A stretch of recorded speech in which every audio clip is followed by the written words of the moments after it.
Hello, Chatto! It's Tuesdat, and coming up today on Building a Nation with Wisła Kraków, I caught a fish. We hoped... Is the music not playing? Fuck. I caught a fish. Ah, goodness me. Right, well, that's gone well. This is what you get for changing headphones before a stream. I'm not used to how things sound. It was so big it broke the intro. Yeah. Right, I've got to turn that up on my headphones slightly. Right, there we go. I knew there was a reason I did that. There we go. That'll do nicely. I got so used to yelling the intro over the top of music that I could barely hear my own thoughts, and then I changed headphones today and decided that, no, we're going to go a bit more chill with things, and then I actually couldn't hear if the intro was playing at all. Too many believers lately, honestly. That's bad. 2 bad ones in a row. Will he mess it up? Yes, he fucking will. Let me just turn that down a little bit in my earphones anyway, so I don't get distracted by it. Ah, dearie me. No. Yeah, I was a fish out of water as far as good intros go. Hello, it's Tuesday. Here's fantasy points. That way I'm distracted. Things you'd like to see. It's going to take some real doing for anybody except Toe. Basically, only Rob can realistically catch. And it would require an absolute shitter. Hadrian's Borussia did fall a spot, though, thanks to Felix. Also, turns out Felix jumps a lot further up because there was a misspelling in my spreadsheet, which means that technically it thought there were 2 Felixes, and as a result of that it was halving his points. So once I fixed that issue, Felix rocketed up the league table up to 5th place, sorry, to 4th place in the end overall. Not too bad. A couple of people are just on the fringes as well. Chaser is the 11th place with 35 points, just shown off of screen in there as well, but realistically it's Tomes to win, I would say, at this point, unless he blows through like a double yellow flag or something like that. People don't like that, I've heard. Ah dear. Whew. Messing with tech. Well, so what it was, I actually tried this before last stream because I like IEMs. I like these. They're cool. They work really well. But I recently became an airport enjoyer, and I thought to myself, well, they've got a good battery life. It'll likely be possible for me to do the exact same thing with those. So last stream, I tried to hook them up to my computer before stream. Didn't work very well at all. They kept glitching out and I couldn't figure out what was wrong. I was like, right, you know what? No, we're going back off of that. But then I did the podcast on Sunday night and everything was absolutely fine. And I've been using them with my PC since then absolutely fine. So I figured, hey, today we're going to move over. Replacing one from the lineup. Most likely, Polizia.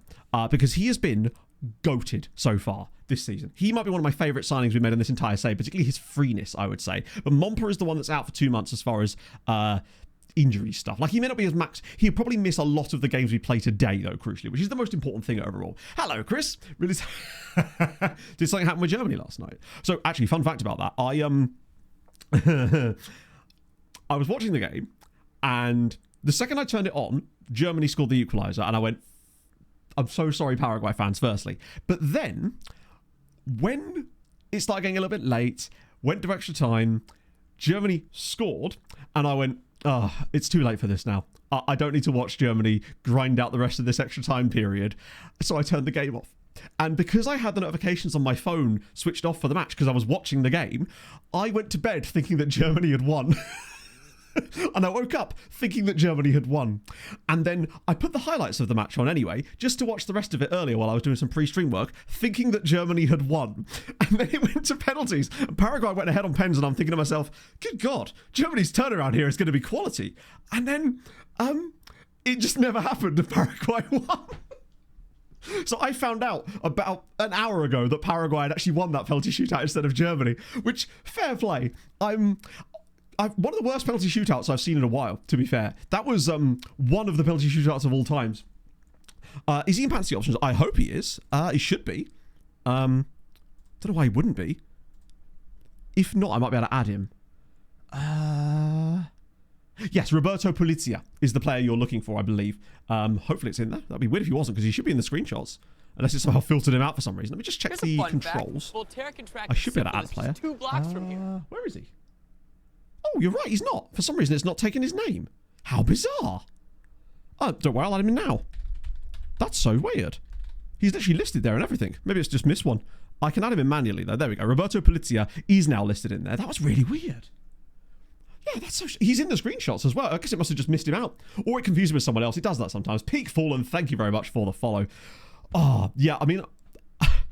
I'm super happy for Issa Diop specifically. To have a Fulham player score the equalising goal against the Netherlands at the World Cup. Oh, what a moment for big Issa. I didn't even realise he was Moroccan until this World Cup started, I'll be honest with you. I thought I could have sworn he was French until about a year ago. I'm convinced he's only just realised himself that he's Moroccan. This is where it's like, no, Matt, he's got like 70 caps and has been playing for them for 15 years. But there you go. It's like a hydration break, put it back on. Yeah, exactly. It was like that, yeah. I just thought, oh, Germany will get through. It sucks for Paraguay, but apparently they just went through. Love to see it. Big up them. We've a couple of little shocks already now. We've seen more shocks in the knockouts than we were in the group stage, which is sick. For 17 weeks. Yeah, so that certainly sounds about right. Also, it's because Issa Diop as a name sounds like the most generic Senegalese name that I think I've ever heard. So I just assumed he was Senegalese. Right, there you go. I just assumed he was Senegalese because he could not sound more Senegalese if he tried. It's, I guess Senegal's national team is pretty good, but Moroccan is as well. Oh, that must have been proper like dual loyalties given the whole Senegal Morocco AFCON final and stuff. Did he play in that for Senegal or was this before then? Fair play to that as well though, the fact that Morocco actually pulled that off. I mean, this is not the first time that they've done this exact thing of being able to get to these situations and win it in penalties and clutchness. 2.5 years. Crazy. Unbelievable. I have nothing else to add. I agree. Thank you very much though, for the 30 months at tier 3. That's mental. Not the first time in the World Cup. No, they are extremely good at this exact thing. Who do they play in the next round? Imagine if it was Paraguay. Wait, who do they play in the next round at this point? Does they win it really? Because I saw Gakpo's goal, and obviously I was just watching the highlights because it was 2 a.m. So, Canada. Oh, wow. Canada-Morocco is fun. Canada did not exactly impress me against South Africa. I was expecting a lot more on the side of Canada against Qatar than Canada against South Africa type of performance there, really. I know, like, obviously South Africa are better than Qatar, but they're not that good. That was surprising. Although it was really cool for Eustachio to get a winner in the way that... I'm glad if they were going to win that it came like that, because I think it gave a really cool moment and it kicked off the knockouts in a way that people are going to remember, which I think is kind of sick. A lot of people feel, no one's done it quite like me. Let's see. Have you gone further than me? 120? That's about right, I'd say. That's a good amount. I think that's about how many we end up with most years. We just sort of shove whoever's left out to them as some. I think next year I might just take the plunge and not do that, potentially. It's just an idea. I may try and keep hold of those guys until January and see if we can't maybe find some new loans for them then. Because obviously it does feel a little bit cheesy, the whole, or we try and find a second affiliate club lower down. Which might actually be an idea for us to check right now, in fact, if the board will let me. I don't think they will. No, I think I'm not allowed another one yet. Oh, I think it's been too soon since I added the next one. I think the second affiliate would be a good idea, at least, just to give them a bit more options down there, if nothing else, right? So I promised a new scouting idea. So Laf got in touch with me, I think it was probably last night into this morning, with a video he made talking about a recruitment focused thing. And at first I thought maybe it was going to be something like the Iron Now one from a few years ago, but it's not. And I've set up a version of it myself, which is obviously, you can see some of the stuff from here. This is just the ones you get from having immediately set it up. I haven't actually progressed at all. So what it basically works like, obviously Laf, !Laugh, LAF in chat will get you the video as well. But basically the way it works is it targets insane amounts of areas, basically. So obviously this is just the ones that it displays on screen. There are actually another 40 of them available, and you'll understand the video once you see it, but essentially it's targeting areas and youth teams. It's an ongoing one which you add loads of scouts and analysts to, and it just kind of sits there and does things. Area 51, amazing. I just realized that will vary depending on your save, of course, because we don't have access to some things because of lack of playable things. But either way, we're going to try this out, and I mean, look at the ones it's already matched with, and those are just players we already know about, so that's kind of exciting. I like the fact that it found the Georgian dude as part of it too, because he really, really intrigues me. He's so goddamn good. Every time I look at this guy, other than his physicals, he's actually kind of sick. I really, really like him. Also, if I missed anything in chat over that sort of little spell of just me actually yapping and not reading chat as much as I normally do, smack it again. Let's go. Welcome in, everybody. Hope you're having a lovely day. It's a really nice morning here, actually. Went out for a run today, which was kind of nice. As much as I like lifting, I never feel as good as I do on days when I've gone for a run. It's just not the same. On the plus side, though, my hamstrings are sore as fuck. I think I might have finally found my level on Romanian deadlifts. Because it wasn't really doing much, and this morning I woke up and I was like, yeah, no, now I'm feeling it. It's good. Cheese God, thank you for the 100 bits, man. That's very, very nice of you. Hope you're well this morning. And that I've interested in Michael Parker. Really? As in as a manager? Or just as a random player? That's cool. Oh, here we go. Nice. Oh, let me try to zoom in. So, France, Sweden, so likely France. I mean, if Paraguay can take out Germany, why not France? I realise France are seemingly just in better form in general than Germany. Oh, that's a nice little bracket there. And obviously, you'd think it would be Norway, but you just never know with that. England's pathway. We should be beating Dr. Congo, right? But part of me also feels like if we're going to go out, I almost would rather it be to Dr. Congo than to Mexico, because that game is 1 a.m. kickoff, and which means disappointment at 3 in the morning on a Monday sounds god awful. I think after that, the matches are on at more sort of #reasonable times for the European viewer. Yeah, 1 a.m. in Mexico City at the Azteca against Mexico, you are asking for trouble. Although, if you can win there against them, that might be a good sign. Did the dad racing got their son's sports day? Was it Tony Jameson? I don't know if you've heard Tony's story. It's on this week's podcast, Tony's story about how he got kicked in the calf. Meanwhile, it wasn't a kick, it was actually his calf tearing, which sounds appalling, to be honest. Oh, dearie me. That's it's a worry, innit? That sounds like a... Has anyone so far had a game that's knocked their country out at silly o'clock in the morning so far? If so, how did that go? Any Scots in chat? Actually, technically that didn't happen, did it? Because they were sort of knocked out outside of playing, I guess. Oh, God, yeah, imagine extra time and pens as well in Mexico. That would take it to what? Closer to 4 a.m. most likely? Oh. So, just to clarify, I won't be working that Monday. That better not be a fucking recap day. Is all I'm saying. That better not be... Actually, wait a second. When will that game likely be? Because it's Wednesday this week is our game. Wednesday the 1st is England versus Dr. Congo. And if we were to progress, it would be Sunday the 5th going into Monday the 6th, right? Oh, Christ. Wait a second. I'm just doing my dates here. Wednesday. So today is this day. Thursday is youth intake. Oh, no.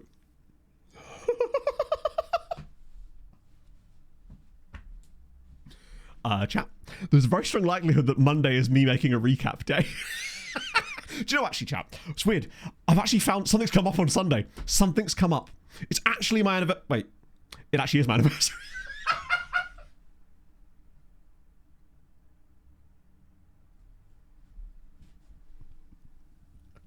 That is not a joke. 5th of July.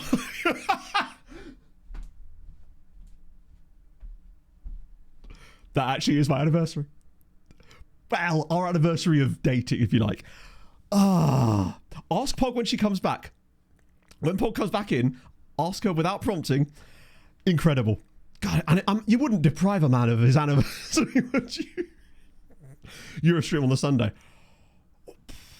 Which Euros, though? Because the Euros won't be until the following season, because obviously we just had the World Cup. Ah, dear. We'll cross that bridge when we come to it. Because I'm still saving some time off for when Vikings' birthday happened, which is also that weekend as it happens. Women's Euros. I'll take over one of the women's teams. Have Poland got there? They probably have, right? An Asian Cup. You're really clutching at straw. We can manage the Philippines again. How about that, James? How are they getting on? How are my Philly lads going? My Philly cheesesteaks. Let's go. Philippines men's national team. This is where they don't qualify for it. Southeast Asian Football Championship group. That's a thing. Not till the end of the year, unfortunately, but it is in fact a thing. Yeah, it seems that... But what about next year? What's on the schedule, lads? We just don't know. The George is very good. Yeah, unfortunately, he's too young to want to sign for us yet, but I've been watching him. From afar, of course. We ain't like that around here, but we are definitely going to be trying to sign him as soon as physically possible. He's one of my sort of... There's about 3 or 4 guys now on the Santa Babies list that are just a little bit too young for us to actually be able to sign them, but they're very much being watched. Is it Euro Cup or is it... No, it's not, is it? It's no, not FIFA. It'd be UEFA. UEFA... fucking hell. Clubs and competitions. Women's World Cup. Wait, where is it? Women's Champions League. FIFA Women's World Cup. Do you want to do as possible? You can't sign a player unless the player was willing to sign for you. Like, they have a say in it. Unfortunately, we don't live in a labour market where I can just be like, and you're mine. Essentially, we are not able to sign the player because the player will literally not negotiate a contract with us because he's too young. Sometimes you can when they're in Europe, but even though he kind of isn't. Where is the women's Euros? Yeah, I'll just go to the women's national team for England. I swear it was UEFA, or is it maybe my name fixers balked it and changed the name to Women's Euros or something? That'd be very us. Right, Women's World Cup, European Nations League, European Qualifiers. Wait. European Qualifiers League A. What is that? Is that the qualifiers for the... Is that even it? Women's World Cup. So this is what... Women's Euros qualifying. No, that's not it. Was it on the previous page? Ah, sick. Okay. Right, we go back again. Nations League A. Women's European Football Championship Group B. Oh, is it this? Oh, it's this. Which is known as European Championship. Cheers, SI. I guess it must be a name fix thing. I'm interested to qualify for the last one. Jeez, that is really broken then. Fucking hell. Because it is a UEFA competition, isn't it? It might be something I've done in my name fix, in fairness. Dirty Dingo TV! Thank you very much for the 3 months on Prime. Hope you're having a lovely morning, sir. Or madam. Uzbek 15-year-old. Oh, no, you can. Just to clarify, you can sign players who are under the age of 18, but not always. The better your rep differential, the better it's likely to happen. It won't happen outside of Europe at all, for the most part. And if they are from Europe, they will still have the right to... Basically, if I go and try and offer him a contract, he will just say, the length of time between now and when I'm allowed to join you or something is too high or something like that. That's what he said. Like, we could try again. Maybe he'll change his mind, to be fair. Phil Soulfly, thank you very much for the prime as well. A double priming. Things you love to see. I'm primed and ready to go. Scotland getting knocked out. It's not for everybody. Netherlands qualifying, though. A rarity. Poland win their group, actually. Did Poland go quite deep? No, they were immediately knocked out by Switzerland, but they got there, which is the main thing. Sveni should have been in charge of these lasses as well, really, shouldn't he? Sure, you can't. Who is the Poland women's manager, actually, out of interest? It's this guy. It's the man with... It's not a man, is it? Oh, it is a man. Oh, my goodness me. I can sort of see why it took his while for his face to buffer. Has he got... Why is he so... He looks like the villain from Johnny English, minus the hair, obviously. It's Jeremias Kowalczyk. That's the guy. Or international. That's fine. We'll play it by ear and see where we're at. Maybe we'll get lucky. And I don't know how we get lucky in that sense. We'll figure it out. Wisła ladies in the national team, they have quite a few good players, and they're a decent side these days, so you'd expect they'd have quite a few. They have 4, which is actually probably the most represented most represented club, at least, in there. There's actually a Manchester City go in there. Oh, there's a real lady, actually. Julia Wozniak is in there. Then it's mostly 1 or 2 from anyone else, including Pogon and Shani are the sort of 2 other big sides, in fairness. But Wisła have got 4 lasses in there. We've got Milena Michalska, Sylwia Bednarz, Helena Mezia, and Lena Witkowska. 21 as well, so they're all relatively young too. Makes it Women's World Cup year. Yeah. But the thing is, that would still require the recap, technically, because we'd have to get to that point anyway. It's fine. We'll figure it out. He's lived a life. He has, yes. He's seen things. Presumably a lot of success, no doubt. Right, we'll get that sorted there as well. Most represented nation in that nation, for sure, yeah. Not a lot of Spanish scourge going on the women's side of the game, is there? Regan Booty is still managing Wisła Płock. Wait, still managing? No, was he always at Wisła Płock? No, he's moved clubs. I think. Did we notice that? I don't remember him taking over at Wisła Płock. Or did he? I mean, obviously he has, clearly. I remember him leaving us for Lech Poznan, but then they did terribly, and we thought that would suck. I think we did. Yeah, because there was someone else that was at Wisła Płock that I was interested in, right? One of our lady managers went through Wisła Płock, I think. Managerial history. Is it club history? Oh, no, I'm thinking of a different team, I think. Either way, that's dope. Maybe it was the staff thing. That's sick, though. And the fact that he's wearing a blue and white striped shirt while managing Wisła Płock. It's the perfect moment for it. Why am I struggling with words? Head glitch. That wasn't that difficult, Matt. Why are you struggling? Thank you very much for the prime as well, my friend. That is super duper nice of you. Pog, what day's our anniversary? She's not going to be able to hear me, is she? That shouldn't have been difficult. Normally I'm really good with these things. I treat Twitch names a bit like I treat number plates. There you go.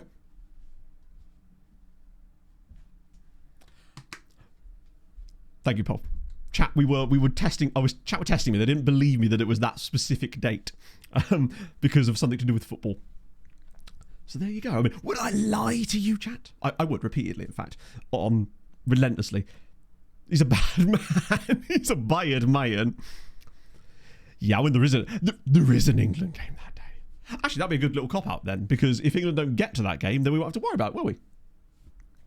Was generational down for the last video. I watched it last night. Wait, which bit was that? I just want a supercut of Will making noises. Is England going possibly, Pog? That's the night when it's the Sunday, because England are probably, most likely, if we get past Dr. Congo, playing Mexico, most likely, at 1 a.m. into the Monday morning. Sam and I were talking about it last night. Pronounce that's the guy. You mean... it's gone off the screen now. Wouldn't you know it? I can't say it anymore. It's gone from us. So it really has, yeah. They've just taken their content to the exact perfect level where I enjoy it. I like them already because I like them as people. They seem like really nice fellas. But the content they make just sits in that perfect little, I don't even care that much about cars, but I'll watch anything they put out type mold, right? So, that's set up. I played a couple of games off stream just to catch up to this point. Nothing kind of major. We beat Lechia 2-0. Then we beat Lech Poznan 3-2. There was something weird in this game, if I remember correctly. Why have I forgotten what it was? Oh, it was Monparous's injury, which is unfortunate. So he will miss 2 months likely. And then there was this absolutely weird game against GKS Katowice where we put 6 goals past them. It's been a bit of a weird one so far. In terms of stats overall so far this season, things are definitely starting to simmer into the right ways now. So Al Shankiti, 17 now.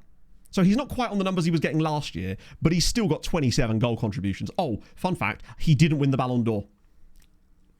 In fact, not only did Al Shankiti not win the Ballon d'Or, he wasn't even nominated for the Ballon d'Or, which I think is a shame, and I can't remember how to spell it to even find the damn thing. I'll type in Ballon like that and see if that brings up competitions and awards. There it is. Yeah, this lad Conrad won it. Fantasy bugged. Is it? I hope not, but it was having a bit of issues last stream as well. What's the issue this time around? Because I know that it's showing people are in. It's showing 10 people at the moment at least. Can't my transfers? Oh, I did definitely set it to 3. Had to sometimes I feel like you have to refresh. I normally have to refresh as well because of adding Pulizia as well, because somehow it missed him, which was really strange. But yeah, no Ballon d'Or nomination for Al Shankiti, despite 63 goal contributions last year in 44 matches. Meanwhile, Conrad here, 7.4 for average rating. Montparous gets second and Naeem gets the... I'm starting to convince myself that this isn't even based on like their actual output anymore. And I just don't know how he could not be considered for this. It's ridiculous, to be honest. If I can find the... When was this awarded? Oh, it might be close enough, actually. I should be able to find the news article about it so I can show you how much Conrad actually got in that same period. Ballon? No, I think it's slightly too far away. Or it just doesn't tell you that in the actual title, because this is FM after all. Which sucks, because basically, I believe... Oh, was it 2 L's? That must be it. No. I was spelling it wrong, but unfortunately the game is still bad enough that we can't go back that far. It's not even that far. Hello, Pogsley. How are you, my friend? How's it going, bruv? Big man? Fella? How you feeling? Chat want to know. It's an important question. My stomach's still not right, though. You probably just need a good hearty meal that isn't Pizza Hut. Nothing wrong with Pizza Hut. She's got like in for the 100 bits. It's very kind of you. Do I have to take over again now? You done? Is that that's you done? Is it fair? Non-email search. Non-email search. Wait, there's a non. Oh, this bit here. Wait. What's the non-email search? I can search things other than where else? What? This might be one of these moments where someone tells me about a feature that I didn't know existed. The regular one, just in here. Well, that just brings up the Ballon d'Or, doesn't it? What would we be seeing in here? Because I know it sometimes does show stuff down here, but not... I think it's usually like modes and features it shows, right? Does it bring up emails? I guess it'll only bring up emails if they were there to actually be shown, right? Michael with the 73 S for months. 70, E for Eventi, V for Venti, E for Enti, Enfanti, T for Tie, Y for Y, T for 3, H for E, R for E for E for E. 73 months. Meet up soon? I want to have a swim in the lake. Bro, get yourself up here. It's gorgeous. We were fishing yesterday. I was watching the Brazil-Japan game on a fishing crate, like a fishing box, on my phone while we were fishing with a pint at the pub. It was amazing. Yes, Pog? I don't know how much of the garden I'll be able to do. It's fine. Do what you need to do. Do or don't what you need to do. Just rest yourself up, mate. It's no big deal. I might sort out the house. So. Whatever you need to do. Whatever feels right. Because I can do the garden Thursday, Friday. Again, whatever you want to do. Thank you, Mike. But yes, do come up. It's nice here. We have geese and whatnot. I saw a lot of geese this morning. It was great. I specifically chose my run so I could see if I could maybe see the odd goose or two. It was a whole fucking flock of them. It was brilliant. There was probably about 40 of them. Amazing times. It's exactly what I needed this morning. A little pick-me-up. A little goosey pick-me-up. So, very close. Well, actually, it's funny. There was a dog at the pub yesterday. The pub have a dog, basically, that just sort of exists around the pub. Call it a flock? Damn straight. A gaggle is a collection of geese on land, but when they're flying, it's called a skein. Thank you. Don't test me on goose knowledge. I bought a goose book on Saturday, I'll have you know, and I've been reading it in bed every night, and it's fantastic. But yeah, there's a dog. No, it did not end up in the river, but actually kind of nearly did, in fact, because it's very excitable. It's clearly been very, very well trained to go right up to the water's edge and enjoy everything that's going on, but not jump in the river. Bad doggo. So it was just watching us fish for like 25 minutes. It was great. Great, and Junior. Thank you for the 46. Looks like you're doing great. Sick heart, sick Harold. I'm getting there, Rayton. You know, we're getting by. We're hoping that 26 is just one of those weird years that people go, remember F1 26 when everything was a little bit strange? Think how good the game is right now and how awesome the content space is right now here in 2029. That's what I want to be looking back on, you know? But we've weathering the storm. Oh, Pog's now texting me on Telegram. Okay. We will play a game in a minute, chat. Forgive me. Pog sent a video of the dog. I don't think I can actually show this on stream, Pog, unfortunately, because it's not in the right... I suppose I could just do this. Stream... There's the dog. Pub dog, everybody. This is the kind of content you sign up for, right? Watching a video of a dog at the pub on a man's phone screen on a live stream. You just don't get this kind of quality from other streamers. It was just a black lab, beautiful little thing that was just very excited. Every time my friend threw the rake thingy, because we were getting the rake to like clear the bottom of the river, the dog would start like bouncing on his front paws, ready to jump in. Very, very good boy or girl. Incredible.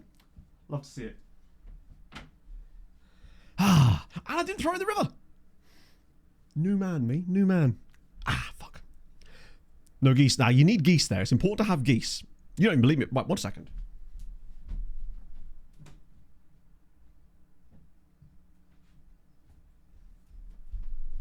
It's show and tell. This is the book what I bought. It's called The Meaning of Geese. And it's exactly what you think it is. And it's brilliant. It's been my nighttime reading for the last couple of nights. Yeah, I had to AI out the part where I threw the dog in the river, unfortunately. I can't slander myself. That would be stupid, right? Staney's back, though, which is good signs. Finally. Polizia, he may only have 5 goals and 4 assists this season in 20 overall appearances. But the things that he does in our midfield is incredible. What's his tackling like? So it's only 9. I think it might be the work rate he's got. I noticed in some of the highlights I was capturing for the off-camera games that he puts in some proper meaty boy challenges and wins the ball in some really nice areas for us. And he looks aggressive too. I like it. We've got a bit of an Italian sort of beast in the midfield. It's nice to have. Name the geese. Well, so they kind of exist, Johnny. If you count Casapia, their nickname is Os Gansos, which basically means the geese, right? There was also a team in America called Blue Goose. Unfortunately, they have taken the wrong decision to change their team name going into next season. So they will no longer be called Blue Goose, which is one of the saddest things I've ever felt, to be honest. Right, let's play this game against Trabzonspor. We're ready to go. I think they're ready to go. Oh, one thing. This is a Wednesday match. There was a Tuesday game, and I didn't realise that there was a Polish side playing in it. Jagiellonia actually got a 0-0 draw with Marseille, which is good, because they needed those points. Let's go. Oh, no, let's not go. I knew it. I knew someone would try and stop us. Coutinho out. Janishic's out. And realistically, all these guys are not registerable anyway, so we just go in with a slightly smaller bench. That's okay. Yeah, just never interrupt yourself while you're making a mistake. That makes sense, right? Jambalaya, thank you for the 35 months, my friend. 25560 hours of this stream, from Hungary to Malta and now here, to infinity and beyond. Does Twitch tell you those kind of numbers, or is that just how much 35 months is in terms of like pure time? Because it'd be cool if Twitch did track those kind of numbers. I say cool, terrifying at the same time, I suppose, right? Right, well, a bit of that, bit of that, bit of that. 35. That's a lot of months. Yeah, watch. Oh, there was watch time, wasn't there? I don't know if that command works anymore. I think what happened is those are very like legacy commands for Twitch. They used to have, what was it, !followage used to do stuff as well, but Twitch changed their like API or something, and it meant that none of those worked anymore. They basically started hiding that information from the public view, and even the streamers couldn't access it for obvious reasons, right? Someone posted, you can see their trainers in the photo, probably out of a job. Kit already still says, oh, whose kit is it? I'm curious now. Another one for the river. It's the somewhat stoned look on my face that works. When another stream, well, in other streams, you don't get shown a video of a dog on a man's phone, do you? So, like, these are the things that you take up. These are the things that you offset with that. I'm just saying. Tiger shirt. Wait, hang on. Tiger shirt? Thank you very much for the 3 months already, straight up at tier 1. That is very, very kind of you. I very appreciate that as a brand new tier 1 as well. There's been quite a few of those lately, so that's really nice, friends. And Mike with the gifted sub to Pub Dog. Pub Dog does sound like a Battle Royale streamer that specifically plays, well, you know what, Fortnite, obviously. Oh, speaking of that, James, I made an emote of that. That image you sent of the throat mic thing, I turned that into SYC mic.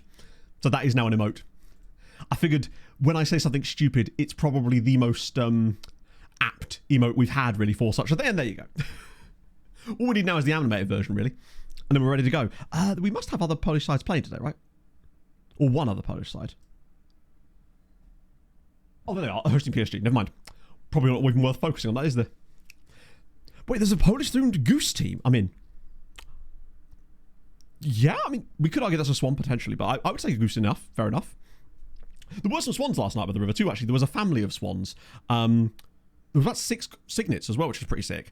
And they clearly know that there's a local boat that they could go to and get fed, because they sat outside. The mama or daddy swan was like biting the side of the boat until someone finally opened the hatch and started throwing them some peas and stuff.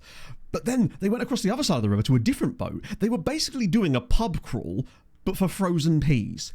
And I respect it. I just watched them the entire time. It's like, hey, come on, kids, we're going out for dinner now. We're going to leave our nests outside the city. Going to go into the city, go out for a bite to eat all the peas we can. Good times.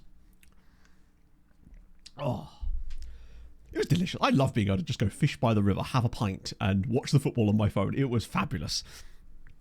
And hang out with Pog, obviously. Not just Pog, my mate as well, who brings all the fishing stuff, because I'm not a very good fisherman, though we did catch some fish last night, which was nice. Go on, Gomez. Oh, it's beautiful. That is such a nice goal as well. Anwar, he is kind of carried in Europe so far. 3 and 4 for Anwar. I can't believe that's actually turned into a pass. Please don't tell me that's offside somehow. These ones never become passes. They're almost always just random shots off target. But look at this little 1-2 as well. Polizia, again. This is what I mean about him. Like, he does get goal contributions himself too, but he's so good at hockey hockey assists and winning the ball back in good areas. He is genuinely one of the most important players in this team this year. He never seems to drop a bad rating in matches, and he's just always so impactful on the pitch. I'm just so glad we've got him as well, particularly on the wages we've signed him for as well.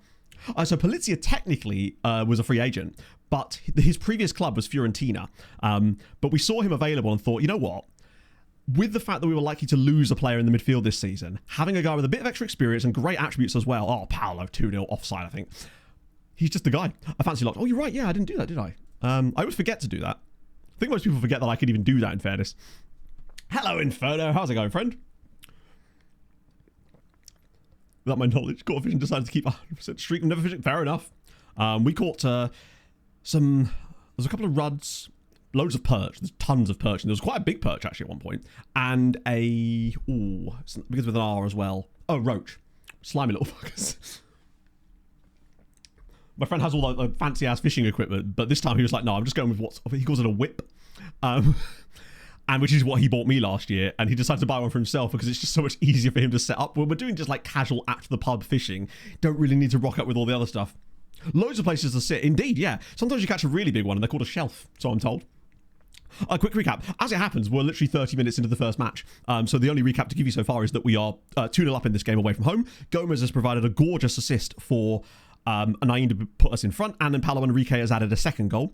Jagiellonia got a 0-0 draw against Marseille in the Champions League, so they I think are still unbeaten actually in Europe so far this season, which is good signs. And other than that, mostly it's been the usual sort of Matt Waffles and, oh, what a finish! Shankiti's back. That is classic Al Shankiti behaviour there. Those finishes across the goalkeeper are brilliant. I spent about 10 minutes talking about geese, to be fair. Showed chat a video of a dog that I saw at the pub last night. Things like that. Nice and normal, you know? That is such a lovely... Those don't normally go in for us either. Just a good goal. His first in the Champions League as well. He's actually been somewhat underwhelming at times this season. Looks like PSW are going to lose, unfortunately. It sucks, but it is what it is. We're 3-0 up and overperforming. This is glorious. It's exactly what we needed out of a game like today. Far too bad. Oh, I agree. I would never want to do it by myself, Bolskov. I was talking to my mate about this last night. Like, this is not an activity meant this season. I mean, sorry, that's a lot of things to recap. That's an entire half of a season. There is exclamation mark previously that tells you what happened on last stream, which does, to be fair, encapsulate most of the actual played games so far on this season, because obviously that was the first part of the Champions League. Exclamation mark previously will always have a recap of the previous season's, previous stream in like 500 characters, because that's the most you can have in a Twitch message, I believe. But essentially, we're doing all right. We are currently about to, at least at this rate, go 10 points out of potentially 12. We did draw with Porto at the start, in fairness, which kind of sucks, but we did play this aggressive tactic in that game. Few new signings through the door. Not in the team right now, because we actually couldn't register them until after that, sadly. But yeah, I feel like with fishing, I would never want to do it by myself. I like doing it because I can sit at the pub, have a pint, talk to my friend. But if I'm doing it, I don't know, I need to be moving a bit more. That's why I like running and stuff like that, you know? It was nice to get out there again today, though, even if it's only for I got a stitch after like a kilometre, and I went, this is unusual for me. But I guess it's just with how things have been lately, with the heat and the injuries and various things, there's just been no time for it. I really just need to get some consistency back with it. I want to get a full week done where it's like 3 runs and 3 lifting sessions, and then finally I can feel like there's some balance coming back. I just realised we scored 3 goals in 4 minutes. All of those goals came like buses together, which is fantastic. Plitzky's still only on 6.9, but he just doesn't get the credit he deserves, I feel like. About Jaloon 6th. You won't. It's going on the socials later. I've got a little a TikTok for that one later, just because it linked in perfectly to that player we found who was number #1 years old. Fantastic scenes. That could not have gone any better, really, although Gomez is still angry at me, so naturally. Now he's looking pensive. Lad, stop listening to what other people are saying. There we go. Motivation. That's what I need out of you, buddy. They've made a lot of first half-time subs. That's okay, though. I could maybe throw on a few earlier, maybe 55. Given that we're 3-0 up. Actually, I might do it now. Fuck it. Throw on some of the younger players if we can do. Someone like Morabit, maybe, for Joao Carlos, Sharpie, and Molsky, even though he's not technically that young anymore. We'll get you in. Tizone, maybe? Don't want to do too many, but maybe just do those 3. Get Molsky, Sharpak, and Morabit in as well, since he's there. Pull something out of a hat for us, perhaps. Yeah, so that's actually it, Sam. My mate, who's also called Sam, was literally telling me about that exact thing, the Morecambe White House thing, last night. 8 out of the last 10 players in the World Cup have missed their penalty. Really? I mean, that's starting to get towards what we'd call a sample size, no? I mean, I suppose anything's a sample size, right? But that's it. Oh, Piaskovich have got to go back. I mean, after sending my captain out on loan, he's played 21 out of 27 games. I'm convinced that they changed nothing with the media stuff in 26 because they know that nobody cares about it anyway. And to be fair, that's what I mean. That tackle from Blitzia there, that kind of stuff. He wins the ball back like a pit bull in our midfield. And he's so aggressive in those moments. And it's brilliant. He's just an absolute... I'm trying to think. He reminds me a bit of Joao Palhinha. Like watching him on the ball, because he's not decent in the air, admittedly, but he's got a bit more like attacking presence as Joao Palhinha. But, oh dear. Nothing we can do about that. He's so good. I absolutely adore this man. Like, he just gains rating. Or Tonali. Yeah, that kind of complete pitbull of a player. But he's... more like Tonali, actually. He's kind of like if they had a baby. Like, he's got this sort of complete and utter defensive monster in the midfield. Even though he's got bad tackling. Of like a Joao Palhinha. But he's got a bit more guile about him. A bit more quality on the final third. Where he can both score goals, create assists, as well as set up other people for stuff too. He's just exceptionally good. Create the wiki page for the guy that scored the winning penalty. Was it Harv? Or was it Blame Ruiner? No, I think he deals solely with Belarusian footballers, right? Big Bullets. Pelican Lamborghini. Okay, I've never heard of them. They're goated. I randomly was looking at the Tanzanian Premier League earlier on my sofa score for some reason. I think what it was is just, it was the only match that happened to have been, it was like, recommended as far as football matches. And he's there again. Policia scores. I'm glad he's got a goal here because it just kind of caps off what I'm talking about with this player. I'm telling you, if we do something crazy this year, I feel like he is going to be a big reason for it, and he may not get the credit he deserves for it. So who was it actually Inferno now? I'm curious. Because there must be a reason why you're telling us this. It wasn't actually Blame Ruiner, was it? Because that would be incredible. Oh, it was you.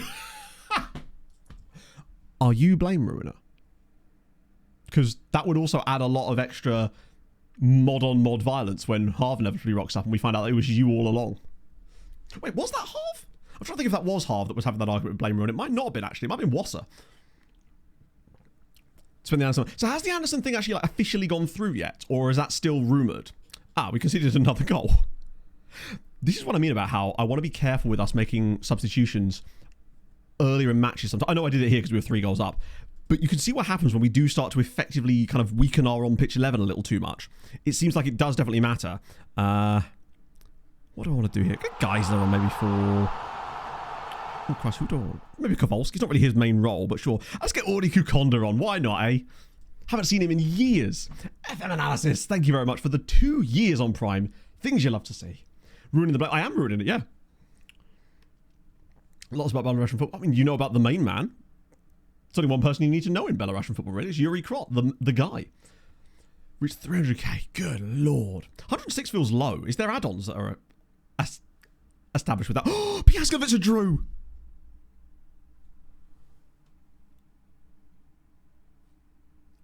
Just, come on, Poland.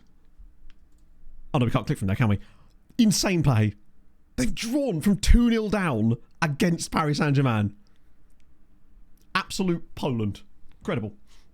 Oh, Zimbabwe is incredibly good. One of my favourite ever episodes of Football Ramble. This is from about 12, 13 years ago, I think. There's an episode of the show called No Way Not at 1-0. And the reason I know that is because I've listened to that episode about 50 times. Because the section where they talk specifically about the Zimbabwe Premier Division and go through the teams and the players and the names of people in it is one of the funniest things I've ever listened to. There was a guy there in one of the teams called Danger Fourpence. That was his name. His actual name was Danger Fourpence. Why don't we have players like that? In fact, do we have players like that in the database? A big question that he asked himself. That's a great result for us and for Poland in general. Huge win for them. Or it's basically a win. They've won 2-2. Ruin the Blame makes him a blame. In a way, maybe. But I was live at the time. I couldn't possibly have that level of multitasking as well, you know. Oh, imagine if they had scored another. I think that one's usually... Oh, no, you're right, actually. We have... Oh, don't say that. Absolute Zimbabwe, yeah. Right, good one for us. 4-2 is a little bit shaky, but I accept that we basically brought that result on ourselves there. And that's fine. We accept that. Okay, I really do want to see the fixtures now, just so I can make sure that they didn't actually throw that game away in stoppage time or something. Nope, they've done it, I think, unless that one doesn't tell you properly as well. 2-2 draw. Oh, it wasn't even that late. It was actually the 76th minute. Spasipanov got the goal. Bartosz Garlovski scored. Bartosz Garlovski is a Patreon regen who has kind of chefed in this save, just in terms of like moving around Poland, getting interesting moves, like to play for Widzewoż, play for Zagłębie Lubin, play for Arka. Now he's at Piasklewice for £5 million nearly. Guy's kind of doing it. And he's genuinely really good. I have tried to keep as much of the Patreon regions in touch as I can. We're down to 59, unfortunately. We did lose a couple. What I'll do for the next recap is I'll properly dig into it to make sure none of them become managers and stuff. 116, that's still... I was hearing 130 at one point, though. That seems weirdly quite low, if I'm honest. London Premier Season 92 Jet Lag. I did see that. Which one is that, then? Is this the one that's coming up after the current season of Jet Lag, which I must admit I'm actually really, really enjoying. High with add-ons, plus full guarantee. Oh, fair enough. I mean, to be fair, 116 million is still extraordinary. At the same time, I'm just also like, ugh. They just get better and better. I know that you can't do anything about it, and ultimately Forest are going to go, hey, we've made a really tiny profit on that and we can reinvest, but I just kind of, the sort of everything just being, with all these players just being at the same fucking clubs every single season, it does just kind of get a little bit, but ultimately that's what's likely to happen. I would have liked someone outside of England to be like, you know what? This guy's clearly insane. Like, where a Bayern in this? Well, I know they don't need him, but like, I want someone like that. That would make me a bit more excited, I suppose, right? Japan thing. Haven't they done Japan before? Oh, Tom Scott's in it. Of course he is. Oh, speaking of Tom Scott, that last night was a very strange video. I enjoyed the shit out of it, though. I love shit like that. Mostly because it reminds me of here, because of things like Eel Day and stuff, and these sort of ancient traditions that nobody can really track to properly, that just exist in these sort of small village towns and cities in England and, the UK in general. It's just nice. I like seeing stuff like that. Like, it just makes you feel cozy, I suppose. Andreas Johan Carlson, thank you for the follow, my friend. Yeah, I haven't actually had a chance to check out the new Map Men yet. We had a choice between Map Men and Tom Scott, and the choice in the end was Map Men, after TDC, of course. I don't know if they are in my save. It might be that they might have a different name in my save, in fairness. Neva Nova Vice. No, I don't think they're in here. They might be too low down. Weird. My Kane, good Christ. Is that really the... Wait, Zealand was on an Alan Cleary show. Was he actually? I must have not seen that video either. That's incredible. That's a lovely little... Every time Pog and I'm about to put an Adam Cleary video on, before it loads in properly, I always turn to Pog and go, right! And she's like, the first time I did it, she was like, what the hell? And then he says it 2 seconds later, and she's like, fantastic. Fantasy, yes, of course. Adam Cleary is probably one of my favourite football content creators these days. I'm so glad, I can't remember who in chat, multi members of chat recommended him to me, and goddamn, yeah, I get it. I just really enjoy his style, more than just the actual analysis as well, which I do think is extremely good. Was it on his podcast, or was it on the actual main videos? Because I haven't actually noticed the other ones as much. I say podcast, the sort of podcasty type thing. Oh, okay, so I mean, to be fair, if it's got Z in it, I'll obviously watch it. To be way more interesting. Oh, by the way, do you remember on the last stream I said to you guys that I was enjoying the fact that some of the commentators in the World Cup sounded like other people? So there's the American commentator that sounds like Zealand, and there was another one, and I couldn't remember who I thought it sounded like. I remembered Tom Cruise. There is a commentator, either the co-com or the main commentator, that sounds like Tom Cruise. And I can't be convinced otherwise. I have no idea who it is, but he sounds to me like Tom Cruise. Right. So we got man of the match, of course, which means Naeem doing bits as usual. No clean sheet, sadly, because of my own tactical changes. Classic. Things you love to see. Willie does it. Maybe. I think what it is, if I'm being cynical, which I'm a very cynical person, but in this case I don't really think it is that, but I think it's one of those things where he's not doing it on purpose. YouTube now, I think people are sick of the sort of, hi guys, welcome back to the video type beat. So now people try to start YouTube videos kind of like, so I was talking about this the other day, and it makes it feel like a more conversational thing. You'll notice it a lot. Once you see it, you can't unsee it. Even I do it now in videos, because I realise that actually I'm better when I'm off the cuff like that anyway. It feels more organic and less like you're being presented to, and more like you're just having a conversation, I suppose. Oh, nice one, Stuart. It'll be in my YouTube feed. But I'll make a note when I'm looking through for my subscriptions later to put them on my Watch Later playlist to make sure I remember that one specifically. Wrestling for What Culture? Oh, of course he was, wasn't he? I used to love Watch Culture Wrestling, despite the fact that I hadn't watched wrestling in 15 years and still didn't at the time. So nothing updated on the recruitment focus yet, but that's obviously he's only been running for like 10 hours, so I'll let them off for that particular one. Good result for us there, though. We take that. How did you just get for Wonder Kids? It's one of those how long is a piece of string type moments, because it will depend entirely on an innumerable number of factors. Things like the team you're managing, what season you're in, what type of players you're actually looking for, because Wonder Kid is quite a vague term that doesn't really mean a lot anymore. There's different things you can do depending on the situation. It's about game state, so to speak, right? Yeah, so the new scouting method, which is actually the recruitment focus thing that we just seen here, which obviously is going to take a little while to percolate through because you have to set it up. But it has now been set up. We're going to see if this generates some stuff. I have no reason to believe that it doesn't. Obviously, it's found 18 players, but those are already players that we know about. So it's just basically saying, hey, these guys that you already know about, they fit the thing you're looking for, which is kind of good to see. Hopefully it doesn't slow things down too much. It shouldn't do, because it's a singular focus, which should be nice. Brazil was going to be a pushover.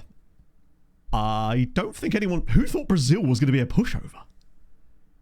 I mean, to be fair, I'm sure maybe people are saying that, but I've not seen anybody saying Brazil would be a pushover. I just think that Japan were actually quite a fun team, and I'm kind of sad they've gone out, because I just really like Japan as a team. Nothing yet, Laugh. We're actually still technically on the first day, because I yapped so much, and then we played the game that was directly on that day. So we should, now that we're in international break, after the Arca game, we should get a load more data from it, because we'll have like a nice sort of 2-3 week window to actually get some data. Book club over. So I haven't really been reading as much.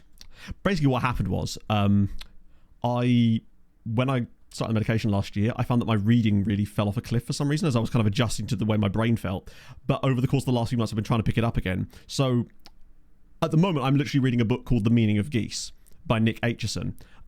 So it's very, very niche and very, very specific to people who are interested in naturalism, but also geese, I suppose. But I'll let you know, it's good so far. What can I say? Brazil were not good because they drew with Morocco. But Morocco are quite good. That's the thing. I mean, I don't think Brazil are amazing. I think they're a good side and they have some excellent players, but I think they can be got at, as Japan in places showed in that game. But I still think Brazil are Brazil ultimately. They have some great players. Using recruitment for, I know, I'm a new man. Naked geese, potentially. Surprise the geese. I mean, nah, geese are used to long things anyway. They're necky bad boys to begin with, right? That's a lot of people called up. But yeah, just coming to that question from Champ. I can absolutely help you with the Wonder Kid scouting stuff, but I'll just need a tiny bit more information about the save you're doing so that we can sort of give you the most bespoke, there's that word, approach to actually finding the players you're looking for. Because like what you do in Season 1 with Man United is going to be very different to what you're doing in Season 7 with a Belgian third-tier side that you've taken up 2 divisions. And also the database setup and things like that. Because there's a lot of different ways that you could skin a cat. So your tactics, sure, yeah, absolutely. This is what we're currently running. Obviously, that's the combined one. I'll just show both on the screen at the same time, so it's a bit easier to sort of ascertain what's going on. Dungeon Crawler card books. I've read the first one. I really do enjoy... I enjoyed the first one. Haven't got around to reading another one of them yet. I'm waiting for them to come down in price and stuff like that. But yeah, it was good. It was solid work. I enjoyed it. What I do find about it, though, is every time I see stuff about it on social media, I think it's because they're turning it into a TV series or a movie, the people talking about it seem really annoying. And it makes me go, oh, no. Maybe I'm one of those people. In fairness, maybe that's just me. Fifth and continental qualifiers. Yeah, I guess... But they do still have some quality players in that team, and you'd expect them... Like, if you were just looking at it purely Brazil versus Japan, you'd still expect them to win that. And they did, albeit with a bit of a... Yeah. We're for the dangerous geese. Is that what we call the next iteration of the tactic? Skin a cat, though. I don't know. I've not played that much Red Dead to really know the answer to that one, right? Any fandom? I suppose so, yeah. No, I think you're right, actually. Anything that would describe itself as a fandom does inherently... I feel like it's the destiny of any kind of community for any niche topic, or any topic really, but especially niche ones, to become cringe over time. Mostly because people that aren't and don't like that kind of stuff just leave and just enjoy it by themselves, or with smaller groups of people, I suppose. So it's like with anything where weirder voices shout loudest, as you can see in the FM community whenever there's anything wrong with that as well, right? But yeah, this is what we're tactically running at the moment. Currently, at least in games where we're expected to be either 50-50 or better than the other team, it seems to work. And it creates for some fun-ass goals and fun football, which is actually, for me, more important. Comics again. Yeah, I think... Yeah, I never really did comics and stuff. The only thing I ever read was... I used to read sort of, like, manga stuff back in the day, but barely. It was mostly just because my girlfriend at the time liked it. I was like, well, you know, I'm taking an interest in the thing you like. So there is a club called Pelican Stars, specifically, with what looks like a Brighton Premier League logo on it for some reason. John the Pragmatist. This might be a really common statement, but John the Pragmatist. Do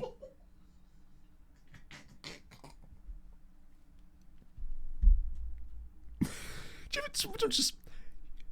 ever just get caught by surprise by someone just saying a phrase that just fits perfectly?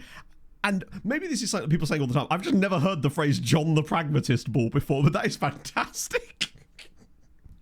Sometimes you need to be, though. You don't want to be Pontius Pilate ball, right? It's not going to work out that well. Season 5 of MK Dons. Okay, this is actually kind of interesting then. Got promoted to the Prem. Need players now that qualify for the Conference League. Budget's not the best, 30 million. Okay, so if you're qualifying for the Conference League, that sort of indicates that you're not in likely any real danger of relegation. So you've kind of made some quick progress, but you've managed to stabilise. At this stage,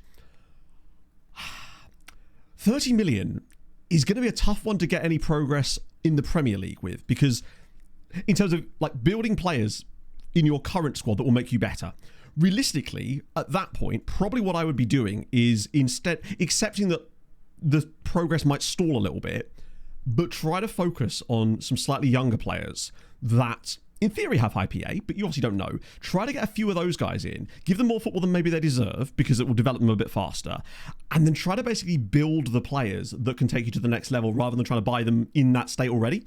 sort of invest in their futures rather than, right? But buy Nvidia stock when it's much cheaper is what I'm saying.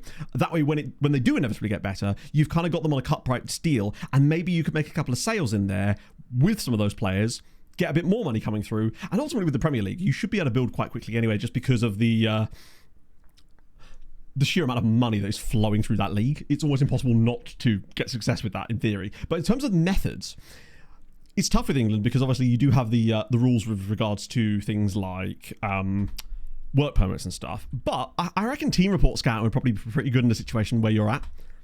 If you're not familiar with exactly what that is, essentially it's where you get reports on teams rather than players, and then you sort of cut out the middleman a little bit.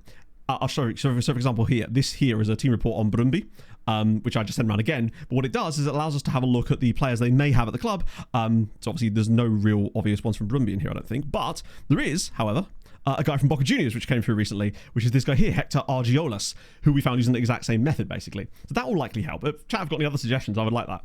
John the Pragmatist is fantastic. You like to get crucified for Pontius Pilate, but exactly. And nobody wants that, realistically. And failing that, just sign people from ASEC Mimosas and Generash on foot and you'll probably be good to go. But obviously, again, if you're managing in England, you may struggle with work permits for some of those guys, potentially. Hello, Dan! Make it to the AM, just barely. 3 minutes before the PM as well. Good free players out of contract as well. Yeah, I like... one of the things I really do enjoy is I feel like it works better in the lower leagues of England. So if you're like National League, it's great. The released players from Premier League sides... Sign Jens Hjertedal if you can do. 5 years in, would Jens be in the right range, or would he have already moved by that point is the question, I suppose. So this is the full strength squad because we've got international break after this, so we can pretty much play whoever we like. I will add Janicic and Coutinho back to the bench though, just in case, because we might as well. And I'll let Pulisic stay in the team, honestly, because he's just been kind of chefing. Fuck it, we go. And then we can have a look over the international break to see who, if we get any people coming through there, in fairness. Yeah, I think that's one of the problems when you have that really, really fast progress, you will get into the rep trap where you think, oh, this guy should sign. Really? This guy should sign for me because we're Premier League or whatever. But it's because the reputation lags so far behind a lot of the time. Nice little 93rd minute equaliser from Marker. Great news. Fantastic. Love to see it. Radomiak are in the relegation zone. Could we not have that? Bear in mind, they are still easily the second best side in this league and do not have Europe this year either. There is no way in hell they should be in the relegation places. It is mad. Oh, don't sack. Actually, maybe they should sack their manager, honestly. Wait, their manager's Ousmane Dembele. I forgot about that. I completely forgot about that. Ah, dear. Fucking hell. Striker. Yeah, we do. I think it's because I've got into the habit of resting rather than rotating, which has helped for some things, but I think what I should do is still swap him and Sharpek in more frequently. Oh, dear. National teams, it definitely works. I mean, to be fair, that will actually come under the strategy we're trying now with the recruitment focus, because those are included in that, in fairness. That's fun. Oh, wait, no, he's the caretaker. So, yeah, you're right, he's not actually the manager, he's just the assistant, because they presumably just sacked their manager for being an idiot. Give it to Ousmane. He's really quite good. He does nearly have a Continental Pro license, though, which means he's nearly about as good as he could be, but I don't mind a bit of that. I'd love that. I'd love to see Ousmane Dembele getting the job there. That'd be... Oh, dear, that's not great. Looks like we're going to have to change some stuff anyway. Let me get the points for the fantasy for that as well. Sadly, no win. But at least an Al Shankiti man of the match performance. Please tell me I was off the bench. Nope, we're good. Just pressing all sorts of buttons today, apparently. Bit of that. Sneak that in there too. Grab that. Stick that in there. I could be doing anything right now. You'd have no idea. There we go. Europe save. I thought you were doing your South American journeyman. How's that going? The South American Youth Academy journeyman. When are you planning to win like every league by doing that as well? What's the progress been like with that? I'm curious now. Al Shankiti, we did get man of the match at least, which means more points for Big Al. The Toy Barn will be overjoyed. And he's crushing it as per. He should get to 25 by Christmas. Maybe 25 actually. Oh, we didn't check the Thursday result. You're right. So we know Piaskovitsa did things. This is why the ScreenFlow stuff needs to come back. That stuff was such a useful feature for this exact reason, because we could have the game automatically take us to those pages without me having to think about it, because my brain goes weird, you know?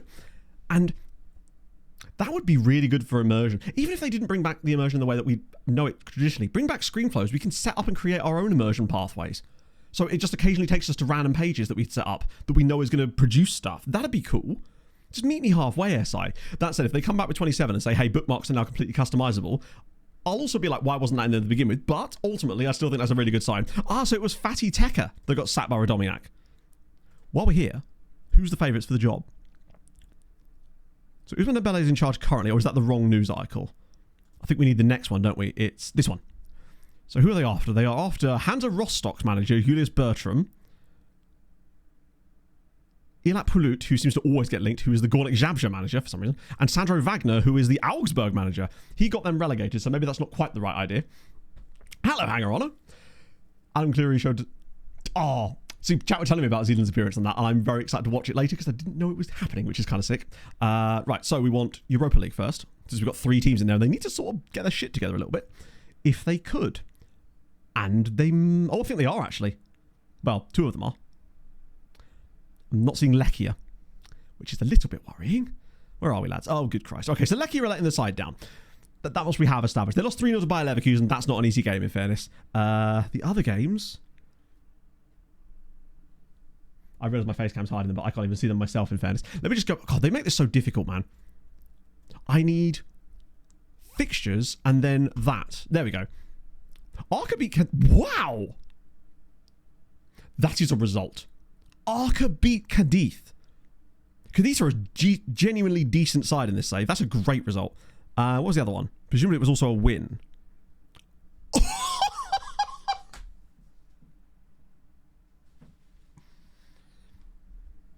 Yeah, naturally, of course.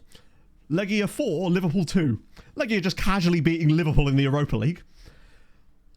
Why can't you get in the Champions League then? Bear in mind, they lost the playoff tie to Galatasaray, but they can beat Liverpool in the Europa League. Ah, goodness me. Hello, guys. Oh. Chat. This is hilarious, given what happened last night. A football shirt that I ordered has just arrived. Un momento, por favor. This is actually going to seem like the biggest gloat of all time. 1 second. Let me take this off. That's funny as fuck.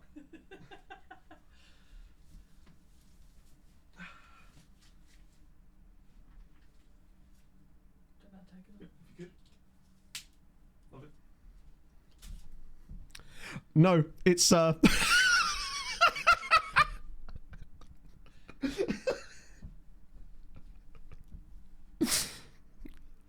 Velkommen. something. My Germany shirt arrived. It's Paraguay, but it's not. It's worse. It's very comfortable actually though. Quite nice. Yeah. It's a very nice shirt. Imagine if I turned around it was a Tar shirt. Or I had a Paraguay name on the back. Like I don't know. Almiron. Ah dear. Incredible. It's a fire shirt. It's the first one that's arrived, so I'm kind of happy with that. That's actually really nice. It's nice, quite It fits really nicely as well. It does. It's just Adidas have their kits are just insane. Is it a proper one? Oh, of course it's a proper one. It's a proper good shirt.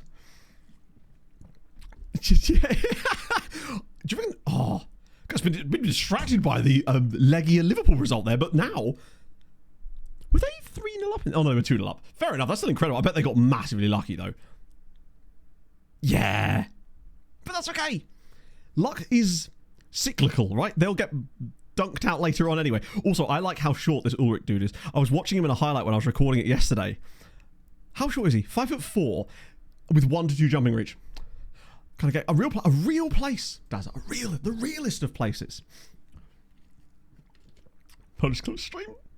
I'm doing the Lucas Podolski speedrun time. That's what it is. I'm gonna manage Gornik in a minute.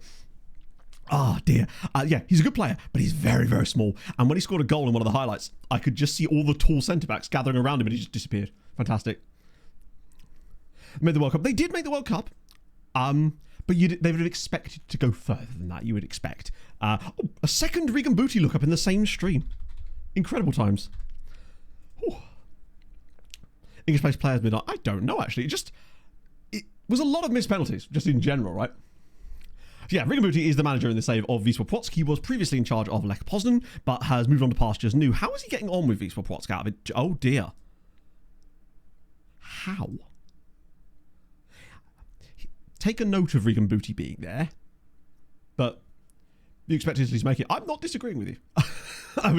You expected Italy to make it, but they didn't. Not much we can do about that, unfortunately, other than go back in time. Even with the time machine, they might struggle. But yeah, take note of Rigan Booty being manager of Wisła Płock, because it may not last very long, given that he's got them 12th in the league. That being said, they are only the 6th best team in the division now. Shout out to Pushkin Neapolmitsa, who continue to be useless in classic them fight. It looks very much like a 3-horse race for the two champions, for the 2 spots at this point. Ah, dearie me. Yeah, these guys seem to come up every couple of... I think they've actually spent a couple of seasons in this division now, right? Or maybe not. No, they do get... I mean, yeah, you can sort of see they're just right there. I feel like penalties go through a sort of cyclical thing where loads of misses for a while and then loads of people just score constantly. But now, we're back in the misses, hopefully. Because they're underperforming Italy at least World Cup. Again, I feel like you're arguing with yourself, friendo. I'm not disagreeing with you. Germany were there, but they did lose to Paraguay. And Italy did not qualify. That is true. These are facts. Gastro Business is at LAFC now. Wait, I didn't even see that happen. That's kind of cool, actually. So he was one of the guys whose contract expired with us, and before I had a chance to re-up him again, he just disappeared. I say disappeared. I didn't even have the opportunity to give him a trial. He's gone to LAFC. That's kind of fun. Because he started off at Elche. He's finally found football, crucially, in the MLS. You're playing games, which is amazing, and good. Fine. You're a decent enough player as well, right? Playing the wrong game. I mean, yeah. Not bringing in that World Cup number 9? Exactly. Rakov got relegated. They did, yeah. It's been technically on the cards for a little while. I think the biggest thing with Rakov was because they lost Al Shankiti at the start of last year, through no fault of their own. He just decided not to go back to them and obviously play for us. Yeah, true. A guy called Showbiz playing for LAFC. This feels like one of Hadrian's little database tricks, but I don't think even he's quite had the foresight to do something like that. On the plus side, I did see Harv linked again with Livingston. I don't know if he ever made the move, but he was linked with... No, he's moved back to Livingston again. Amazing. Hello, Gotchinis. I've just had a quick swift change of top. Mostly because it arrived. He's back at the Tony Macaroni Arena. If you offer them a trial, or they might accept a trial offer of the move, cancel the trial offer and it pushes through the move. Oh, really? Okay. I haven't actually had a situation like that for a while. We haven't really had a lot of them getting a lot of bids lately. It's. I wonder if it's the age profile that's having a factor in there as well. But yeah, Harv has now gone from... Because he went from West Ham to Livingston, to the Tony Macaroni Arena and whatnot, to Celtic, where he basically never played for them in 5 years, now to go back to Livingston again in the Championship. I like how they've been promoted without him. It's fantastic. Chicago Fire. Oh, I know that you... I know he had that preference, but for a second I thought he didn't, and I thought it was just completely organic, but it's just lovely little things like that, man. So, Chicago Fire... I guess, how do we see, what can I even show? Because we don't have the MLS switched on. We could look at their honours, but because we don't have the league switched on, it doesn't have us like the league history in FM. They've had a runner-up in 2029 in the MLS Cup, won the MLS Western Conference in 2025, and third place in 2035. A third place in the Eastern Cup. What? Did it expand in the middle of the save? How did they come third in the Eastern Conference and third in the Western Conference in the same season? That feels like a glitch. That is impressive. Chicago was so good, they were like straddling the line. They did win a... Oh no, they won a supporters shield. There you go. I don't know what that is, but I'm sure it's great because the supporters like it. It sounds like some classic, very middle America indeed. Oh dear. And now Hambusher, I think he had an interesting... Yes, I knew something happened with him. He went to Lechia on loan from us, which I thought was cool, except he's now not playing despite the fact that he was last year. I guess with Lechia qualifying for the Europa League, it's probably pushed him down a little bit there. Hello, Frank. How's it going, friend? Hope you're having a fantastic afternoon as we've crossed over the threshold. Oh dear. This is much more breathable than the shirt I was wearing, in fairness. Like the President's Trophy. Oh, sick, okay. Oh, I see. So it's like the regular season champions. Yeah, being in the under-19s at 31 is a bit of a hello, fellow kids type moment, right? It's a fair play to him, though. He's trying his best. At least he went to a Polish side. Although, to be fair, he has already played for Stal Rzeszów, Wisła Kraków, and Lechia, and a random spell at Adelaide United, because who hasn't done that, right? Joshua Tom Huddlestone ambush. I think you are. Or I certainly haven't seen a notification to suggest that you're not. You were, I think, at one point falling out with their manager, but it looks like you've signed a new contract now, which might even be your last contract, in fact. Natural fitness at 13. Could be. So yeah, you've just kind of settled in nicely at Fulham now. 7 goals. That was a good year. Fulham are just perennial championship fodder these days. Most times when I look at the championship at the end of the season, just to see if anything fun's happened in the other European leagues that we have access to, Fulham are just perennially 12th. Let's see where they are at the moment. Okay, well... wasn't quite what I was anticipating there. Fulham are top of the championship, still being managed by Marco Silva, remarkably. I've only lost 2 games all season. Coventry in there too, but it's just there's no one... Reading, actually, are on the cusp, perhaps. Nothing kind of... Oxford getting to the Premier League is probably one of the more fun things we've had so far, and ooh, it doesn't... Watford being 8th in the Prem is kind of sick too. Tottenham are not having a good year at all. Oxford, I mean, they could still stay up, but they are conceding a hell of a lot of goals, unfortunately, so probably not. What about League One? Please tell me something fun's happening here. Ooh, Barrow and Bromley in the playoff spots for the Championship, potentially. Where are Aldershot in all this? They nearly got to the Champo last season, but kind of mucked it up towards the end. Salford are there. Halifax Town looking like relegation potentially on the cards. It's definitely better than it has been in some previous saves where just nothing happened at the very least, but it's still not amazing. Anyone really silly that's fallen right the way down? I mean, to be fair, Bristol City 17th in League 2 is a bit of an oof on their part.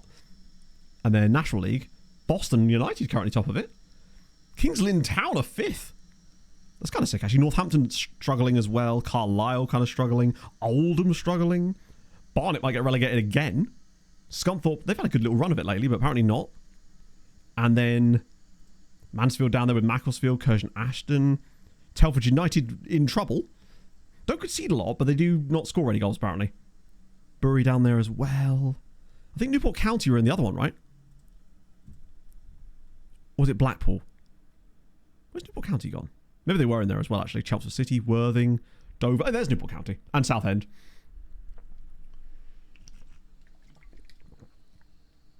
I'm just working this way around Poland. Wait, did I actually become Legia manager? That's sick. I don't even know what I'm up to in this save. I think I'm still working my way through... I have no idea, actually. La Liga? What's that happening? Wow, imagine. Burgos are finally hitting the wall a little bit there in Spain, it would seem. Bundesliga? Are Dortmund still doing... Dortmund are good again. They came so close to relegation last year, but now they are unfortunately good again. Saarbrücken, that was the big shock in Germany. Although, the biggest shock in Germany is that Bayern might not win it. This would be the first time in this save that Bayern would not win the league. And they're 11 points off the top. Surely they're not going to win the league. That's way too far. Yeah, Hansa Rostock have been top flight for a little while, actually. But Freiburg looks to be running away with it. If Bayern somehow win it from here, that would be shit, frankly, because they've won every single league title in this save. What the hell happened to them this year? Mainz and Saarbrücken are absolutely gone, it would seem. Now, who was the other team that nearly came up last year? It was Mannheim. Mannheim was the team that Dortmund beat in the relegation playoff, and it looks like they might get punted back down the German football highway, it would appear. That's unfortunate for them, bless them. What else do I have? I do have Italy access. Napoli have kind of cooked this save. They've been the guys, pretty much. Bologna have got quite decent. I mean, I know they're not bad in real life either, but no huge... Wait, where's Roma? Oh, they're there. For a second, I thought we might have lost Roma. Yeah, Triestina have stayed up for a few years. Fund manager, almost certainly not, because view-only league, so they don't tend to get as much changes. It's almost certainly whoever the manager is in real life, probably, unless there's any changes. When the leagues are playable, you get the cool managerial changes, but not here, unfortunately. Yeah, Triestina have been surviving for, I think, this would be their 3rd season of the top flight. No Sestri Levante. We don't discuss Sestri Levante. They're dead to me. And Liga, yeah. Oh, actually, Marta's doing it again. They're unbeaten after 13 games, tied on points with PSG. This is the year Marta takes them the whole way. I'm feeling it. It's not going to happen, is it? More surprises. Yeah, FM used to be better at that. I think it got almost too good at predicting things sometimes, that it almost kept things a bit too static. It used to... Oh, wow, really? No, Iriola? I'm spelling that right? Iriola. Weird. Maybe he's retired. It's not great. I think to get more variation, you really need a database set up with loads of playable leagues, basically. That's the only way you're going to get that kind of variation. So when we had Outcast to Icons, because of the nature of that save, we had no choice but to have a lot of that stuff switched on. So 19th is there, like a friendly on the Saturday. And that gave us some crazy stuff happening around that save. Most of the reason I have all the weird FM stuff that I do is because of that save. We had, Celtic nearly getting relegated, for example. They had a couple of really bad seasons, and they ended up in a relegation playoff, I think it was, in Scotland, which they unfortunately won. But they got very close to getting knocked down. There was also a situation in Scotland where I think 6 different teams won the SPL in 6 years, which was crazy. Everybody had a go. Hearts, Hibs, Motherwell, Celtic and Rangers, obviously, and there was one other team as well that got up there and did some crazy shit too. It was wild. Yes, I did see that, Hadrian. I'm curious because I do want to make some more of those things because they're just fun to do. Frankly, I've got a few in the tank. Like, we have had a few little interesting ones in this save. For me, like things like Marseille going a full season unbeaten in France, but still not winning the league and stuff like that. That's one. I've got a little note file that I make of them. But it felt like for a while, FM was better at doing the weird stuff when it comes to international football and less so on the leagues. But it might just be because if you think how random Poland has been at times, it definitely has the propensity for it. It's just I think you need to give it the tools, and making things playable certainly seems to do that. Right, some new guys here, perhaps. Oh, that's a nice little chunk of very nice chunk of extensive, actually. Hopefully our next dreamboat is in there, perhaps. 23 of them. Is there anyone that's super old that we can immediately discard? Not discard, but know that they're way too expensive to realistically sign. Boca Juniors goalkeeper. Relishes big matches. Don't hate him, but I suspect he'd want to play load, which is a problem. She's feeling a lot better now, Franco, yeah. It's a bit scary for her because heat stroke's no joke. People die of that, which kind of sucks, obviously. But, yeah, no, she's feeling a lot better now. Hello, Mushroom Man. Not seen the football from last night yet. Oh, okay. Football from last night was fun. Benfica in real life. Yes, it's happened before. I believe it happened in Turkey one season as well, where a Turkish side went unbeaten the whole year and didn't win the title. I can't remember who it was. Is he? Oh, Sharjah. I thought it was a domestic side. That would have been cool.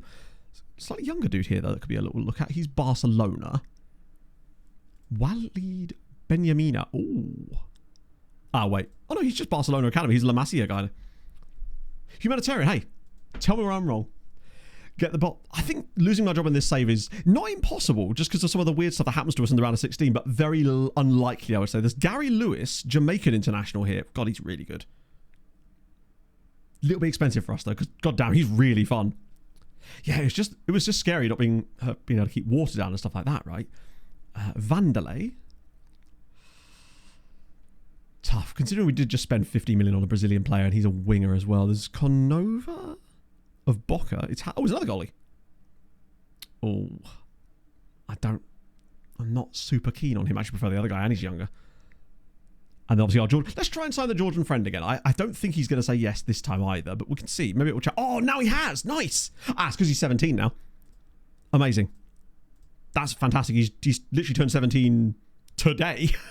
The perfect time to check him out here. So yeah, he's turned 17, which means we now can officially approach him to sign him. I really do think this dude he was born on 9/11. He was.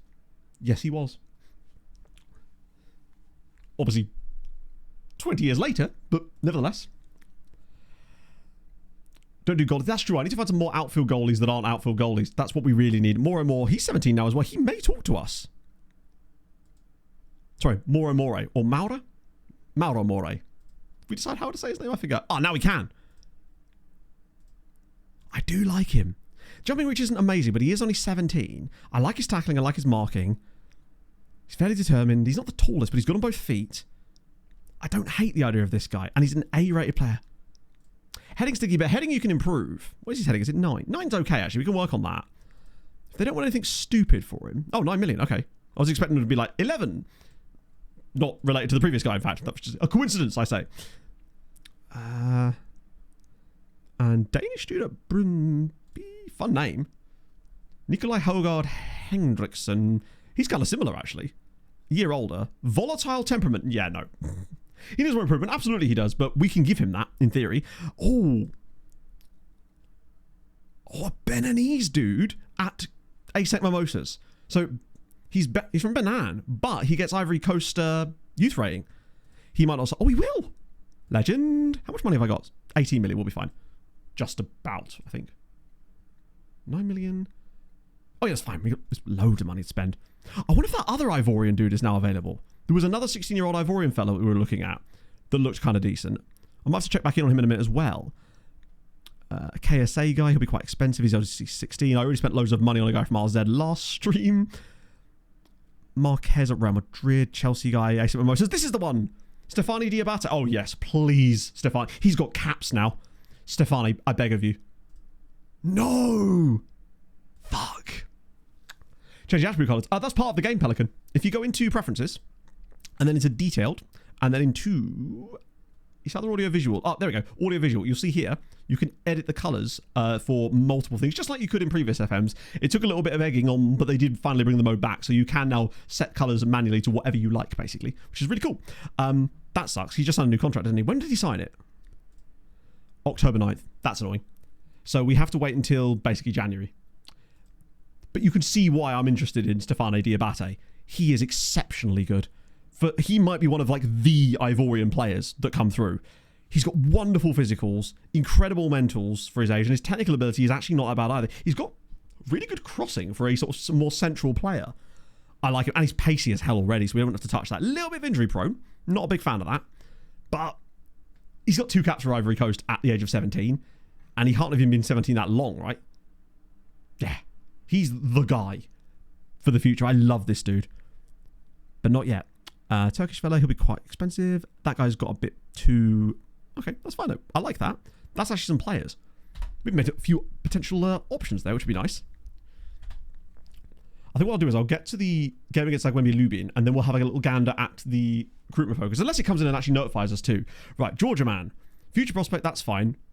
He's going to be getting caps so fast. So it would make sense. Oh no, I hate that. Like, he's going to have caps by the time he's a... To be honest, I'll be amazed if he has caps before... I'll be amazed if he doesn't get caps before he actually signs for us officially, pretty much. He's that good. I will just try to stagger that in like there. That should be enough, right? There we go. It's a shame we can only get him 5 years there, but that's all right. We do what we do. You're certainly not getting a loan back, though. Right, so has more major reservations about negotiating terms, really? But no one else is interested in you. What's he going to demand here?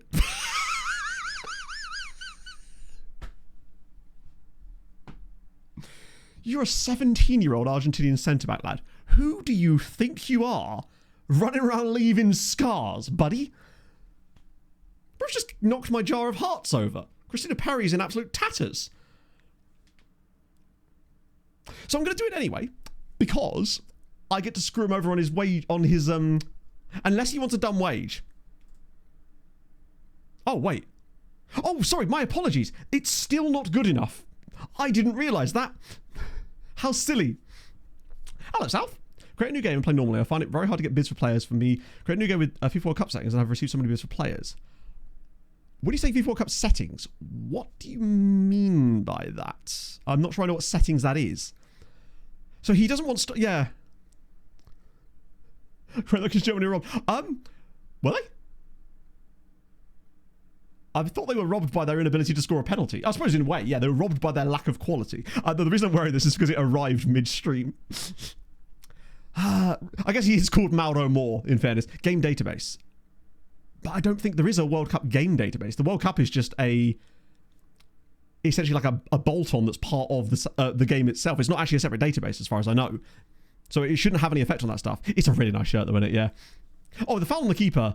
I thought that, honestly, I don't think it was that. I agreed with it, frankly. I think that if it was a case of that the player is trying to head a football or something, but he's not. He's just impeding him, and he does have his arm across him. And for me, it's like, at what point are you just going to have people just stopping the goalkeeper from moving at all? And, like, I hate seeing that sort of shit from set piece. I'm kind of glad they actually enforced it for once, to be fair. What can I even offer you at this point, bro? I'm kind of cute. Okay. Language course, I guess? Get you to speak the Polish? You'll be saying kurwa in no time. Right. But hidden attributes are not possible to change. No, hidden attributes can't change mid-save. You have to set that up at the start of a save. But that's got nothing to do with the World Cup as far as I know. The attribute masking is just an advanced database setting that you have to either tick on or tick off, basically. Winning domestic title would make sense. I just want to see what it would take more than anything else. Where is that? Or is it under well, I can't even do that, can I? Stepping stone, low move, penalty taker. Look to strengthen it. It's a very nice shirt, isn't it? I'll just offer him that, see what he wants. Not fully convinced by the prospect of playing for your club. I mean, doesn't let you change it. Hang on. It doesn't let you change if you start has the FIFA World Cup mode. That can't be right, surely. So it doesn't let you toggle the attribute masking off if you...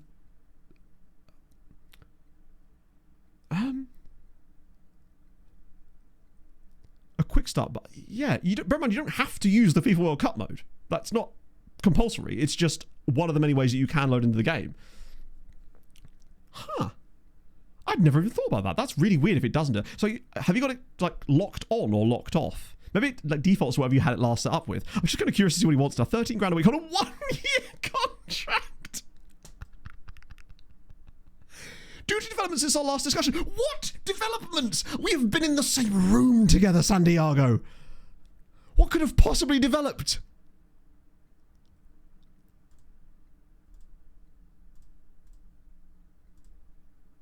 I'm super fascinated by this fella.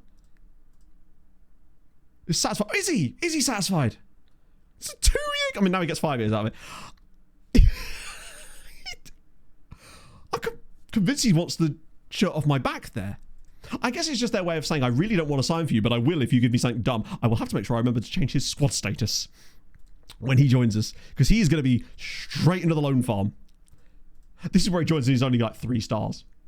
That'd be great. Goodness me, yeah.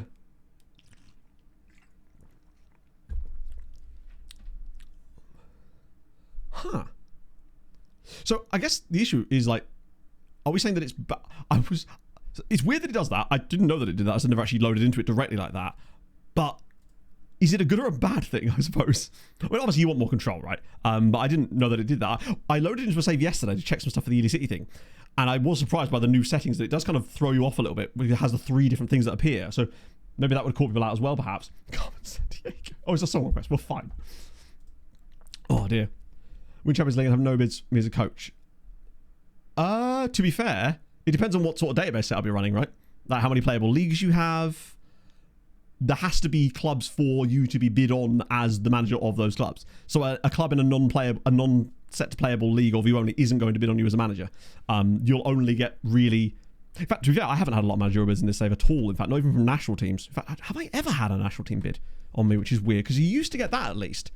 Goal 50, it will be Anwar Naeem. Is that the second year in a row that he's won that? Notably, a certain... what looks to be quite a large exception from players on this list. Haaland's still in there at 38 years old. I'm no doubt he's one of the best players in the world at 38. Dean Howson, wow. Of course, there's barely any regions in this list. We're 14 seasons in. Pavlovic, Nico Paz that Al had. And then Noah Van Tan, Nico. So just the one player in there from us, which is fine, I guess. But the goal 50 is so broken. Actually crazy. He wants to be recalled. Why aren't they playing him? Oh my god, I thought Steinbergen was about to be injured again. Yeah, it shouldn't make a difference to transfers. The only thing that will make you get less or more... Oh, really? Less or more transfer bids on your players is the number of leagues you've got loaded, pretty much. So the more playable leagues you have access to, the more clubs there are that are going to be active in the transfer market to actually allow to put bids on your players. I find that I don't really think that the view-only thing I've set up has really encountered anything new there. An update. I don't think there's any new players. There's some in-progress ones, though, which is good. Quite a large quantity of them. I do hate the recruitment-focused page, though. I wish that this could be expanded out, where like you just say, hey, go away, you know?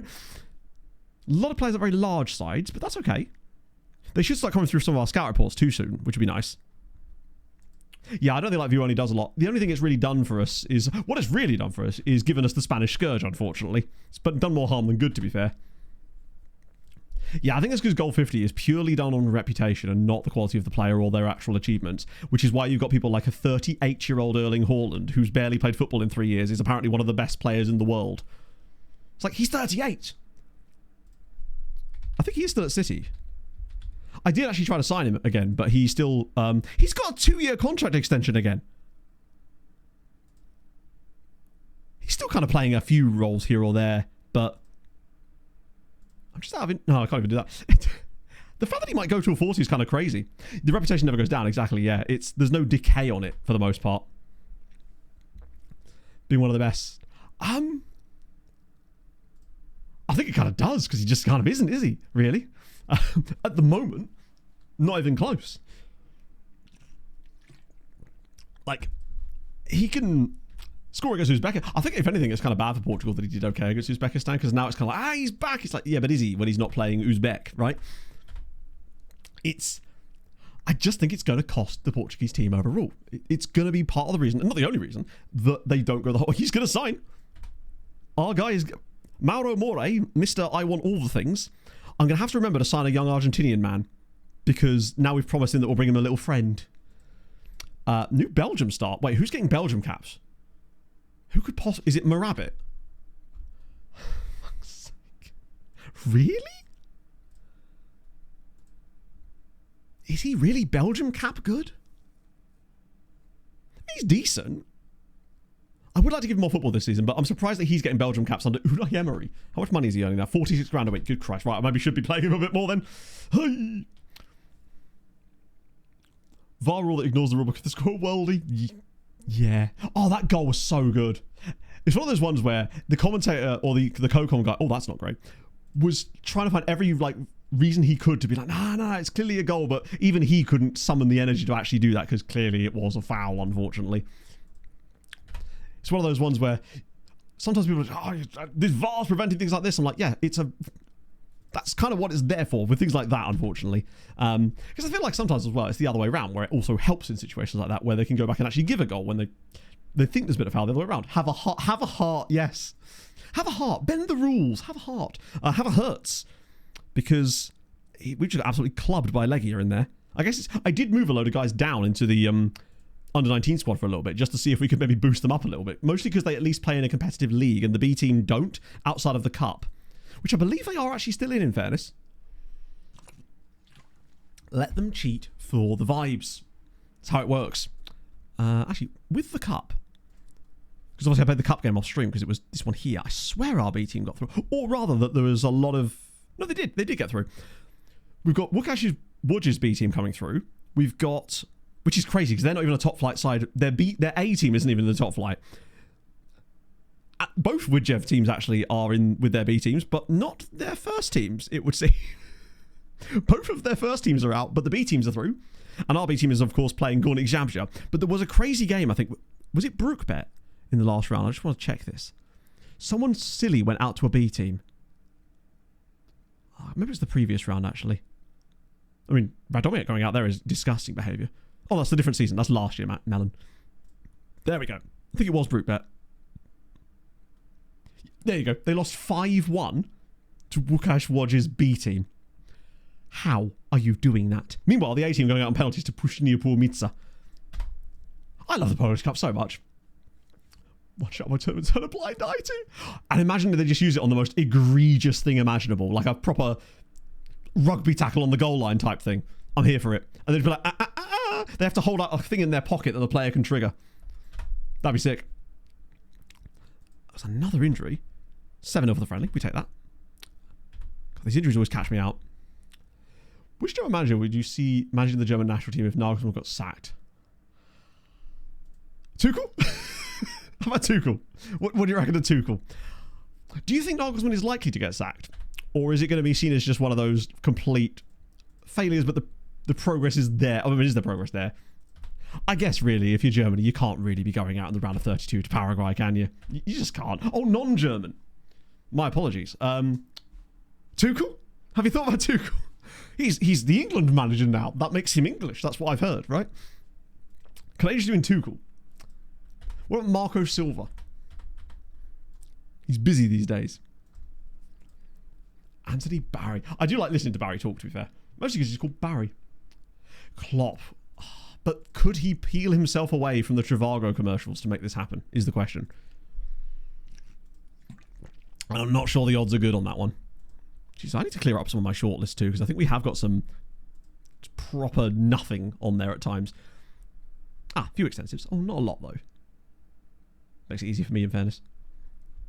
Send you guys around again. Oh, some freebies in there. Maybe. Some free Brazilians. There's a guy at Grotta! I don't know if I want to think about Grotta, but they're there. Anyone that's a little bit oversized or overaged, rather, Bodder dude. But well, those are goalies.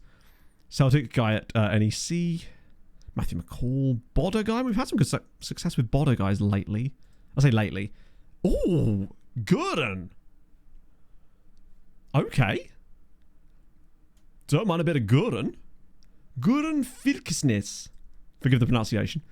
Not getting any Elite Serie in games yet, but 15 finishing, 13 composure, good dribbling, good first touch. He's not slow completely. Great natural fitness. Can't jump to save his life. Fairly sporting. He's all right. I think if he's on the lower end of that, I don't know if I'd want to pay 4.7 for him. Oh, good. It's more than that now. Expect to break into the first team in the years to come. That's a little bit aggressive there, Gooden. 2.5. What would we say to 2? Oh, 2.5. Done. That's suspicious. I suspect he doesn't have the PA ceiling that it suggests he does, because it is a little bit up for grabs there. But that's okay. What about you, Demir Bukalic? He's only 16 in fairness, so he's got one to grow. Oh, Brumby. Thomas Ahmed. There was a guy in there then. Oh dear. What are you? You are not a centre back.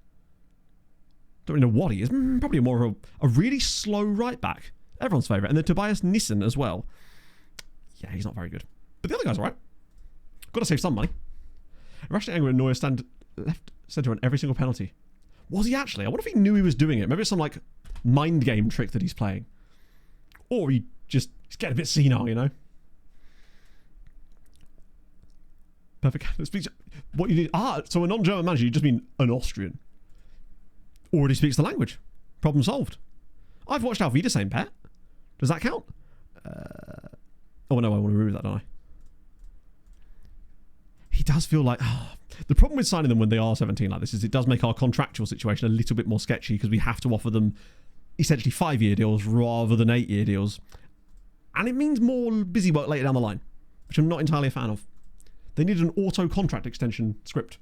I only have 5 of my players in the top 5 of next gen, and not even as close to the other players. So basically, if they're really young and they're playing loads of football and in the playable league, in fairness, you are more likely to see players in there, because next gen doesn't just prioritize quality, it prioritizes game time over most things. So if they're playing a good amount of minutes for you, then they're more likely to be considered for next gen. Think of next gen a little bit like ignore the potential of the players entirely. It judges it more on CA, I think. And if they've been playing a lot for you, even at a young age, their development is going to be vastly accelerated compared to players who are, while really good, not getting a lot of game time for their clubs. Let's say slightly bigger ones. Recruitment focus update. Okay. So we're still only on that one matched right now, but that's okay. I'm hoping to see some players in here that aren't just from the usual clubs at the very top here, because this will be really tough for us to sign any of these guys. Wait, is this guy only 18? Saud Kudic. He's just really high CA. I can see sort of why. Seesaw. There's a few interesting ones in here, in fairness. There's this guy here too, Václav Nioral. Sort of a CM type of dude. But towards the top, it's mostly your Milan, Hertha, Man City. But maybe I just have to give it time, because there is so many things I've got into that report that it isn't just going to be an instant overnight one, I suppose. You've got to kind of let it percolate for a little bit. Remarkable improvement. How is this possible? Good Lord. Even if he's maxed out his PA must be fairly high in order for him to have got to that stage so quickly.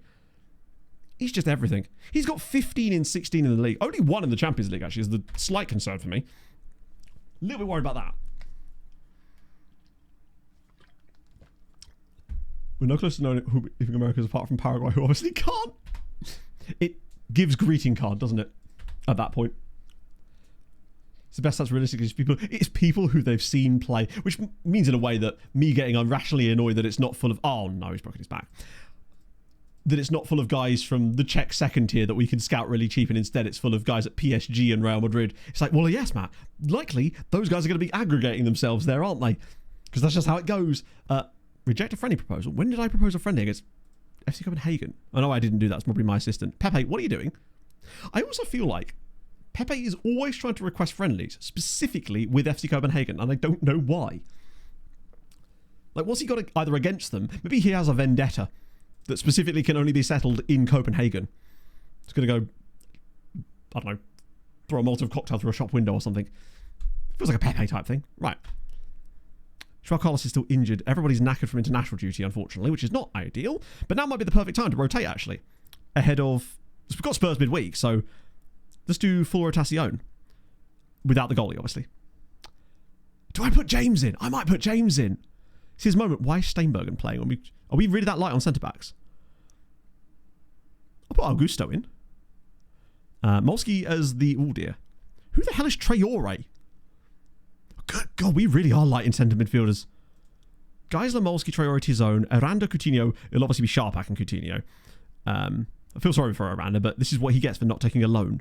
Sharpak's injured as well. Okay. I'm going to start him anyway. Screw it. Man's going to play eventually. Janishit's a right back. Could be interesting. This is going to be fun. There's many fantasy points on the chart here. Fairness. Once improved deal from a player. Oh, I really need to... We need to hope that somebody, mostly from playing these games, tries to pull that shit on us today so we can test this theory out. Oh. Wait, Augusto's not registered? Then why did it let me put him in the team? I must have clicked the wrong button. In that case, it might have to be Steinbergen. No, it could be Manor, because Steinbergen will play... No, I'll put Van Kemsiker in, actually, because we'll play Manor and Steinbergen next match. That should be okay. Now he's on the bench, isn't he? He's not on the bench. Thank Christ for that. Things like that are good to know, though, Hadrian, just because it's the little stuff that will just make those little annoying things less annoying. Particularly as it usually comes off the back of one game where a player didn't even play that well. They just happened to be in the lineup for that particular match. And then all of a sudden their agent's like, hey, oh God. Partially torn groin. That's the injury that Steinbergen had. Right, get to the game, though. Still won the match, though, crucially. Coutinho, Aranda, Tizone, and Geisler. He's just there everywhere. Janishitz does seem fairly competent. This Krizvonos guy is very good. He's always sort of... Yeah, look at the state of him. If they were to... Oh, I think my right headphone just turned off. That was weird. Either way, we move. Do I have to charge that? That's weird. Does it not charge properly? Strange. We're back on him later. I'm going to one headphone drop here. This guy's very, very good. He might be one of the best players that Poland have actually produced in this save that didn't come directly from us. Frankly, he's very, very good indeed.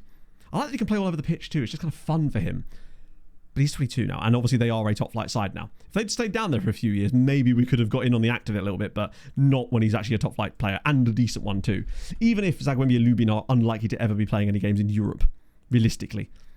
Although, this is Poland, so you never know, actually. Right. Grab a bit of that. Grab a bit of that. Throw that in there. Come on. There we go. So, I've got injuries in Swedish. I played twice in Asia. Yeah. It's like, but what if there's injuries again? What are you going to do with my lad then?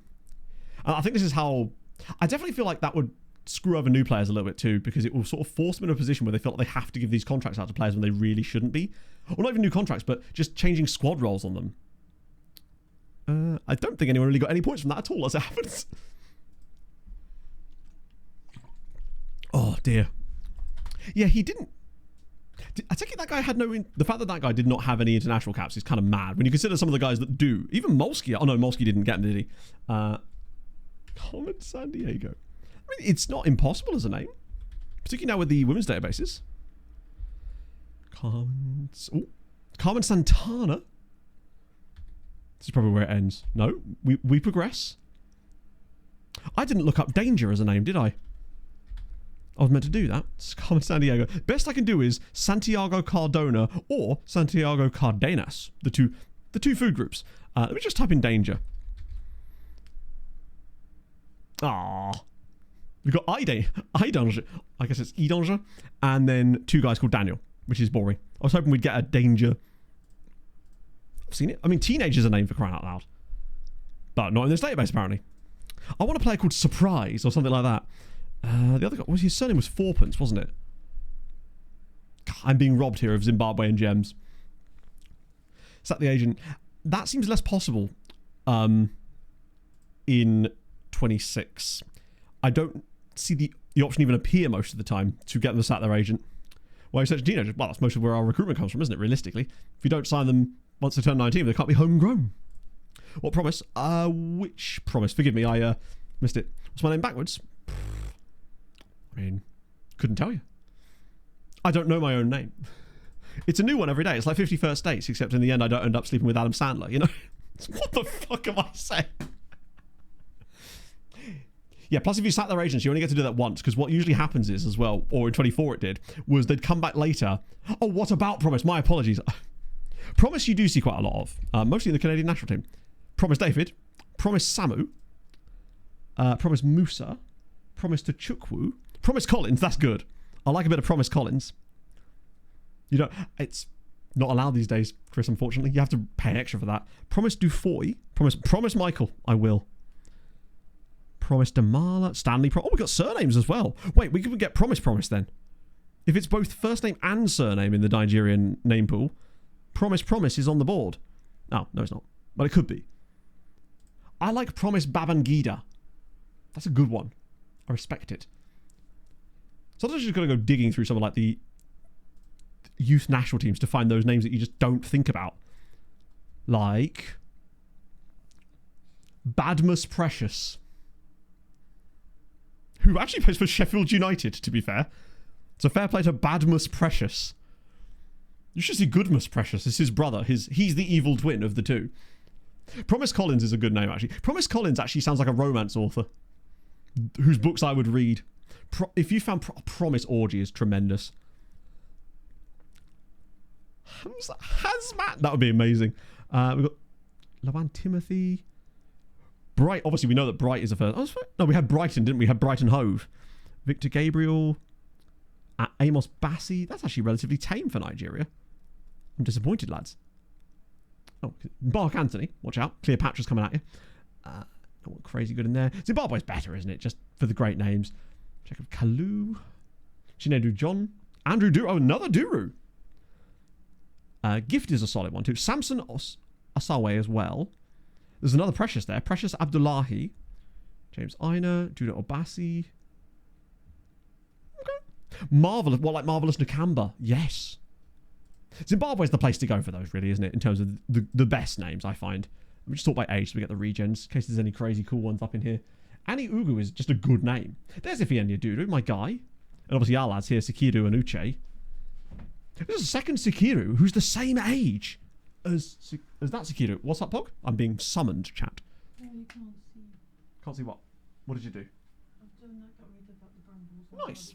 Nicely done, Pog. That's awesome. Marked them with like Sharpie. You've marked them for deletion. To put the weed killer. strong one on. Important. Yeah, Zimbabwe is where the best ones are. I think as far as names go, Zimbabwe is where the best ones of the bunch go. You're right, Poggy? Want the window open? The window open. I probably could open Not it. in the grass today. Just let some air back through. Climb through the window. That's how she gets in. I actually have the door locked when I'm streaming, and Pog has to come in through the window, you see. It's just how it goes. There's gifts in both of them, actually. We've got Sibanda, Panache, Panache. Pond's wrong, seal tan. It's getting there. She's trying out some moisturiser that has fake tanning stuff in it, basically, as a way of trying to even things up, but it takes a bit of time, you see. I'm trying my legs first. That's so her. I can Yeah. hide it if it goes wrong. Just wearing trousers the entire time. Oh, wait. Liberty May. Wait, please tell me it's Mayo. Ladybug on me. You will do. There's loads of them out there. I thought his name was Liberty Mayo. That would have been sensational. Washington Muzenda. Calvin Schumer. Seaman Shoko. Ow.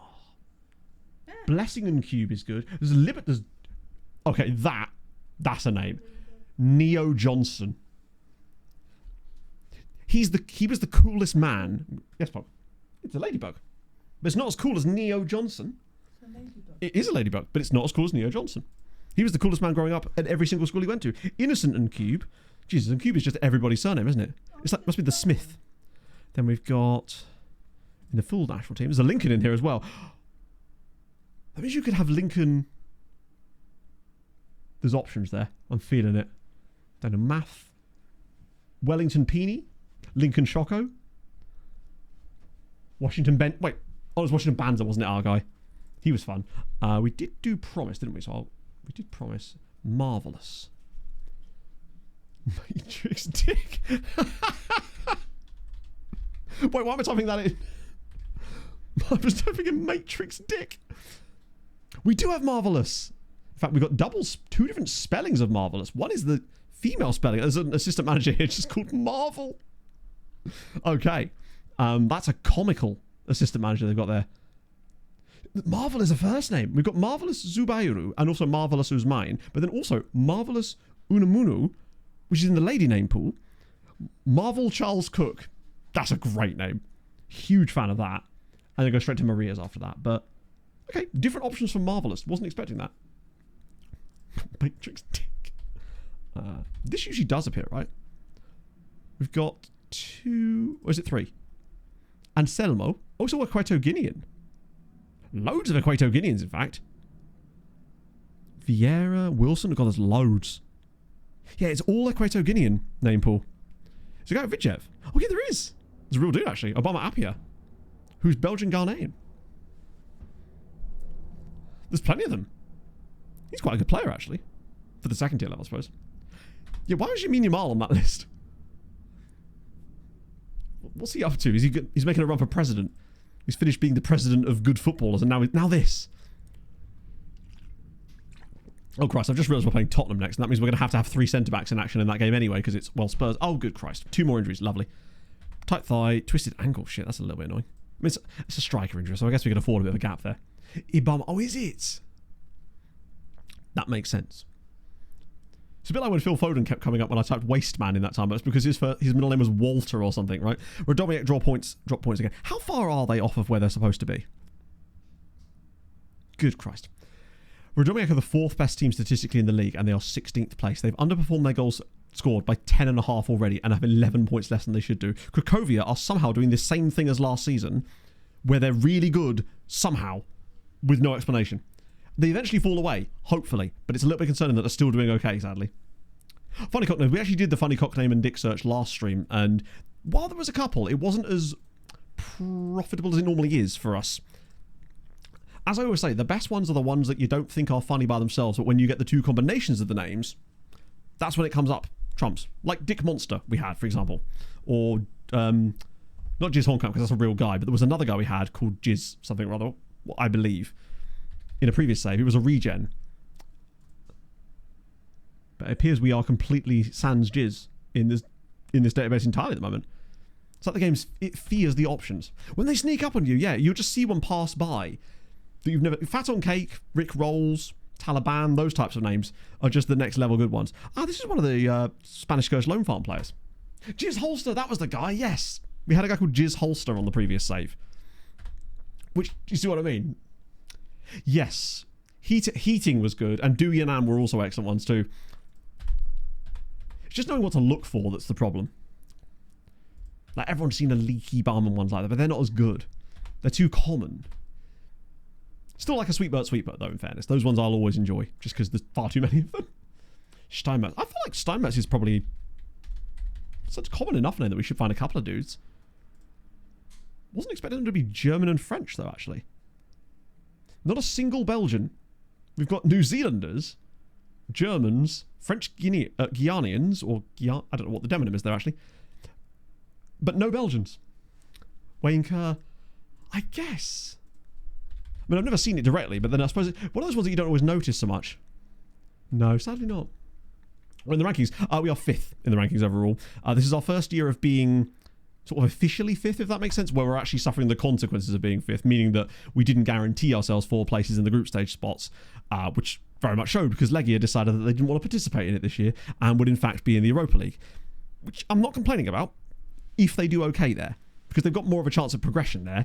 They have already beaten Liverpool in the group stage of the Europa League, though, so they're actually doing all right, in fairness. 22-year-old, this guy we looked at him before, Ron Voter. We found Ben Foster. He's not a goalie. He's not bad, though. Probably America tax on him. Anuku Rangers, dude. Ibrahim Chijoke. He's at 18. I do quite like the Nigerian guy, actually. We do need to get some guys for the loan farm, even if it costs us a bit of money. He'll be on low wages. And since I haven't gone and done a load of amateur scouting since the season before, our loan farm is actually not dwindling, it's certainly not, but it is a little bit lower than it could be. And the Dutch guy at the bottom was a Dutch goalie. Remy van Steenbergen. I mean, if he's anything like his namesake, near namesake, unambitious. He's 20 though is the problem. He's consistent, quite low agility. While he is cheap, I'm not super convinced by him, despite his name being nearly Steenbergen. And particularly the amount of money I've... Oh, I actually only have £5 million left in the bank at the moment right now. Hello, Harv. How are you, my friend? Harv, question.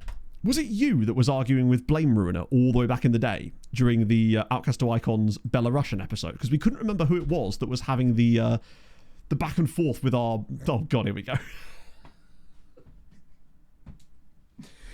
He's here to celebrate himself. Typical.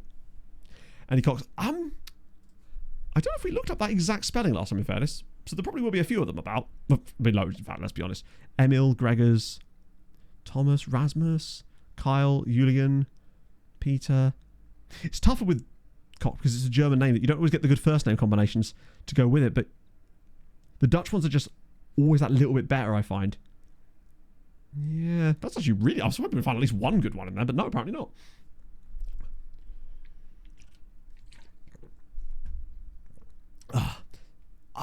We could celebrate the arrival of my Germany shirt to celebrate Germany's success at the World Cup, perhaps.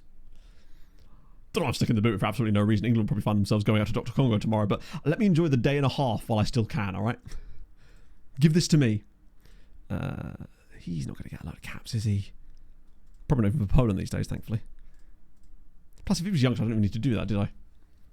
Yeah, Harv's back at the macaroni again. Just enjoy your day. It's a day for relaxation and whatnot. Don't know what comes under whatnot at this point. Various other activities. Right, my headphone decided to wake up now. Let's see. We'll give it a minute. There we go. Don't know why that one died. It must not have been on the magnets properly. Makes us up to Spurs again. Wait, who's been linked with Spurs from West Ham? It's just like this feels like a Jarrod Bowen type move for some reason. Because I've seen Spurs linked with basically everybody.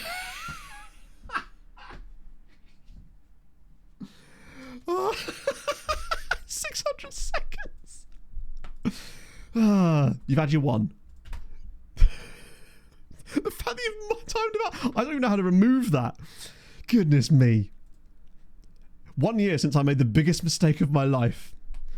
Christ on a bike. This was an unsanctioned one. Why is Paulo Enrique wearing a goal? What the fuck? Paulo Enrique has decided he's a goalkeeper today. He's obviously been spending too much time with Manuel. What's happened there? Ah, nice. Hadrian's brought him back from the dead. Right. How are they all still knackered, or is it just because of fitness levels? Boo. So he's gone. He's gone. He's gone. Is anyone even fit for this game? Oh, we're not even playing that tactic, are we? It's Spurs. What am I doing? So we want... God, Montparnasse is really going to be a big miss here. So Kowalski's in there. Polizia is definitely not starting, but I might start Polizia there and then remove Gomez and bring in whoever's not starting of the three. So I guess it's Mana. Stick him in the middle there. Nice. And then, who's left? One person is Montparnasse and he can't start. Fine. The bench gets smaller and smaller these days. Yeah, I agree, Bolskov, but I think ultimately... in games like that, you just need to take your chances when they come, because they will come. And England basically didn't against Ghana when they actually did get those little openings. They should have won the game still. Ghana were still very disciplined. But I think what we did better against Panama is we utilised set pieces better, and I think that's likely where it's going to come from. I think England just need to get through these types of games to then play against the opposition, the types of opposition that are actually going to open up a bit more.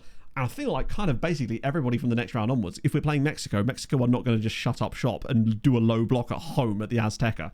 I remember they would, but I don't think they will. I think that's the default. It's basically 10 minutes. I might crave. Oh, is there a ping? Ding ping. Amazing. If he was in Wales, this should just be property ping, wouldn't it? Or is that not even a thing? Is that fine? That'll have to do. Pouring a dog for pissy. And then you throw him in the river. That's the play. Okay, hopefully this works. We are at home against Tottenham after all. Open it. Oh, it absolutely is. And to be fair, England's biggest problem at previous World Cups has not been able to know how to handle those games. And I think we saw little glimpses of it against Croatia, what can happen when teams actually do try to come at you. And I think in plays, weirdly, against Panama, I think what happened is because Panama needed to have it, they had to win, right, to have anything to happen. So they weren't quite as like defensively stable as Ghana, one, because they're not as good, and two, because they just didn't seem to be quite as designed to sit in and do nothing. We could play a bit of John the Pragmatist ball, which I'm still loving as a sentence. Yeah, I think Jed Spence surely has got to be starting, because have they said anything about the injury that Kwanzaa has suffered in that game, or whether it's... I don't think Kwanzaa's useless, I just don't think he's a right back. Like, it's a little bit like making me cook at a Michelin star restaurant and complaining the food's shit, you know? Like, yes, of course it is. It's toast. What do you want from me, Pierre? Jesus. I think Spence has to. He does certainly leave us light, though, if there was any other problems. Yeah, we could do with a bit more of them, certainly. I do like the fact that England have got... Wasn't there a thing... I saw a stat the other day that was England had 4 players in their 11 that were not playing in England. It was like the first time that had actually happened or something. Mateus Fernandes. Oh, really? That was surely... Was he one of the guys that signed for West Ham in January? Because they actually... I liked West Ham's winter signing because they just didn't have enough time. And under 21s, of course, yeah, but like... I suspect that he's not been playing there for Leverkusen or... You know... He's not particularly the type of right back that I think that England need, because it just seemed like England had no width, because with both O'Reilly loves to invert, obviously, and that's clearly part of the plan, but Kwanzaa couldn't really offer that either. And the couple of times that we did get a bit of width, some overlaps and create a bit more space for our wide players, we suddenly had those wide channels. That and Bellingham running the channels a bit more, which was really nice in the second half. This is not great for the early start. Also, did anyone see who was in goal for Spurs? Because I saw Docampo was on the bench, which means presumably that Maxime Marion is in goal for them here. So it's the battle of us against our 2 former goalkeepers, both of whom are at the same club. And we've received over £100 million in total for the pair of them. Things you'd love to see. Yeah, Reece James with the injuries. But unfortunately, Reece James and injuries is just... You have to accept that that's going to be a thing, isn't it, sometimes, really? Oh, go on. Go on, Polizia again. He's my favourite player this season. Okay, never mind. Wait. Is he going to go win the ball back here? The Spurs player just stood there with the ball for some reason. They're going to allow us to continue pressing them. Now, I don't know how well Polizia is going to work in this system. It's the first time he will have even experienced this potential shape. So he is Marion in goal for them as well. United. What, just because they need another Fernandes? I can see that. Like, if one Fernandes works so well, why not a second one? Oh, he gets it back. Polizia. My guy. Come on. Well, graphic settings. So obviously... Oh, I think I can't... It's my guy again, by the way. Polizia. Yet again. Welcome in, friend. Sorry, bonjour. Willkommen, that's German. So, graphics quality I have it set to custom. Oh, wait. So I actually can't show you my graphic settings in-game because I have to change them outside of the match. But I have custom ones because... Basically, my graphic settings are set to maximum for everything. And then there's another setting you can change where it goes beyond maximum on one thing as well, which is why it says custom. But basically it's set to very high or high, and then there's one setting that when you do that, it doesn't turn all the way up for some reason because FM. And that one, I'll show you after the match if you remind me though. I just love this guy. This is a really nice player on the box as well though, but we're not watching this entire highlight because Spurs are literally in possession in our own half. Fucking hell. But he's the hero. What a guy.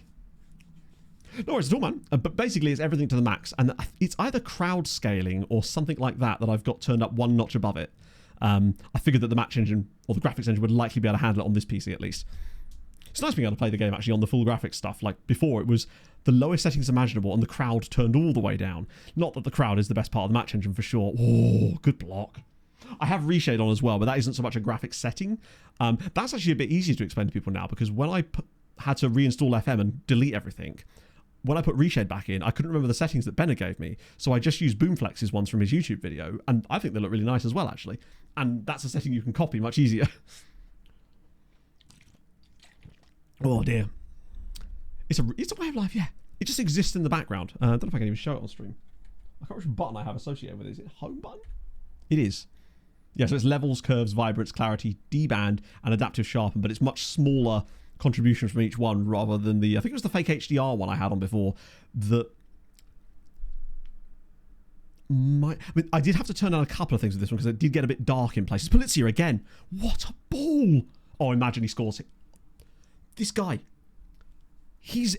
I'm telling you, we're going to win the Champions League this year, and Polizia is going to be the reason for it.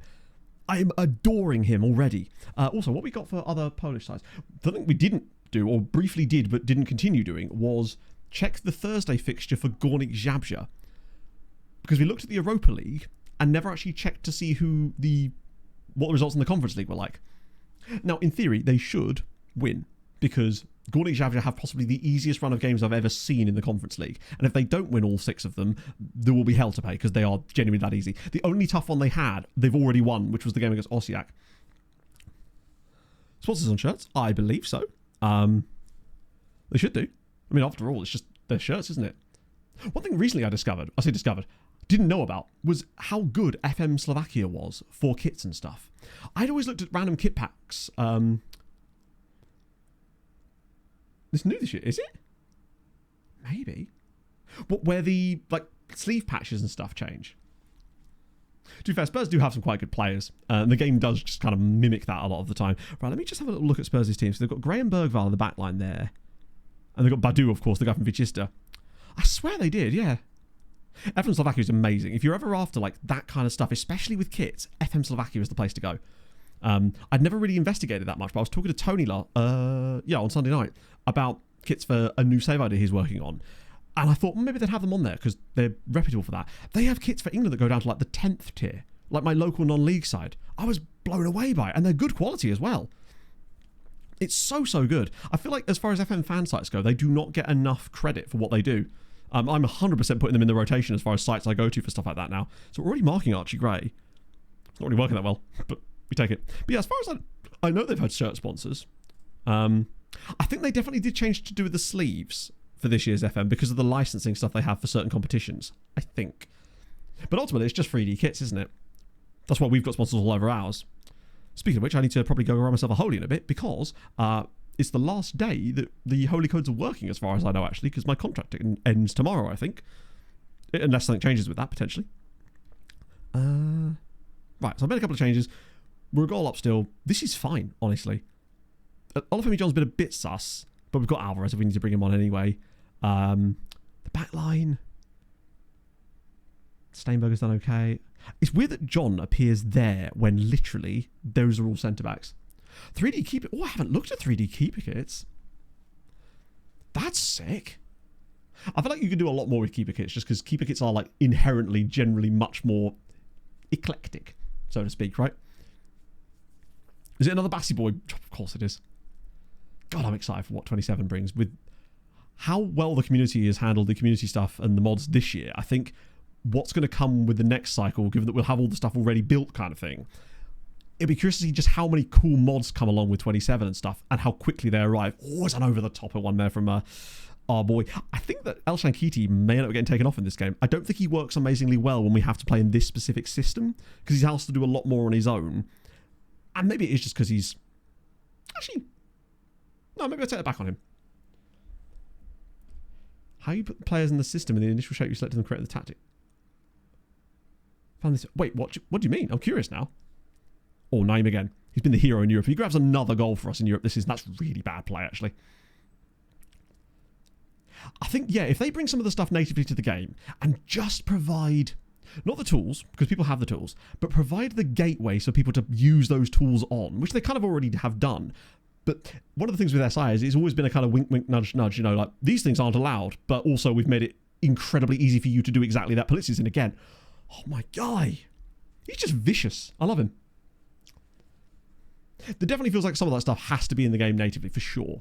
Even if it's just making skinning a bit easier for people. Although, realistically, skinning's not that much more difficult than it was before in terms of the application of skinning, right? You're just copying some files into a folder. The only difference is it's a tiny bit more techy than previously. Start from a centre-back. Aim sits in the centre-back spot. Wait, really? Oh, it's a good finish from Paolo. Assist from Malshankiti. This is a huge win as well. A commentary update. That would be quite tough, wouldn't it? Skinning people... there's more than one way to skin a person, Chris. That's what I always say. If you select a 4-3-3 from tactic selection at the start, and then move a centre-back to AM in possession, the AM then sits in the centre-back spot. Huh.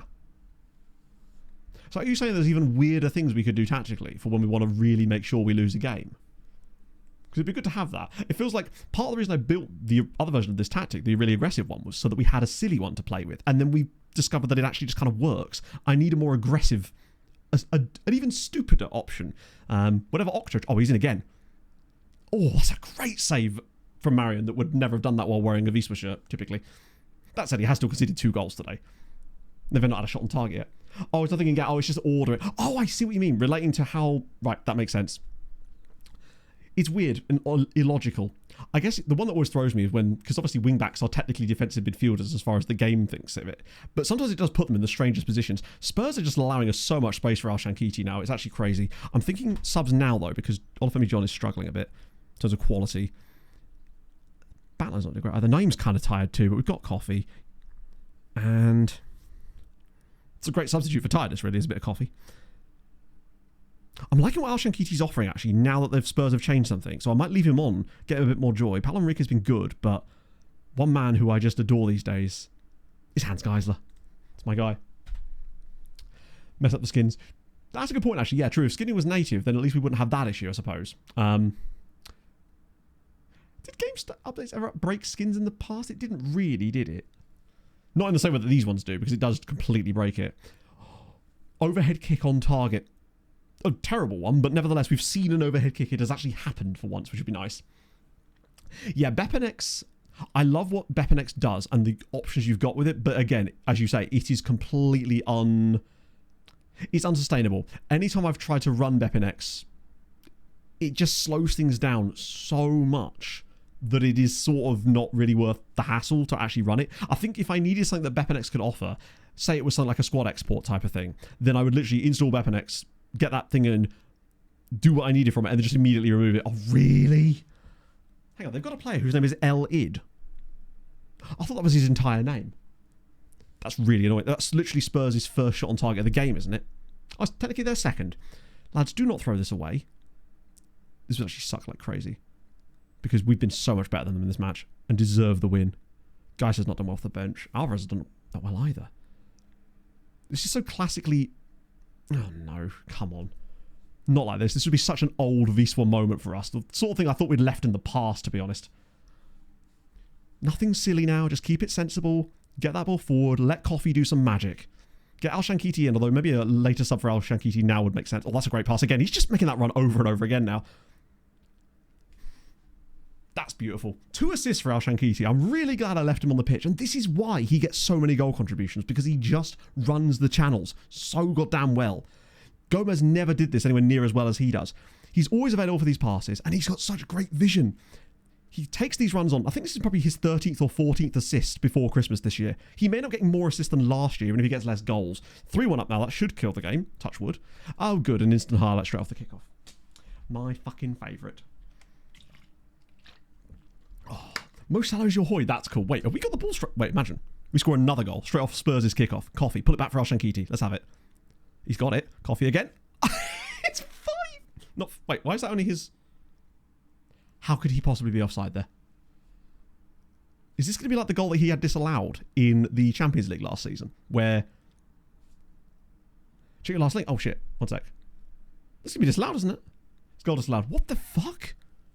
It must be when it's offside, yeah. So how is he offside here? Oh, it's him! Fair. Actually fair. Just. I thought it was Geisler that was offside. That actually makes sense. Come out of nowhere. Virgil van Dijk. Oh. But... Yeah, getting Virgil van Dijk in... But that's kind of what you want in these days. Getting someone like VVD in at another team in Poland is kind of the dream. I'm really hoping that they have... Who is it? Was it Radomiak? Eventually give the role to... As if it's happened twice in one game. Deflected goals for Tottenham. How are we only 3-2 up in this match? We've absolutely annihilated them. God, this is why this tactic never actually got us stupidly far when we played it all the time. Because things like that, just nothing. It hasn't even registered their goal here, in fact. We still get the win over the line in the end, unfortunately. But Marion is suddenly able to make saves now that he's playing for someone else. Ah, dearie me. Yeah, the deflected goals... particularly as they always seem to go against you, it seems. We don't really seem to get a lot of them scored ourselves.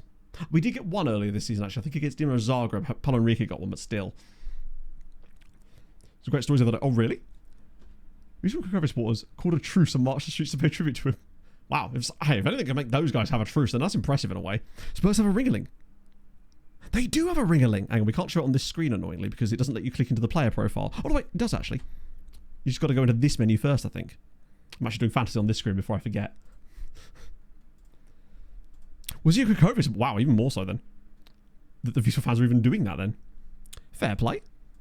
I met him in the Wax Museum in Krakow. Looked just like him, and about 50 other people. There was two other popes there too, so maybe I got my names mixed up. There's a lot of strange things there. Yeah, a man of the match for Naeem with no goals or assists is crazy. Just shows you how good he is. That he can actually pull something like that off. Wow, okay, that's deep. But I suppose football has a dark past, doesn't it? It's a pretty crazy rivalry, as I've heard, which is why we obviously want to make sure they get relegated. Just because they're out of sight, out of mind. To be fair, Alshan Kiti, 2 more assists for him is extremely good. Let me have a look. Can I do it from this way? I should be able to. Oh, yes, I remember. It's Yari Ringeling, who's actually a really solid player, is old Yari Ringeling. I think he came up when we were looking for Ringelings before. Freiburg have won another game, which is good signs for them. Don't know if they're doing the same in Europe. Sorry, in domestic stuff. We beat Spurs. I think Spurs was probably the toughest game we had left, in fairness. I believe. I think our other one, we still have, or is it Milan to play still? I might check that actually. I think we do still have some other kind of tough ones, but Brugge away, Espanyol and Milan at home. Those are tougher games, but they're not like, you'd expect us to be winning all of these, especially with these ones being at home. We've actually kind of recovered quite nicely after that poor start. Only game we've lost the entire season so far in all comps was that weird game against Brookbet where we absolutely clubbed them and somehow lost the game 3-2 out of absolutely nothing. We had 16 shots on target in this game. Goodness me. 1998 during the UEFA Cup match between Wisła Kraków and AC Parma. Threw a knife from the stands, taking a visiting play. Jesus Christ. Yeah, things you don't want in football, basically. Things that need to be gone as soon as possible, and clearly are, to a general extent at least. Yeah, 19 goals and 13 assists he now has. What's that? 32 goal contributions in 23 matches, and it still isn't even Christmas yet. Bro's just killing it again. He got 24 assists in all comps last year, breaking Naeem's record, which was 18. And there's a chance that Naeem could end up coming for his own record this year. But the thing is, Naeem last season didn't actually get to play a lot of games because of the injuries he had. So this might actually be a crazy season for him as well. We were doing that with a man down basically for the entire year. John, how has he not got more goals? Gomez does need to pick it up a little bit too, but at least he's getting more assists, which is good. Yes! Graphic settings. So, preferences. Thank you for reminding me. We go to audio visual, and where is it? Where is it? Hang on.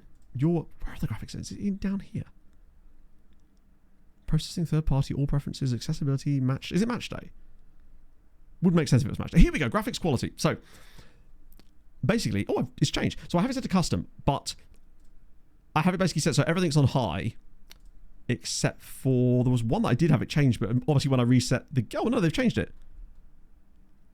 So why is it custom then? There was a setting that when you set it to very or high, one of these was only going to be set it wasn't set to high basically. So I basically have everything turned on to high. But that's just because I believe that the PC is capable of handling it. So, yeah, that's basically what I use. I guess, but then ultimately I can't imagine they were the only ones that were up to those kind of shenanigans in terms of Polish clubs, right? I imagine that plenty of Polish sides, and just like plenty of sides all across Europe, have got pretty checkered histories when it comes to sort of football hooliganism, as it were, right? England, for example. Right. Good. Decisive fixture. Wait, decisive fixture for what? Losing Haitians. Wait, how they... Oh, please don't. Do not sack Liam Rossignol. He's doing so well in Europe, although they are kind of ass in the league. It's kind of sucky that we've got Piaslovica, Legia, Radomiak all down here. Dave with the raid. Welcome in, friend. Welcome in, everybody. We've just beat Spurs in the Champions League. Pleased / also potentially not pleased, depending on your allegiances to know. Good stuff. Right. I think he's averaging over an 8 in the league as well, which is insane. He did get 28 by Christmas last year, but he's obviously not going to get that again this year. Or actually, is he? No. because he's literally got 4 more matches in which to do it.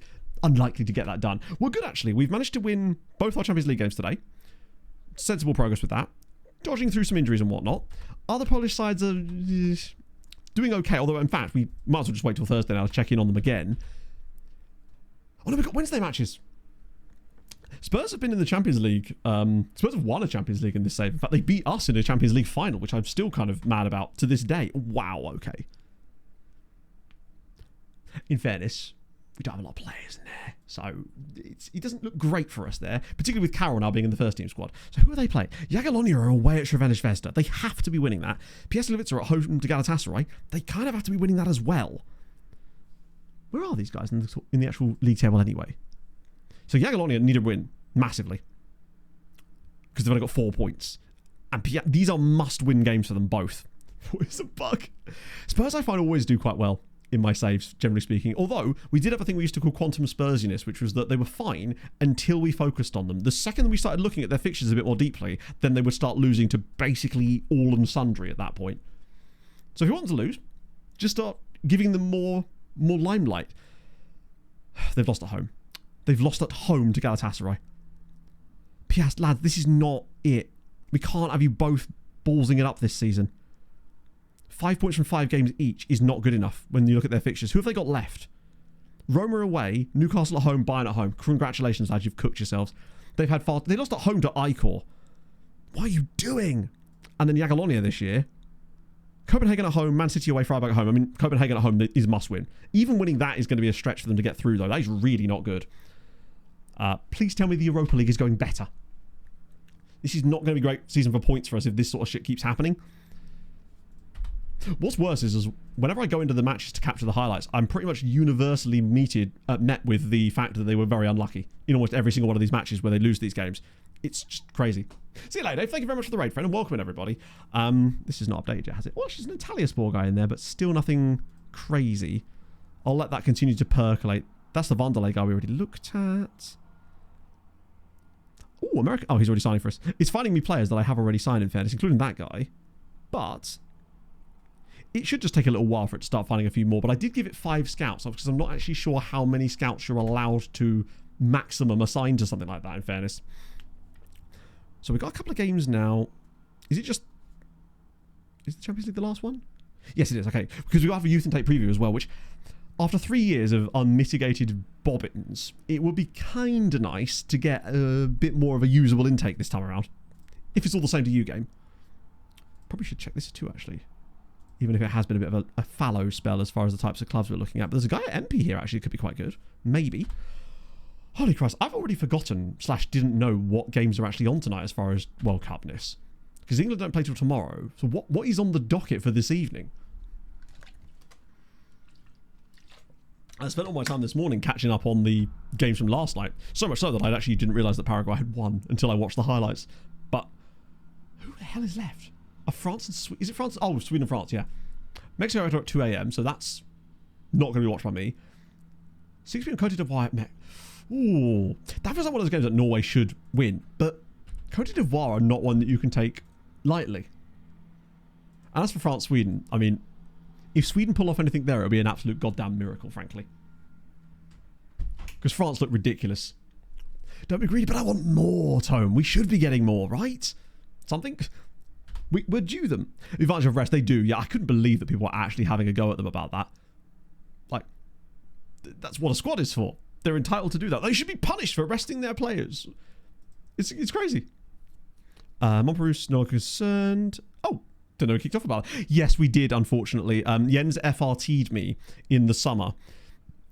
And when I tried to give him a new contract. And luckily, on the final day of the window, Gordon Jabja came in and said, hey, we'll give you £10.5 million for Jens. And I said, fine. But we got a bit of money out of it. And more importantly, we got some money out of it. Jens got to keep playing in Poland, and he got to join a team that were playing in Europe as well. So I feel like if I was going to sell him to anybody, I'm glad it was Górnik Zabrze, because they're Górnik Zabrze, right? But it was sad to see him go, because this was his 11th season at the club too. Oh, I love him to come back as a coach. He's probably not old enough yet to have any staff attributes, considering he's 30. He's got 16 natural fitness, so with another 3-year contract. What I will do, though, is shortlist him. That way we can keep an eye on him a bit closer. I need to make a new shortlist for that specific thing. Other Europe, yes, I don't want to miss it this time. Right, let's go. But yeah, sadly, Jens left. Which is why I'm so glad that we got Polizia. Part of the reason I signed Polizia was because with Jens going... Although actually at the time I'd already... That was the other reason I was more willing to let Jens move on, was because I think we'd already signed Polizia at that point. Right, other European sites. They better be doing stuff. We need some big success lower down. Okay, Legia have done okay there. Oh god, this is still not looking great, is it? Right. Fixtures. Arca lose 3-0 at home to Bayer Leverkusen. It happens. They're really good. It's the fact that both Arsenal and Liverpool are in the Europa this year. Good lord, look at some of these games. Basel win 5-4 against RZ. Bear in mind, Basel drew 5-5 with one of our teams last season as well. They've just got goals. And this Katoto dude, Koloto, he's prolific. Or certainly is in Europe at least. Which means didn't go well for the others either, did it? Hopefully it was at least tough games and not thrown away points. Waterford getting a 0-0 draw at Hajduk Split. Incredible scenes. Lechia lose to Molde now. Jesus, they are really shit. Legia, though, much better. 2-0 win against Slovan Bratislava. They're cooking nicely. Gravity Tessie on the left. I wish he could have done, but we couldn't even get a testimonial for him because the game doesn't let me. They are... Lechia Gdansk are massively shit this year. It's... Yeah. Torpedo are 30. My god, they are 12. What the hell? They've beaten Karabakh, Ghent and Pushkas. They're really not that good either. They routinely... God, they've only lost narrowly as well to RZ and Slovan Bratislava. I'd love if they got through, just so that we maybe get a chance of playing them in the next round if one of those. Waterford are in the knockout spots technically right now as well, ahead of Inter. I mean, look at some of the teams down here. Feyenoord are down here. Slovan Bratislava, Olympiakos. They're all down there.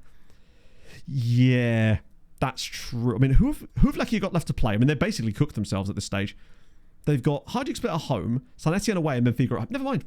Thanks for coming, lads. This is why when you do have a season like we've just had, where there's so much variance in qualifiers, it's kind of cooked us a bit.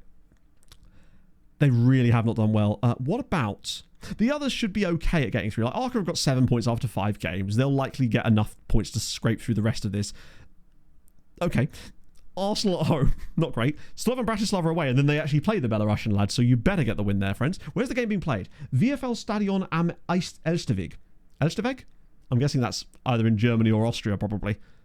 VFL. Is that Bochum's ground, maybe? I don't know. Just because it says VFL. Either way, we can't click on it to find out. But that's where they'll be playing that game. And then, because they played one game in the Mesut Ozil Stadium last year. And then lastly, I mean, not that it matters for Legia, although if they could get top 8, that'd be ideal. They've probably got some quite tough ones to come, right? Elfsborg away, PSV Eindhoven at home, and Stuttgart away. They should beat PSV. PSV shipped 5 to Arca. Still need to do Gornik, Matt. Who, if they've got anything except for 12 points now, are dead to me. Oh, I think they do, actually. They do not. They've somehow lost a game. Who the fuck did they lose to? How have you done that? They lost to Dinamo Tbilisi. I know Dinamo Tbilisi are not that bad, but you shouldn't be losing to Dinamo Tbilisi when you're Gornik Zabzha. They had the easiest run of fixtures. That's not even the right fixtures. That's literally the games they played to get here. Yeah, so Torpedo are in here. There's loads of Georgian sides cutting about. 2 of them in here. Faruk Stanza up top as well. As long as they get top 8, I'm not overly fussed, but it's an opportunity to miss when they miss out on points. Victoria Pilsen are back!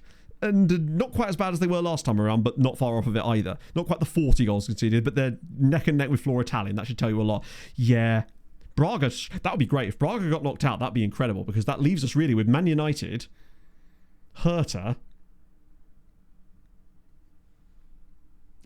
and Girona. I mean, Victoria de Guimarães as well, actually. The Conference League is definitely wide open this year. Man United will, of course, win it because they're Man United. But nevertheless, with the fact that the French and the Italians, I believe, both lost teams and didn't get to jump all the way in, it's a bit more open than it normally is, I suppose. Right, let's actually look at the coefficients, because I'm a bit worried that we're not going to be looking too good now, even after the start we had. 6.0 on the year. Still ahead of Italy. Actually, other than Scotland and Ukraine, who are having peak-ass seasons, it would seem, we're doing all right. It's nothing crazy, though. And remember, we're losing a 21-point year, so we're going to get an absolute battering anyway.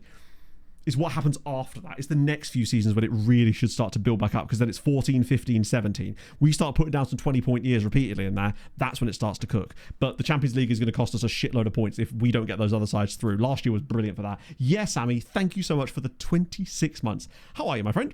Hope you're slightly cooler than I am right now. Fucking nearly 30 degrees in this room still. That's wild. It's not even that hot outside, which is what makes it more confusing to me, if anything. Right, we'll switch back to the other tactic now. And now trying to figure out how the hell I'm going to pick this team again. I forgot to rest players for this game as well, didn't I? I need to make sure I do that. We'll bring in... Of course, yeah, why would I do that? I'll bring in Mana to that spot there. Van Kemsika... Wait, was Mana playing further up? Oh, of course he was, because we had 3 CMs, didn't we? So I want Kowalski's in there, that's fine. Joao Carlos, then I want Polizia in that spot there. Then I want Paulo Enrique in that spot there, which is fine. And then I'll bring back in Mr. Gomez, and that will do nicely, I think. Naeem can start, although he's a bit tired. Actually, I'll give Naeem a little one day off. He could do with it. He's played so well for us in Europe lately, he could do with a little rest. We've got a bit more options off the bench, though. Janicic is fit again, just about. Coutinho can come back to the bench. I do hate having to bring them in and out all the time, but it is what it is. Poor rectangular world. Hey, one day I'm going to get my circular room. I'm going to live in the... What was it called? The Panopticon. I will be watched at all times. In a way, you could argue that streaming is in some way a mental version of a panopticon, perhaps. Right, anyway, I'm going to go for a pee, grab myself a holy, come back to the Wiz quiz, and then we're going to burst on through and finish off with the league fixtures, the cup game, and of course our final Champions League match, as well as the... What's the word I'm looking for? Youth Intake preview, because... Bless me, just do it. Give us something good for once. Right, back in a second, friends. You get a nice little Wiz.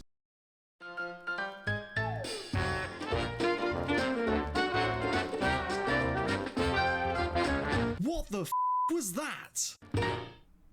Yeah, so those buttons are right next to each other, in case you can't tell. I may have accidentally pushed the wrong button there. Just slightly. Fair enough. Back in a...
He's got it right at the death there.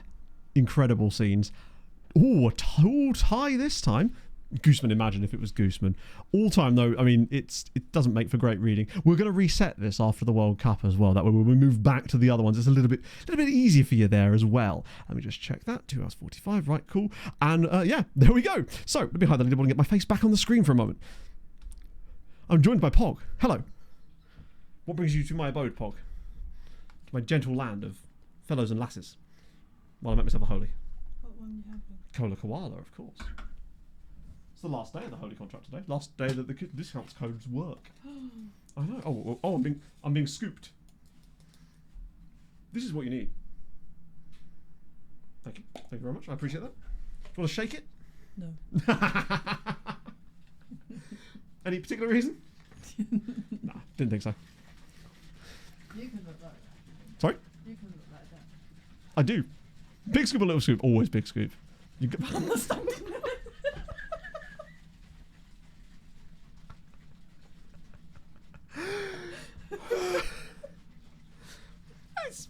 I don't know what you're talking about. I'm sorry, I'm doing it left-handed. It's your fault for being here. I could have been on my own. Things you love to see. Just Goodness be in front of you. It's a very big Holy this time around. But yeah, sorry, on topic. Thank you very much for the support over the 6 months of the Holy campaign and stuff. I believe this is the last day that the discount code works. If you do want to get on things at the very end, you still can. SYC code at checkout for 10% off, or SYC5 for £5 off of any orders as well. But I do really appreciate you guys on that. I'm not going to stop drinking this stuff. Let's be honest, it's delicious, frankly. I genuinely do love it. It's particularly this flavour. Nothing has come close to what Cola Koala does for me. Nice little pick up in the afternoon. Things you like to see. So, a couple of little VOD comments first, because we do actually have a couple this time around. Switching over to me now. Undercover Man is not dead. He does exist, but I must admit, playing in the Champions League, probably not the best thing for him. Certainly putting him on the world stage is now Xylophone. Is it Xavier Xylophone? Javi Xylophone? Did we call him this time? I've actually forgotten at this point. I assume this was relating to the discussion around the head-to-head stuff. And I'm still so torn on it, because I feel like one is more fair overall, but one of them is a better spectacle, and I really can't quite decide which I think puts me in the position of not caring either way, I suppose, right? But it definitely has... I think that'll be his next name, potentially. We'll just do Star Wars names once we zoom back around the alphabet again. Now, I did answer this on the previous video, but just in case, perhaps... I might have to go and answer this with actual text, no less. The way that this used to work is you can do a thing, or you used to be able to, and I believe you still can, perhaps. It was a thing called match plans, which is where you could, in theory, guide them in a way that they would be able to make changes sort of what you'd want. You could basically say, if the game state is this, then do this. I don't know how deep it went. It would be nice if you had that facility now that the game has instant result as a native feature, but you can't really do a lot more than that, realistically. I don't even know how deep you could really go with the actual match plan thing, really. Whether you could actually have it say bring on these specific players, probably not, but that was probably the closest you could get to something like that. In addition, while we're here, we had a really interesting discussion the other day in stream, I know this is crazy to say, about improvements to the youth stuff in FM, and it got me thinking about the immersion side of things and how I always bang on about it, and we sort of have our... Was it removed? That would make sense. But that was what you used to be able to do, at least. Is that, like, the problem with the immersion thing is, from an outside perspective, since we actually only have one... I'm actually going to play this game, because we've literally just got the Champions League game at the end to play, and it's only like 22, so I actually just kind of watch some football, perhaps. That means I get to yap a bit more, and I don't have to click spacebar all the time. What would we actually change from an immersion standpoint that you think would improve the game to back to where it used to be with FM24? Like, instead of being like more of this, but like, what do those things actually look like to you in game? So for me personally, it's things like revamping the news page in the game to give you more control over what you see on there, for a start, and also you are naturally taken to it more frequently. Leagues in focus for sure, because those two things used to be hand in hand, right? Not a social feed, but a better page on the news page. Yeah, I think the problem is a lot of the information is buried, and I also feel like a lot of the information that it does show you is not interesting stuff. It's really generic things that you don't care about. What we'll do actually is, after this match, we'll have a look at the actual page itself, and I can sort of show you what I mean by that, because I sometimes do this with the hope that someone at SI hears it. Not because of me saying it, but because it's sort of, I'm leading a discussion on it, essentially, right? Hungry Gamer, thank you very much for the follow. What's your favourite food? I don't know why I felt like saying that, but thank you for the follow. I do appreciate that, friend. So much of it is buried, yeah. And I feel like from a... just Mike's listening, yeah. And I feel like the headlines themselves are written in such a way that you don't find enough intrigue in it and information that makes you want to click it in the first place. Right? So that's one of the things we were discussing last time around that, but this is more specific to do with the immersion. Oh, Belicia again. I'm telling you, he is the guy. My boy Roberto. So newsletter subscribes to League. Yeah, ScreenFlow actually brings me back to what I was saying earlier. I think ScreenFlow is a part of that. The title. I mean, hey, you got to do what you got to do, but because you never know who's watching at times. Like, I know people at SI watch the streams because I've spoken to them about it. Not all the time, of course, but I know for a fact that they do watch, or certainly did. Maybe not now, but they certainly did watch my stuff. I say they as like a monolith, but ultimately I have spoken to people at SI that I know watch my content because they've brought up very specific things that I've said. There was a developer that a lot of you probably, some of you will probably know, called Nick Madden, that used to work for SI. He no longer works at the company. Lovely guy, genuinely one of the nicest people I've ever met. And I say that a lot, but he is like genuinely up there. And I remember when I saw him once at a studio visit, he specifically brought up the Mount Everest video that Hadrian and I had put together as like an example of them, something they were sending around the office, basically. That's a great finish, by the way. What a ball through the middle from Johnny Boy. And was that Paolo Enrique again? It was. Oh, it's like he's volleyed it into the ground. Yeah, I'll honestly sacrifice the extend all loan button. But yeah, I like that newsletter idea. That's cool. So you basically, because you remember how in the past you could follow things in the game, and it was supposed to curate the social feed. Wouldn't it be sick now if instead of doing that, it allowed it to curate the news page for you using that information, and you could then obviously do some refinement within that, perhaps with the certain things you want to see. Get taken to a bit more frequently. Nice save. That would be sick. You've broken your toy. Yeah, I said that one might be the one that's peaked. Although actually the Everest one, sorry, the space one probably was even more so in a way. It's a shame that the heat effects and stuff that they brought in didn't quite do what we were hoping they would do. Most successful foreign nation in NASCAR history. You love to see it. Fair play to him as well. He absolutely dominated the race. That being said, I didn't get a chance to see a lot because I was watching the... oh, that's a naughty one. Wait, is that not a red card? It is, yeah. This could get a bit ugly, this game, by the way. Peak like man, it did. Splits your injury. Oh, he is. Okay, that's 2 injuries then. That's good. But yeah, so I like that idea. But I think there's more to it than just straight up. Let me get Pulitzer off, unfortunately. I hate to say thigh injury too. Jesus. We're 2-0 up now. I'll give Molsky a run rather than letting Bonpruce potentially get injured. Historical stat narrative. Yes, I think you're right. That kind of comes under the same umbrella, doesn't it? If the game is better at stat tracking as well, it can add more immersion to it because it allows you to investigate oddities and curiosities and be given more information rather than just looking at it and being like, oh, this has happened, but I don't know why.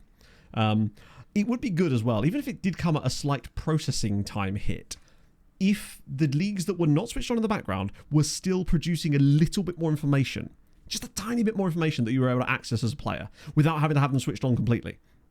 That'd be kind of good. Also, just fixing the league history graph as well would be nice. Just it's completely unusable at this stage. It doesn't work properly. Not scored against this team for years. Yeah, and it has that information. Bring back stuff for those exact people who code exactly. So it's the news thing. But one of the other ways that the game displays that information is via the, like, you know when you're processing through things and you've got the box in the middle that shows like fixtures and there's like new stuff coming across there. It feels like the things that are chosen to put in there don't feel right. It just feels like it never usually shows you that anything interesting. It's the same old crap. And do you remember in the past when you were simming or just going through processing stuff in 24, you'd see like random bits of stuff that would just pop across the top and it would just have the most strange thing, like you've been managing and it would say, hey, Dortmund have not scored in their last 3 matches. And you're like, wow, that's really weird. I didn't know that. And that would make your brain go, right, why have Dortmund not scored in the last 3 matches? Let me go look at the Bundesliga all of a sudden. And then all of a sudden you're down a rabbit hole and you realise Saarbrücken have been promoted. It's those little things, the oddities. The amount of times I've noticed this year that we've just been completely surprised by things that we 100% would have spotted or someone in chat would have spotted way sooner.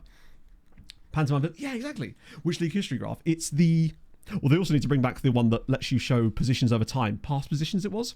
That would really help with that for telling stories. But it's the one where, I don't know if I can show it in game actually.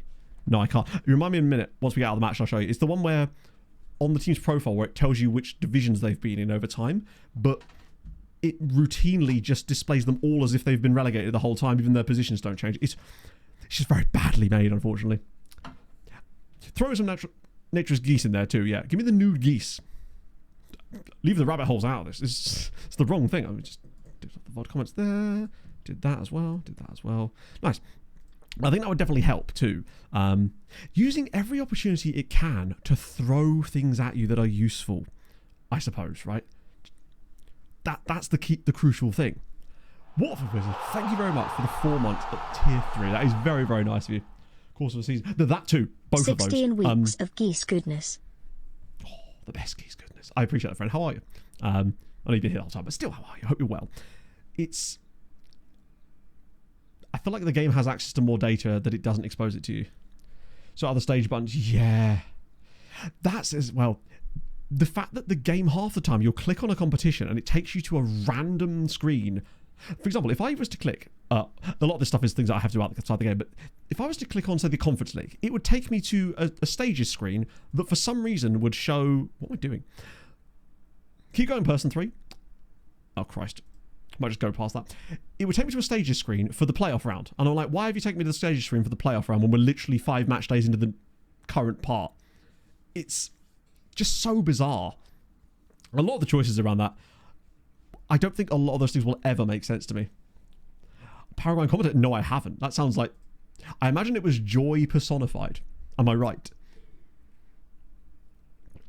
Considering we're up against 10 men, we really have just stopped bothering. I guess this is what complacency looks like in practice, right?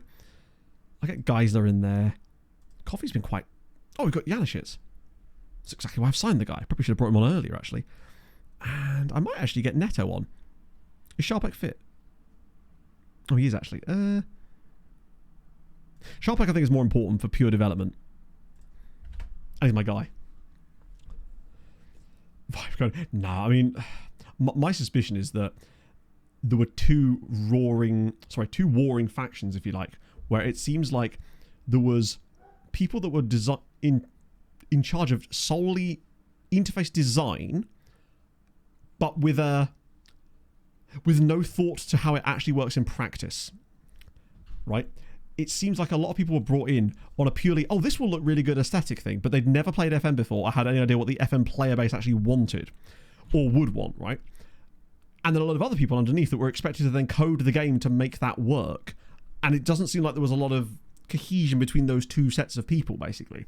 And I know that they, from what I remember reading at least, they bring in outside people for that specific side of things, and I just don't know why.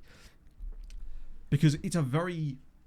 Like, FM players want things a very certain way, generally speaking. But yeah, basically it's Mike's fault. How did we not score a goal after their red card? 27. I mean, God, I hope so. I have no interest in football. I don't think football is really the interest issue. I think it's specifically FM. It's... The game itself is played in a weird way, and they're going... Because they're looking at certain menus, and you can look at it and go, oh, that actually looks really nice from an aesthetic standpoint, but not in this use case. Some of those pop-ups, you think, if they're only showing a tiny bit of information that you won't use that often, then fine, it makes a little bit of sense. But when it's being used on screens that you have to spend way more time on, that's where it goes wrong, for me at least. Map out the Unity, because people know, yeah, they clearly had never touched FM, or if they had, were not listened to, which I suspect is more likely the former of the two. Lack of communication feels like it's deeper. I mean, it might be deeper, but what could possibly be deeper than that?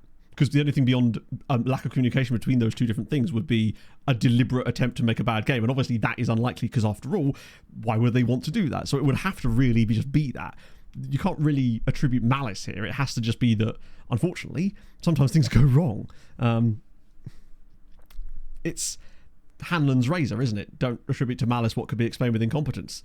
I think it's Hanlon's razor. I forget which of the razors it is. It could have been Gillette. Not saying it's malice, but then I don't know what else it could possibly be at that point. If it's not miscommunication and a misunderstanding, then what more could it be at that point? There's not really that many other options available. Messages tab out on the overall page. Yeah. It's... The portal itself feels strange. Symptom of incompetence. Yeah.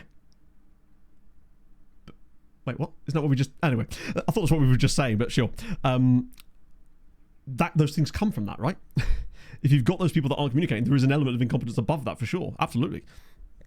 Because someone would have stepped in sooner and tried to fix that potential. We don't know. Ultimately, we're just speculating, but it certainly doesn't help. But I think if this had been 26 and it came out in the way that it is, people would have obviously still reacted badly to it, but I think there would have been a higher level of understanding. But it's because of the fact that they'd had that entire missed game cycle and then were treated with that I think that's where a lot of it comes from. No, Occam's razor is the simplest possible explanation, is usually the correct one. I believe Hanlon's razor is the never attribute to malice that which could be explained with incompetence. Perhaps. I can't remember. There's a few of them about. It's kind of like Murphy's Law type thing as well. Yeah. And I think 27 has a lot of making up to do, but I also do believe that it can be. There you go. Yeah, so obviously I was paraphrasing. That's the way that I'd heard it said. It was the one that I quoted there, but it's essentially the same thing. Don says, I'm more of a Remington type boy these days, actually. I just needed to get a new one.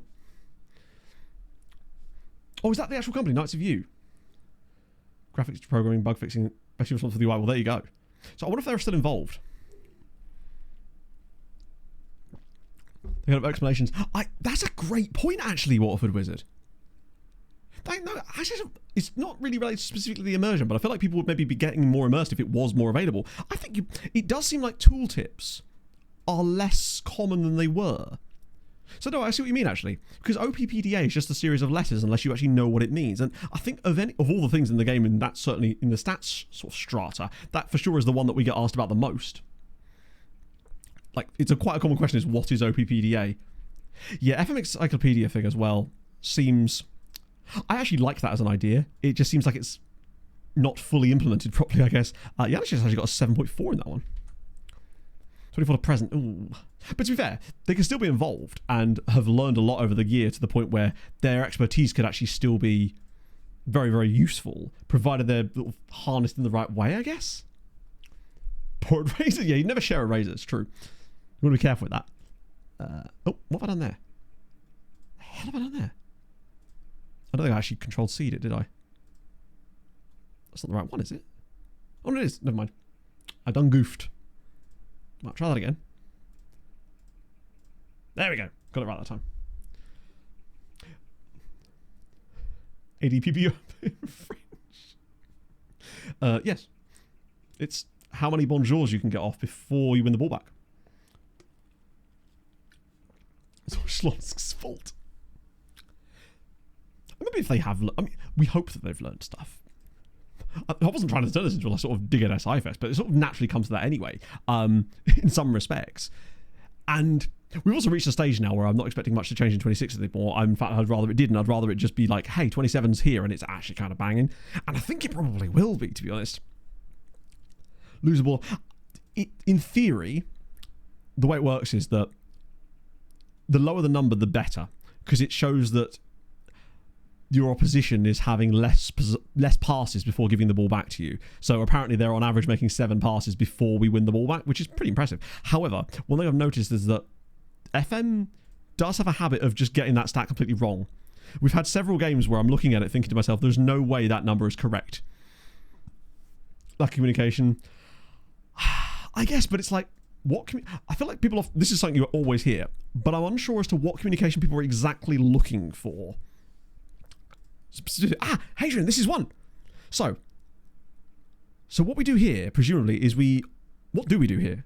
So we enter the contract negotiations. Yeah, no, guide me. It's Hadrian's science time. So we give him what he wants. So enter contract negotiations. Do I just go for whatever? Other than 24. I guess it depends, because like there's a lot of things about 26 that are better than 24 as well. Status updates. But a status update on what? Containing what? Like, I don't know if the problem is they can't sort of win with that, because if they put a status update out that was basically just sort of said everything's going swimmingly, like, what were people expecting them to say in those a lot of the time? Sometimes when there's nothing to update on, it's tough to get an option, right? So whatever you suggest, finalize promises. Do we do this? Well, that's the thing. They're dealing with a lot of licenses, which I think would make that largely impossible. I think they should have a guy that stands in the back of my stream every single time and then just updates us repeatedly.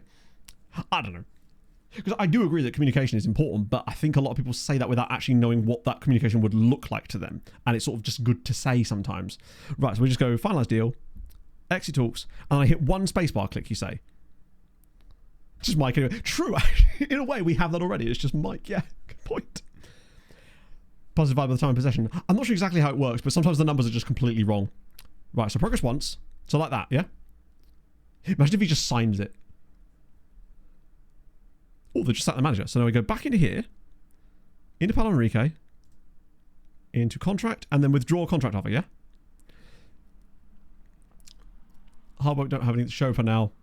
But the thing is, largely, I think that's just incredibly unrealistic to expect them to do that.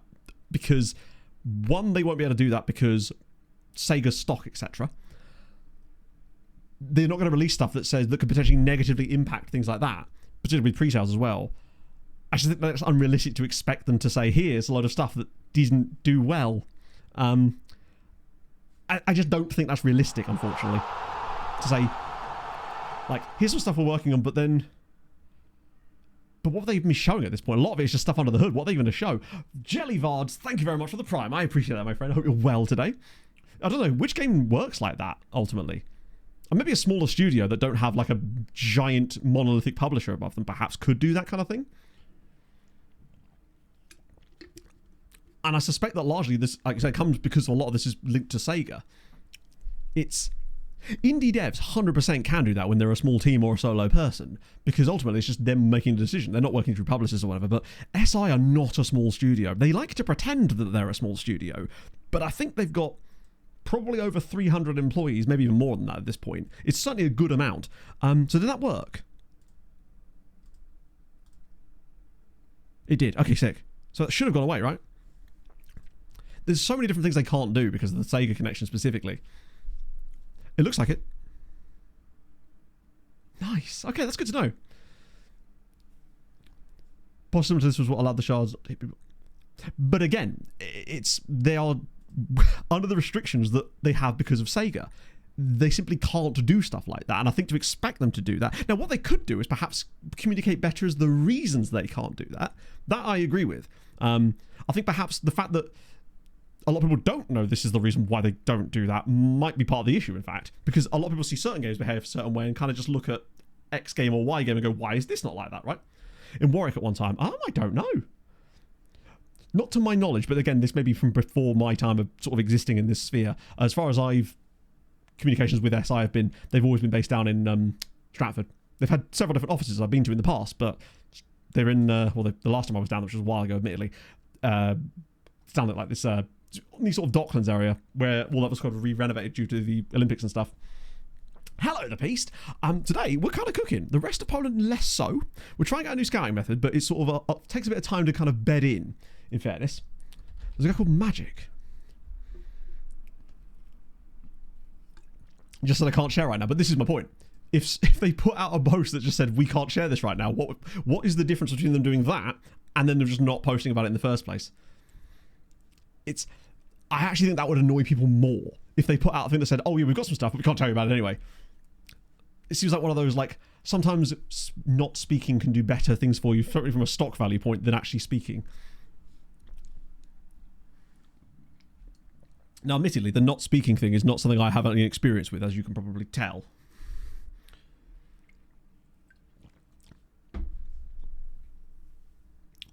Prove that target on the problem. Yeah. Unless you're a streamer, then you have to speak constantly, yes. If I stopped... Although, you know, I'm sure there's a small contingent out there that would like me to yap a little bit less, in fairness. They don't watch anymore, of course, because I yap too much, which is fine. I've accepted that now. I know I am who I am. Is that Fabian Lopez? I forgot that Balotelli's still cutting about. Could really do with one. Who know you're not why I say anything. So I guess the difference is this. If I'm cooking dinner for a group of people, and they know I'm in the kitchen, but they can't see what's going on, they can't really smell anything, and all of a sudden, I poke my head round the door and go, listen, something's happening, but I can't tell you what. And I'm sorry about that, but I'm communicating with you. All the people in the living room are then suddenly going to go, Christ, what's happened? Has he burned the dinner? Is there salmonella in the chicken? Even though they don't think there was a problem before, they now will immediately assume that there is a problem, and I feel like from a negative PR, they will immediately judge my cooking more harshly. Stop setting the kitchen on fire. I just like a good kitchen analogy, I suppose. Treat adults like adults, but I just don't think it is as simple as like treating adults like adults, right? I think adults should also be able to understand that they're not entitled to know everything at all times. I think that in itself is kind of an adult from both sides, right? I think in order to be treated like adults, people have to act like adults at the same time.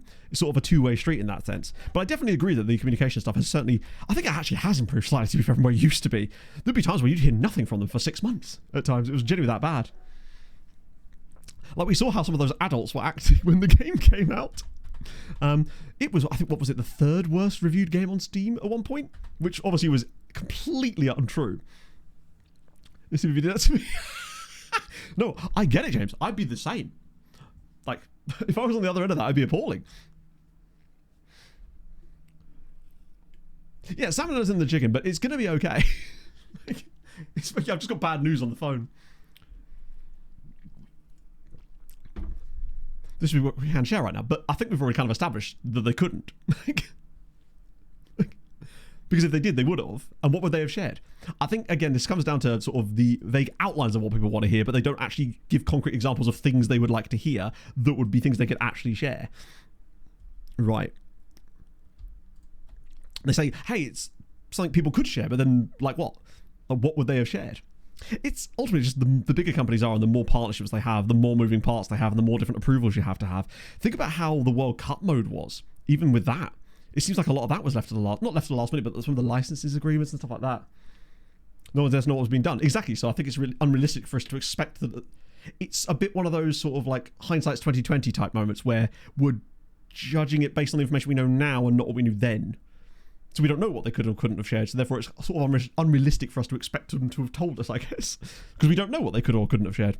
For all we know, we couldn't have shared anything, which is what they did, I guess. But after that, it kind of gets a little bit circular. Right, let's see. We want that. I do like these discussions, though. They are interesting. Let's see. Not that many of them again, A year actually. subbed with you complete weapon. I'm so useless without my meds. Literally stared at the ceiling for 15 minutes earlier. In other Jesus. news, I don't understand why Japan turtled so hard yesterday. I don't understand how Germany fell off this hard, and I don't understand why Ronald Koeman is a football manager, but one thing I do understand is why we all watch you. It's because you bring great vibes and an uplifting attitude. Here's to a year and many more from here on out. Hayden, that was a roller coaster, my friend. Firstly, that was suspiciously wholesome. Are you okay? Although we're kind of already established at the start that you're not. But hopefully you are soon. Let me just make sure I read that again correctly.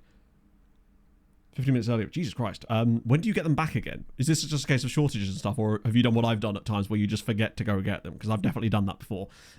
It sucks. But that was weirdly wholesome at the very end there, friend. Right, I do appreciate it. We do try to keep the vibes as, I guess, as vibey as we can, right? Just because I want it to be I mean, we've done this ad nauseum, but I just like it to be a fun little place where we can come and chat shit, but also occasionally have actually kind of productive discussions sometimes too. Like, for once, which is rare.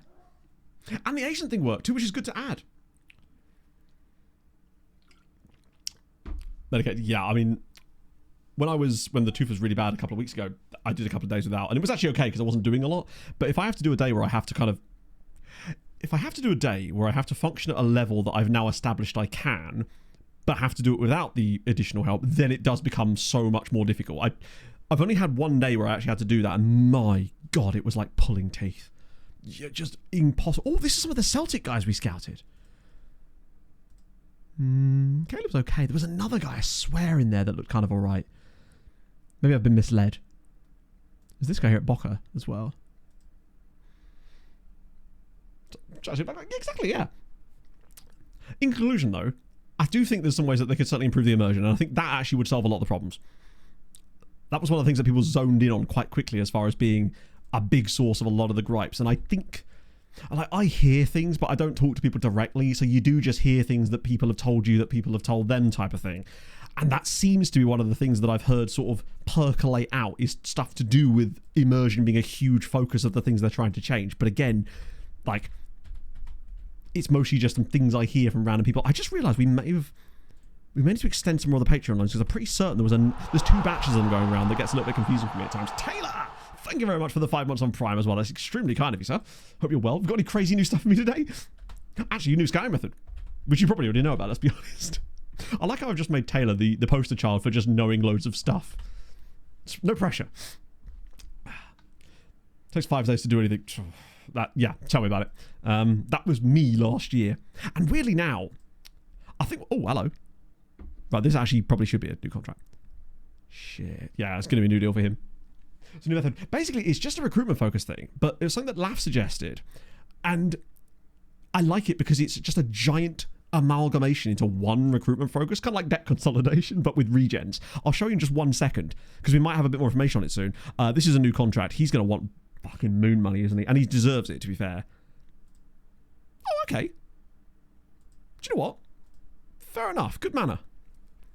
So we've definitely had loads of in-progress players on it, Laff. The one thing so far, but it could just be because of the club size I'm at right now, is that it's predominantly players at sort of Milan, Hertha, PSG level teams. But then, of course, with us being a sort of Champions League latter stages, in theory, quality team, that would make sense that those are the best players it's finding are the guys at the real tippy-top clubs. But I suspect if you're lower down, I think, honestly, the worse club you are, the better this will work, which is a great sign because I love tactics like that in terms of transfers because it makes it so much easier to tell people to do that. Right, we'll do important. Probably shouldn't put that in there. I don't trust us enough to do that. He's on 71 now. Bro is literally getting a £1,000 a week wage increase. My guy. My guy. That'll be through to... Do you know what? I'm just going to give him the contract. What a good egg is Alfredo. Not usually again Alfredo at that point anyway, but still. Castellini's injured again. God damn it.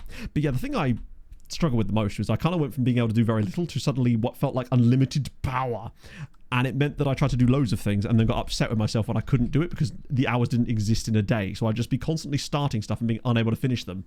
And that's one of the things I've struggled with. I'm a work in progress as a human being. I'm still kind of learning to be the new me as far as this. You know, I'm only really 6 months and a bit in at the moment. And it's just been tough, man, honestly, for different reasons, right?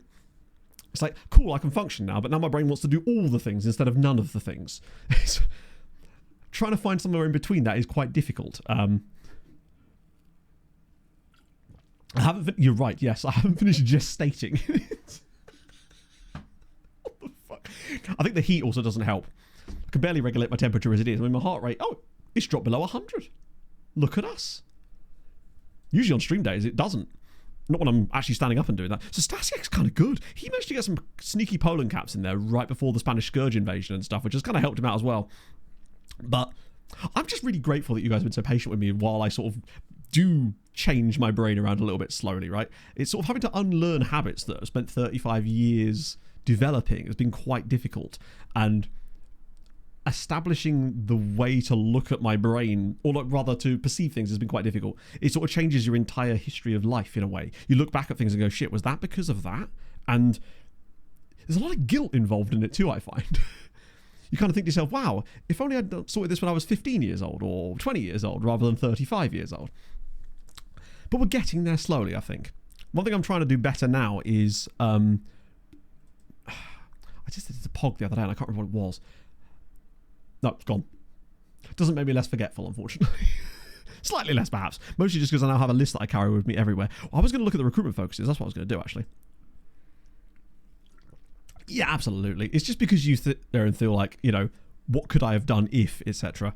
So this is thankfully on a rotating basis. So these will be like the next guys, presumably. So there's a few in there that are in progress. Nearly matches missed out, but we do have a few more matched now. Palmeiras, these are all the guys we knew about before. But hopefully once it starts to add the players that we didn't know about prior, this is when it will really start to cook a little bit. But basically, the new approach that Laff came up with is it's a single recruitment focus, but it basically has everything in it. So it's scouting regions, specifically all of them. You can't see all of them because the screen doesn't work very well. Along with basically any kind of youth competition as well. But I also did add in some of the major European competitions on top as well as these ones too, because I just wanted to experiment with it. And you assign low. I mean, I put 5 scouts in it, but I don't know the exact numbers. We're going to experiment with it, but it's definitely interesting. Ignore how botched this looks because of once I started adding these in. But essentially, there's 51 areas, Elions, that I've put in there on ongoing. It's not exactly the same way that Laff set it up because I have a different database set up to him, but it's fascinating. And I want to see, it's going to have to take us the whole season to run this through, but I'm curious, right? Wait, stuff. Yeah. I know. The problem is, though, and this is, I think, apparently a very big ADHD thing, is the kind of, we like talking about things we're going to do because the dopamine you get from that is actually really useful in our brains. But it does make the follow-through much more difficult because you don't get the same dopamine from that. which is why things can become a little bit more complex. And one of the things I've been doing better is you'll find that I'm way good at getting things done when I set myself specific obligations to do, which is why the recaps are never late and they're always done despite the sheer amount of work that goes into them, because I am committed to doing those, and it's like a thing that people expect. It's the same reason that I, never miss streams realistically. This is a bloody good reason, because again, it's a pattern that's established. It's other stuff outside that that's a little bit more laissez-faire that I struggle with. Fruit Loop. Not even my favourite cereal. It kind of does, Hayden, though. Spate is a powerful motivator. This is the thing, Laugh. I would never have been able to do them at that kind of style previously, because the sheer amount of hours that goes into actually making them the way that they are would not have allowed me to do that in the past. Like, I know there's a one-day turnaround technically, but it's all the stuff after each stream that makes them work. Each one of those probably takes about 20, 30 hours to make in total over the course of each season, because there's at least 2 or 3 hours associated with each stream of just capturing stuff a lot of the time. And it's obviously got worse in a way because of all the extra Polish sides in Europe, which has kind of cluttered that a bit. So it's the cup here. But I do enjoy making them like that. I think it's given me a template for how I want to do things in the future, right? No, it absolutely is, Felix. And that's a massive trap that my brain falls into. The amount of times I've been like, you know what, Matt, just do the thing and don't tell people. I can't think of a single thing that I've said I'm going to do that I haven't already told you guys about. So the EDCT thing, I might actually be able to try and start that next week. I've got all the stuff for it now, genuinely. It's not like I'm taking the piss with it. I'm just slowly getting myself up to it. Like, I've got, this is a tripod here. I've got my microphones here. The spin wheel thing is down there. It's coming slowly. I got the database set up yesterday. It just takes me little bits of slow progress to get there in the end. Same with the lifting thing. I was going to be like, you know what? Don't mention that to anybody. Just do it in the background and see what happens. But then, because I have to talk so much on stream, my brain is just like, well, it's bringing up things that I want to talk about because it's things that are going on in my head. And eventually I'm going to run out of stuff, right? So that was why I was like, well, actually, let's talk about the lifting thing. Coming slowly. You're damn right I am. They're very slow swimmers, you see, Hayden. Agreed, Daz. It sounds stupid, right?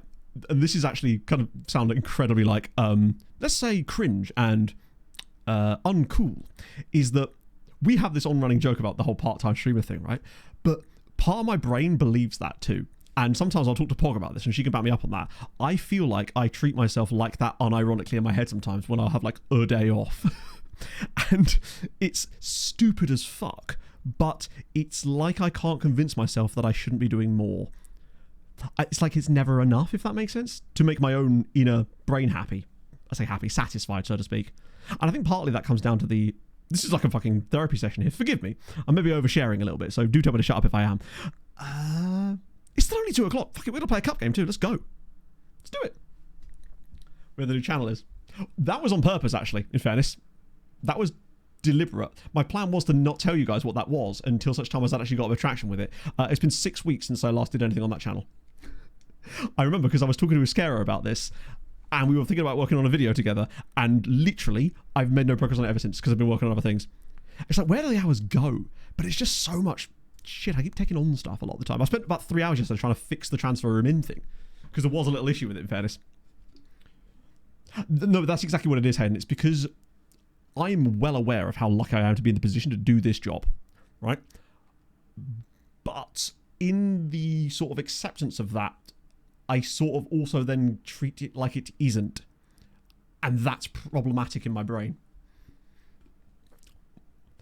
It's true, Daz. It's very true. People forget. I think sometimes people do genuinely believe that it's just the work part is where you press stream and then you finish streaming. That's it. That's done. Basically 4 hours a day, really. Like, who's complaining about working 4 hours a week? And I'm not complaining either. Too American your work. I think I'm a bit more Japanese in my work ethic. I'm going full. Is it Kaizen? No, that was a different thing, wasn't it? That was like a production method, I think. That's true. I mean, yeah, if you get the opportunity to tell me to shut up, I would take it, really. It doesn't come along that often. Also, you realise you don't have to get my permission to do that. You do it anyway. And the millions, yeah. Exactly. I only do like 12 hours a week. Continuous improvement. I would know nothing about that. Well, I would. I'd know the word itself because of my business studies being in A-levels and whatnot. Pacific Rim movies. That was me. Just in the big mech. Those were Pacific Rim things, right? Oh, dear. Besides, also, no one wants to hear about the guy who's complaining about too much work. Ultimately, I'm very grateful that I get to do this, right? The problem, they always say that when you do anything that's self-employed, is that they go, hey, cool, you've got no boss. It's like, yeah, cool, you've got no one to tell you when to stop. That's the biggest problem. You can work any hours you like, and you're going to, because that's the problem.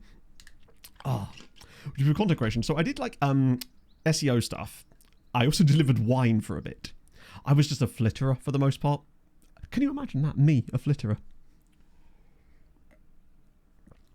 People enjoying shared interest of the vibes. That's it exactly. I realise that in itself is probably limiting in the sense that there are obviously going to be viewers, and I don't mean in general, I just mean that the viewer of FM that isn't interested in a stream where it's sort of a split thing where half of it is us yapping about things that are completely unrelated to FM, whereas they'd much rather a stream that is entirely focused on the FM side of things, which we do still, it is actually still a fairly large portion.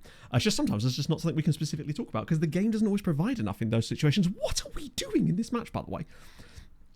But I've come to realise that ultimately those viewers are going to find streamers that do the thing that they want. I've said do. Call it out. 100% too. Yeah, it's the lack of... I think I'd be better if someone was telling me exactly what I was going to be doing because I could just execute those things. But because I have to do that part too, that's where I really struggle. Is task priority. Playing FM. Apparently, it's been... We've not had I would argue that from our tactics here, we barely are playing FM. What is this crap? Lads, could you not lose to this lot? Look stressed. You should look stressed, buddy. I'm not having that. I think so, Daz. I think maybe that's why we've been able to sort of been quite resistant to the downturn in FM this year, because you can clearly see across the board that, generally speaking, streams and stuff have been hit by that, for sure, because there's just less interest in the game in general. But I was expecting catastrophic viewer drops, and there have been. Not catastrophic, but statistically quite a lot lower. But I feel like it didn't dip as much as I was expecting it to. I was expecting that by now, given the way things were going at times and watching things across the board, that we were going to be into like the low hundreds. I'm talking like, 120 average viewers, given what I was seeing across the board. And I was worried because that might have been what killed my career potentially at that stage. So I'm very grateful for you, those of you that stuck with it, I suppose. Oh dear. Oh, speaking of tangentially related things, I did start yesterday some work on a merch idea. The goose thing I told you guys about the other week, where it's like a field guide and it has all the geese have written on it, but it's just got either my face or my logo in the middle and it just says silliest goose or something like that, common silly goose underneath, but it just looks like one of those field guide things.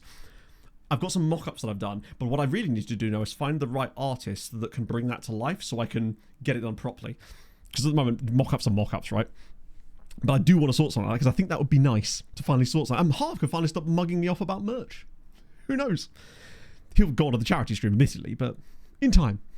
Haynes Manual. Yeah, like, the field guides you get for, like, spotting books for wildlife and things like that. Flogging stuff to the peasants.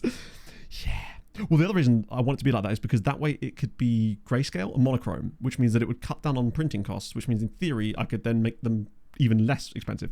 Because I don't know how much that stuff costs now. It's been a long time since I've investigated those types of things. I haven't done merch stuff since I was in a band. Yeah, I'll do the MLS save on the charity stream. How about that? That way I can avoid two things at once. Although, we are looking into some live shows for the podcast, and we've got one potential date nearly sorted out, maybe in November, which would be kind of fun. I've never done a live podcast or anything like that before. I was born for the stage. It's not true at all. Although, there is something incredibly fun on those things. Did he just bat that away? Also, who requested Rick? Oh, come on. Oh, dear. We're going to go out of the cup here, aren't we? We already can't afford to go... What is bro doing? That's true, we did Mariska merch, which is nearly the same thing.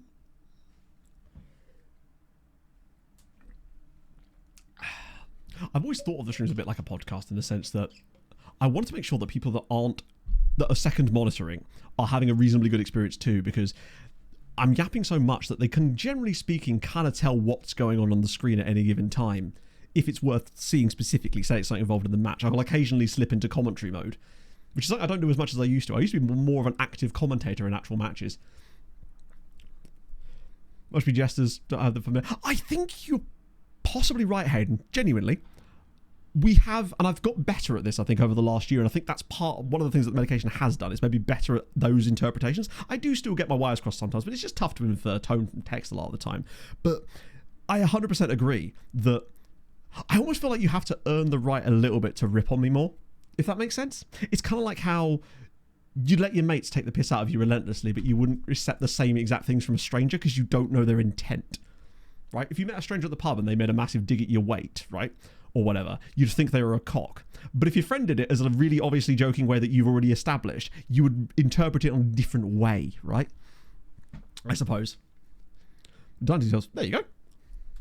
That's cool. What I'm looking for essentially is like, it's hard to explain. Field guide goose drawing. It's a unique one, but I imagine it's not the weirdest thing you've heard of. Can't tell what the author's gone. Maybe that's a good thing. We need to change this. How are we not fucking winning? Is it because maybe it's the team are like, hey, bro's oversharing. We're gonna shut it down in the meantime while he's doing that. Right. Let's make this happen. Mompa Deepa, do I want that? Is he still injured? I might swap him over with Joao Carlos because he's more confident there. Coffee can come off for Naeem, who I've just realised I didn't start the game with. That was stupid of me, wasn't it? Do a football. Right off the bat, you got to earn that shit. But it's true, though, because we have a lot of people in chat that relentlessly rip on me, right? But in a kind of obviously light-hearted way, but it's still hilarious. You know, Rob, when he's around, and obviously Andrew and Anna. It's just in general, right? But I never get the impression it's obviously got malice in it, because he just doesn't, does it? But if someone was first-time chatter bringing that energy, perhaps it would be more difficult to interpret because you have to sort of see it through that lens, I suppose. It's more different when... Because none of you like this straight off the bat, is what I mean. You sort of feel more comfortable in the environment. Go, actually, you know what? This guy can have a bit of fun with, you know? Yeah, and I feel like this is why I'm not, in theory... I try to give people a bit of a... By the way, we're winning, finally. I try to give people a bit of rope at times, just in case it does turn out the other way. There's like a 3-strike rule in my head. So Fulham does come from a place of malice. And that's understandable, I get it. And everything I say about Brentford does, of course, come from a place of malice. The town, in fact, is called Malice. That was hilarious. For example, the last stream with the guy that was going off at Anna for not being an official Croat, for example. Part of me was like, maybe there's a redeemable thing in there because it is just like high-level banter that I'm too British to understand. But I think... Usually, if that's the case, they stick around and it kind of simmers down, but they just disappeared at that point, and you kind of assume fair enough, right? Nicely done. That was a strange one. I think that was more like just of a wires cross type of thing, and it happens sometimes. Like, I'm obviously not perfect. I'm the opposite of that. What I've got better at doing is not reacting emotionally in the moment. There's so many streams I'd finish and I just feel shit because I'd accidentally reacted the wrong way to someone, and I would feel crap about that for hours. Now I feel like one, don't do that often, and two, when it does happen, I accept that it's an accident. The emotional half-life on things has been massively reduced. Probably wouldn't ban me. Nah, we banned basically nobody. It's rare that anyone gets banned, other than James with arms around. Yeah, a little rage baiting occasionally between friends is good times anyway. Trip to Stockholm to see a band with a random friend I met for the internet. That's cool. You be really careful though when you meet a cool guy on the internet, because firstly, they're going to want to arrange a meeting where they'll gas you, stick you in the back of a van, and make a wind chime out of your genitals. I'm just saying, be careful. Gently told me, maybe. I don't know, sometimes I do like to play with my food, and besides, you get more sassy Matt, right? He's a character that we do enjoy occasionally. Sometimes it goes a little bit wrong. What I love is that Andrew went quiet for about 5 minutes there, presumably because bro was searching through the Discord trying to find that quote. I actually have that in a notes file on my desktop just in case I ever need it. Don't know why. It's been banned 2026. What, December 31st? You're just going to suddenly start dropping slurs. Oh dear. Right. What is going on here? Is this the offside thing? Wait, isn't that the second goal? Oh, not this shit.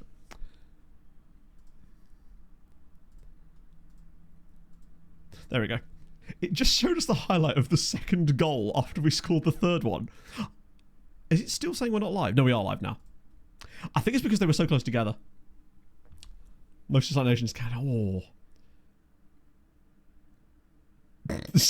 My brain was thinking, who could you piss off the most and have the most fun with? And then I just decided, you know what? No, it's a nice afternoon. No need for it. Mine's Croatian now. Big fan of the tie. Sharpek again. We've really cooked in this second period. Mateus has done really, really well off the bench. Goal and an assist. This Moroccan. It's true. Moroccan Croat. So I'm told. Actually, I suppose it's probably the good time to do shilling, isn't it? All right. If you are new to today's stream, or just streams in general, not streams in general, but my streams, be weird if it was new streams in general. It's the first time on Earth. Drop a follow. If you've enjoyed that, I would appreciate that, friends. If you want the tactics, tactics, you'll find a whole pack of them, but this tactic is in that pack. It's called Absolute Mess version 3, I believe.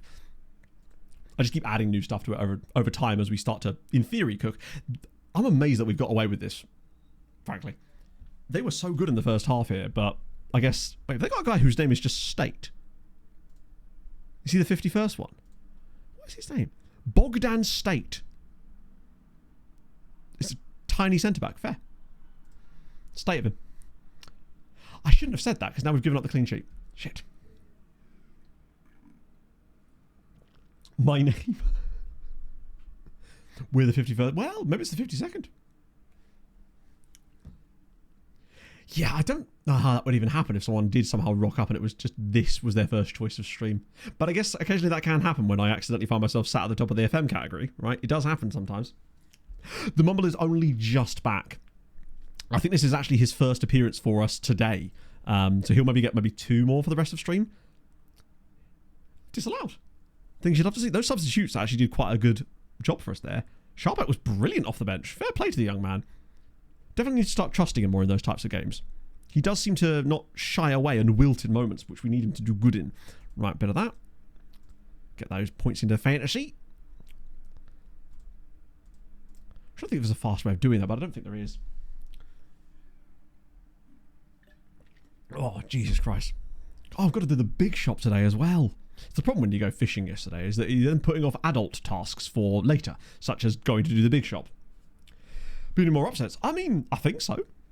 It's kind of good that we started getting the proper upsets now. It's as long as England aren't one of them, I'm alright with that. Did the game just glitch out randomly there? We got the clean sheet and man of the match award. Nice. To be fair, fantasy's set up in a way that means you could potentially get it back. Or at least climb into the top 10 potentially. I mean, Tom, I think, is still a group. He's probably going to win regardless.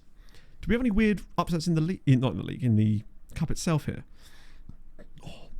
Canada-Morocco is a fascinating tie because I'm never quite sure which Canada's going to turn up, frankly. They're either incredibly attacking but then profligate at the same time, or they're just ruthless and nothing in between, it seems. Jagiellonia through.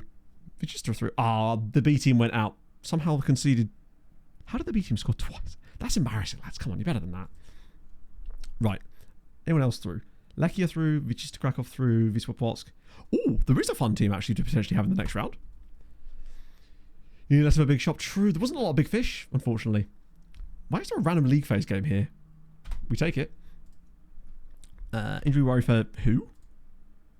Presumably that's their manager, I'm assuming. Right, big win for us. Another one of these guys we don't care about. We've got 3 days to the next game, so I will, this time, remember to rotate the damn team. Also, I have no idea why I was always changing the view on this screen when I could literally just select everybody, which is what I was doing anyway. It's Tomek. You're right. I have been doing that this entire time. And that makes more sense. I think what it is because my brain reads it as only a single K, which is a capital letter. And as a result, it thinks it's the start of a next word. So that's where Tome came from rather than Tomek. But, you know, I can correct myself because I live and learn.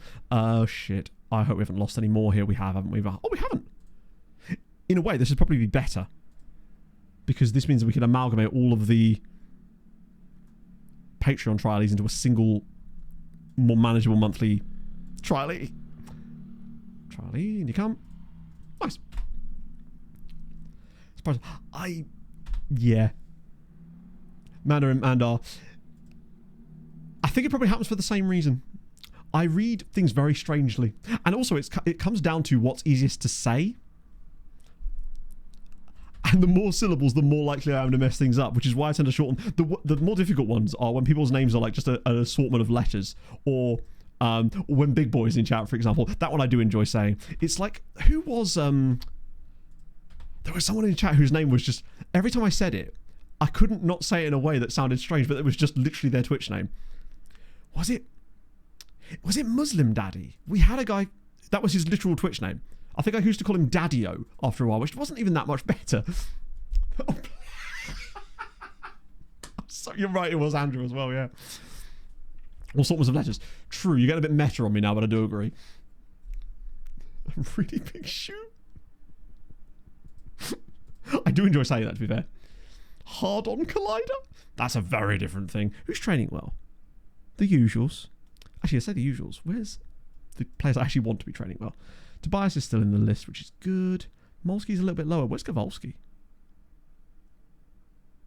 Oh, where is Kowalski? Maybe he's injured. He's probably on the list. I'm just not seeing him. Oh, he's literally at the very fucking top of the list. Amazing work there, Matt. You're a moron. There we go. It's because you only get one shot at it. The tougher ones is when it's read like a number plate almost. And my brain has to try to form it into a word. I'll mess up the most obvious Twitch name, but then get a really complicated one correctly because I guess I just give it too much thought sometimes. I would like to start with some games. It's just, if I've got a choice for someone to start, it's always going to be Sharpek. Although I probably will rotate both of them for the game against the only team that have beaten us at all this season, in fact, is Brookbear. Maybe I'll start them both next game, just to make sure everybody's really ready to go. Rotate them completely out and go full next match only, full rotation. I hate that he puts a Randa in, but it's going to be Sharpek and Coutinho Neto. The rest of this team is going to be gopping. Let's put Janishits in and Alvarez. Oh, at least he's putting Alvarez in now. Chiwunga and Paulo Nunez. You're a Spanish Scourge player. You cannot be in my team, my friend. I'll put... No, I can't put Augusto in. Do we put Van Kemsiker in, though, instead? Geysers in there. Morabit, Polizia again. He'll be fresh. That'll be fine. Wait, Manuel Hansen in goal. James, in you get, bud. Love to see it. Don't pick up those players and mess with... I mean, what if I'm just a massive nepotist, you know? I wouldn't know how. I don't have the talent to do things like that. Right, let's go. Coutinho Neto is right-footed, right? I'm hoping he is. I wasn't at Suzanne or Bun Party, Andrew, no. Missed out on that potential invite. Gutted. To this day. There you go. Good news. Coutinho Neto is doing things. Piaskovica have lost again. Oh, no, managerless Piaskovica. They've sat Liam Rossinia. Right. That is not good. Which does beg the question of who they've replaced him with or who they are about to replace him with, because they're doing really well in Europe and I'm concerned that that's now going to completely... I say really well in Europe. They're not, though, are they? Maybe it's about time they did have a change. I've rethought that a little bit. No clean sheet, but we do get a man of the match award for NATO. Let's get that in there as well. Love to see it. Is he actually?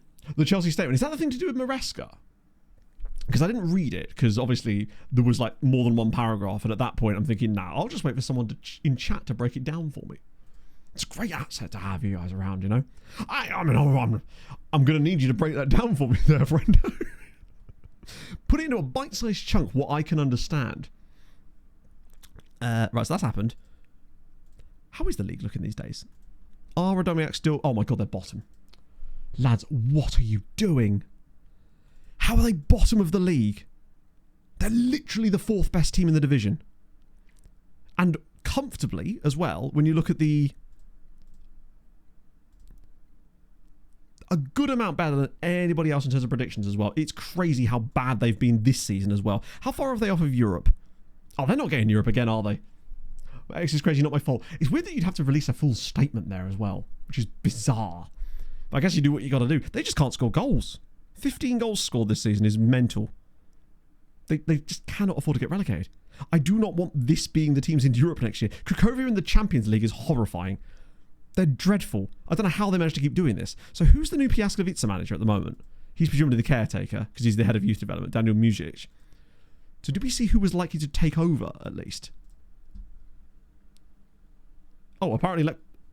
Wait, Legia are also potentially sacking their manager. It'd be better to just go to their profile, wouldn't it, actually? That usually shows it. We could go to extra class. That might help. So this is what I mean. This screen just shows you, like this. Confident of maintaining spirit. Who gives a shit? This kind of crap is completely pointless to show me here. Oh wow, thanks for telling me the fixture that I already played in. Really needed that in the news feed. And like stuff like this, Wisła trials finishing. Who cares? Fill this with data that about the league and things that are going on, not things I already know about because I'm the one participating them in. That's for me where this is a real problem in these news things. The things it chooses to show you are dreadful. It's stuff you do not care about, right? It's so inchy. Like this one particularly is appalling as well. Like who even the fuck is this guy? Is that the Zawushka? So why do we care what our goalkeeping coach is saying in the press? This is not useful. It's so dumb. And that's the sort of shit they could definitely fix. I'll just send that entire clip of the stream straight to SI. Top 5 is you can focus on. We actually did this earlier on stream, as it happens. We did look through the top 5 leagues earlier. But I can't imagine a lot will have changed in that, other than Oxford are now out of relegation posts. What the fuck? Oh, sorry, just got paid. That's good signs. The rumour... Oh, yeah. Yeah, that's true. If I did the press conferences, it would just be them telling me what I already said. And it's just like, don't show me the things I already know. Show me the things I don't know. Does it Kirkish was retiring? So La Liga is still being dominated by, in fact, very dominated by Barcelona now. 10 points clear already after 15 matches, and they've got a game in hand. Real Madrid are kind of falling off a little bit, sadly for them. Bundesliga, are Freiburg still cooking? God, Bayern are done. They've got a bit better, I think, but they are now 16 points off the top of the league. Freiburg are 12 points clear already. They're definitely going to win the Bundesliga this year, aren't they? At an absolute canter, it would seem. To be 12 points clear at this stage with less than half the season played. They've only conceded 8 goals. Where's this come from? I know Freiburg have been good for a few years, and they've got kind of close, but this is just next level. Dortmund are back, unfortunately. Yeah, that brush with relegation really has kind of put them back on an even keel, sadly. They came. I mean, they won the playoff thing like 4-0 in the end. Napoli, have they won the year? Yeah, I feel like Napoli win it basically every year. Well, they've won the last 5. Mostly ahead of Roma, actually, which is kind of cool. Triestina, oh, they're in big trouble still. And obviously, are Marta's lads still unbeaten? Yes, they are. If she does this a second year where they go unbeaten and still don't win the title for 2 years, that'd be dumb. Let's see.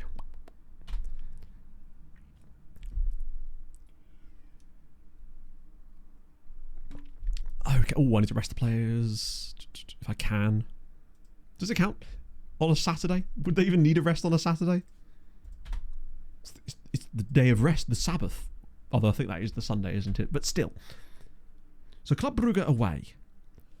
That seems... Then again, Club Brugge are actually quite good, aren't they? Like, problematically good. Like they were last year, for example.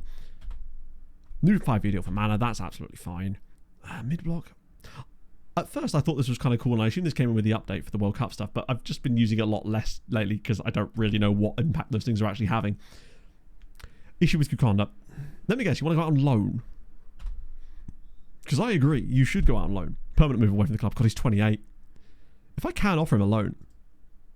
Cup competitions. Loan moves, go on. Imagine. Just ends up back at Legia. This is the SAS 26 skin, Mitzi. So... exclamation mark skin in chat if you want to download for it. This is the latest version as well. We are not playing today, apparently. How have Arca only played 17 matches this year when we've played 19? I'm assuming this is one of their catch-up games. But you do what you got to do. Legia have just won a game, which might save their manager's job a little bit. And Radomiak got a draw. Do not get your asses relegated. I will punch you if you do. This is unacceptable. Just make a lot of, although actually it reminds me a little bit of when Motor got relegated and there was really no, oh, not this again. Tobias, buddy, feels you're underpaid. You are on £9 a week, I agree, but also you've got 4 years on the contract because I know that he'd want some absolutely dumb amount of money and there's no need for me to pay him that dumb amount of money because he signed the contract. I think we're just going to progress past that. Unfortunately, it's not his agent coming to me like the other one was where we could try and persuade him outside of it, but he's just going to get pissed off at me again, I suspect. But I just refuse to give him a new contract when he's got 4 years on his current one. Especially as, given the quality of player that he actually is, he's going to demand probably $50,000 a week or something. Haven't won a knockout game since they won it. Really? Were they knocked out by Morocco last time? I must admit, I thought with this extra round of 32 stuff from this World Cup that it was going to lead to less upsets, just because there'd be an even bigger disparity between the teams at that stage. But it turns out, it seems to be the complete fucking opposite of that, doesn't it? Which is fun until it's inevitably England tomorrow, and then suddenly it gets a lot less fun when it's your team, I suppose. Get those guys around again. Anyone that's not an older gentleman? 97 million. Greek dude at Standard Liège. Wow, hello, goalkeeper at Standard Liège, who's only he's 26, to be fair. Pavlos Monemvatsiosis, who has 4 aerial reach, 5 jumping reach, and is fickle. I don't like him at all. He sounds like a terrible goalkeeper. He could barely reach the crossbar. Anyone else? Arsenal player? Oh, God. That was not a good batch of players at all. Get grouped twice in a row. I don't know, actually. When are Argentina playing their next game? I've kind of lost track at this point. It threw me off massively when there was a knockout game that had taken place before some of the groups had even finished. That threw me off. Andy Gregg's done some damage there. New contract, Arsenal new contract, loads of money when they asked pretty much the same contract they're already on. That's not so bad. I mean, we actually did have a guy that needed a new contract, and he kind of done us a solid by asking for a £1,000 a week wage increase. But Steinbergen was asking for a new deal when he had 5 years on his contract. He could not have had a longer term left on his current contract, and he was asking for a new contract. And I realised it's because part of that was caused by the extension clause that he signed, ultimately. It's silly when you see it. Right. Gomez, Shankiti, Policia. I think it's time for Mompa to come back, although I've been very impressed with what Paulo Henrique has done in this team. Got to be honest, he's done exceptionally well. What about Joao? They've both done very well, but it is time for the return of Mompa. He has to come back in at some point. Is he still injured? Oh, he's still not back. Christ.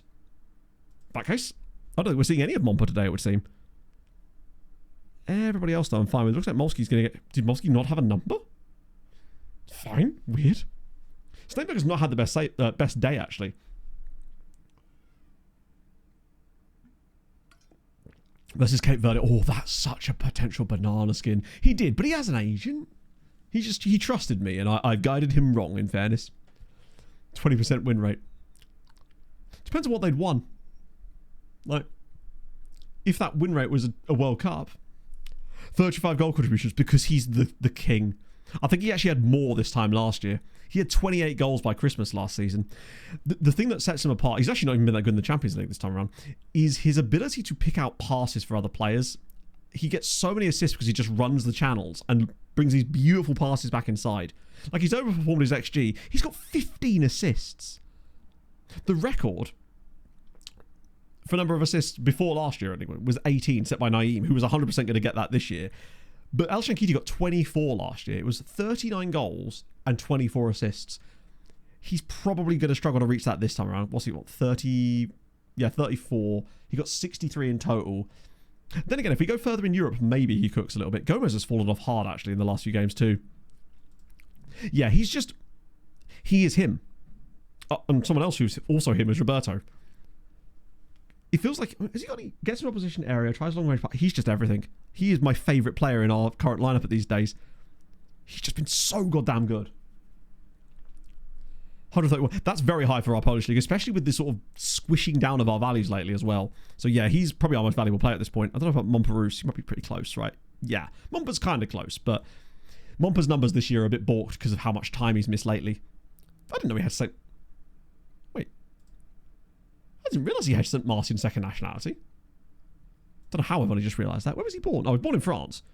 But he does actually have St. Martin second nationality. Good for him. Yeah, I feel like it's a surprise to me every single time. A free transfer for Policia was one of those guys. I only really signed him because I liked what he had. I knew we'd likely lose a midfielder. But it's the fact that he didn't want stupid money. I think he's on 40 grand a week or something, Policia.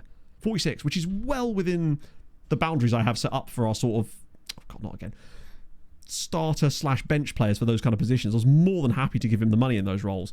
And he's been far better than I thought he would do. Like, he does contribute goals and assists, but it's just the off-the-ball stuff he does. The tackling that he does is fantastic. Molski's getting a new number. Don't know why. Number 3. Okay. You're right, Pog. Mm-hmm. How's it going? My dress arrived. Your dress arrived? Does it fit? Doesn't fit. Ah, man. It's a tough one when you've I got sent pictures of it. giant Norks. Oh, apologies, I couldn't see that. But could you not just buy a bigger size, or is it not going to fit around the waist then? No, I don't have any. Don't have any. Ah, that sucks, man. I'm sorry, man. Things you Look hate. at the pictures after. I will, absolutely, I will. There we go. Sick. This is going to be perfect timing, I think. Pacing myself for another wing. Yeah, it looked like at the end, though, it was potentially on the cut. Like, Briscoe was catching him. That's what our local club, Wills. It's Ely City. I do have a shirt, but unfortunately it's a bit large. So when I do wear it, it just kind of dwarfs me. I can nearly get in Pogs one because that's an extra small.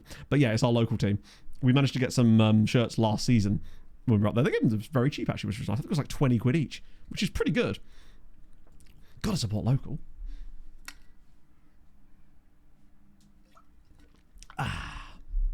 Germany kit, because it arrived today.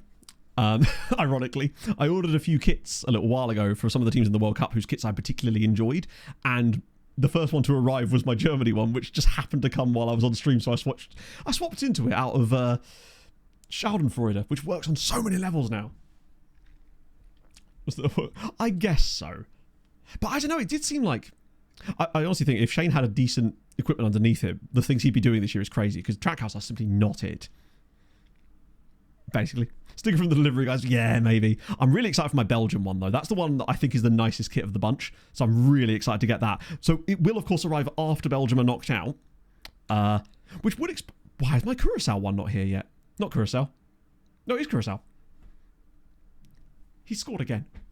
He scored again. Why is nameplate shit?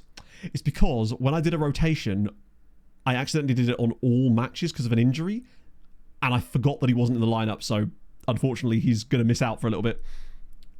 On ovals, yeah, he has, which is weird to me. I don't know what's going on there. They just need to change something. What they need to do is get a new OEM alliance or something. Get Dodge once they finally come back to the series. Because they are just not on the same pace as anybody this year. Like, the fact that Ross is like fucking, what was it, 22nd in points now? And even that's only because we're coming off of a road course. It's just bad. Yeah, the penalty shootouts yesterday were not great, were they? But I must admit, it was fun to find out that Paraguay won as a result of that, having literally thought that Germany had won. Oh, he's inside again. Mohamed Al-Shanki. Look at this, man. This is why he has this many goal contributions by Christmas. It's 5 minutes in here in Belgium, and Al-Shankiti's already grabbed himself a goal. Policia's already grabbed himself a goal. But he just look formidable at the moment. Who was this with the assist? Was this Coffee? Was it Steinberger? Oh, it's Raul Carlos. Nice to see. We need another good performance from Paolo Enrique, but I must admit, filling in the space that Montparnasse has vacated for his injury, he's done a stellar job. Is there any other Polish sides playing today, or is it just us? Looks like it's just us this time. There were so many like full-on missed penalties too, not even just pure saved penalties, just straight up, I'm just not going to hit the target here at all. It's like nobody wanted to win. That's why he shouldn't be there this time. Yeah, it's mad. I still don't think he will. Unless he pulls off... The thing is, the super speedways might be what helps him. Because either he manages to get a good finish, or there's a couple of big ones, and it manages to disrupt enough other people in the field that he's able to sneak in. I think the thing that's likely going to cost him is the accident at Coronado last week. Yeah, I don't really like seeing them. Well, I think clearly they're successful more often than not, otherwise they wouldn't be doing them as frequently as they are. But I just find that sometimes the starter penalties, to me, I feel like they push the line on what is actually a run. And I don't say, oh, so as long as it's a continuous movement or whatever. But half the time they physically completely stop and they never seem to get called up on it. Why is Coffee on the left-hand side here? I'm assuming we just had a set piece breakdown or something. This is so much like that game against Corona where they got that early red card. We got 2 early goals and then just did nothing for the rest of the game. They seem a bit more prone to complacency than we used to be, and we can't really do that against a team like Club Brugge. Jesus Christ, particularly with space like that available. And Savelsberg scored. Amazing. Really? This is just looking like the Spurs game again. We did give them a lot of space, in fairness, but this is why we need to go and grab that 3rd goal. Start burying them a little bit more. John has been a bit iffy lately. I suppose we got Naim to bring off the bench. Oh, dear. What's the physics? Time to tackle him so we can't. Yeah, you've got your 2 choices. Go back in time and kill Hitler, or stop Eze taking a penalty. These are your choices. It's been good, Viva. We've been doing really well in Europe. The rest of the Polish sides have been kind of very average, especially the Champions League ones. They've been kind of letting us down a little bit too frequently. Pulisic scored again. This guy! Like, I noticed how well he was doing in some of the off-stream games and the highlights I was capturing. He always seemed to be involved in things. But today, he's not only been doing all that, but he's actually been getting goal contributions on top of that too. That's his 5th goal in 6 Champions League matches. I think might be our top scorer in Europe this season is Pulisic. And he was just brought in as a... Wow. I love it when it comes together. Yeah, I mean, Zilic is just... He's had some terrible luck this season. And he's in a shit car. I really hope for more things from him this year, but like, he just seems to be constantly on the end of other people's accidents a lot of the time, which ultimately you've got to be not in those positions, but still. And like, rookies do seem to take a while to settle in, especially when they've come from the disparity between Xfinity or O'Reilly or whatever into the Cup Series now because of how different the cars are. Look how long it took Ty Gibbs. Like, and he's been a lot better this year, to be fair. Maybe Chris Gabehart was the problem. Right. So prediction for today. I think I had... I mean, a comfortable victory for France, I would expect. Like, Sweden... I actually think it could be one of those ones where Sweden get absolutely tonked. Maybe even like 5-1 or something. Wouldn't be the first time, right? Okay. 3-1 at half-time. That's better. Yeah, I'm gonna... Oh, no. Wrong button. He's simply confused. No, Joao, don't be confused. Oh, now they look stressed. One of the most baffling things in FM is just the way that the way that players react to players you talking to someone else, essentially. Us keeping a clean sheet in Europe is just a rarity these days. So I did watch the race on Sunday after stream, but I was also capturing stuff. So I always have to watch it in like a second monitor. It means I can't always focus the entire time. I mostly end up catching a lot of the stuff after that from podcasts and stuff. Where did Lawson finish in the end? Because from what I heard, VCARB were extremely quick in that race. I'm thinking earlier subs here, to be honest. As good as... Actually, Coffee's not even been that good. It's nice to be able to bring on Naeem of all people. And then Alvarez, freshen both wings up. I'm going to throw Sharpak in. Sorry, Sharpak. He's done well in some other games. He never looks overawed in these situations. I'm going to get him in. Why not? That's pretty good, to be fair. Let's go. Back post header, perhaps? Typical. Gomez goes and scores the second I decide to take him off. And I think Coffee just assisted him, didn't he? Yeah.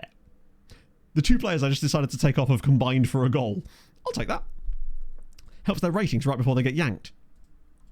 Good for our goal difference too, as we are the only team officially on 16 points, so that maybe others could get it afterwards.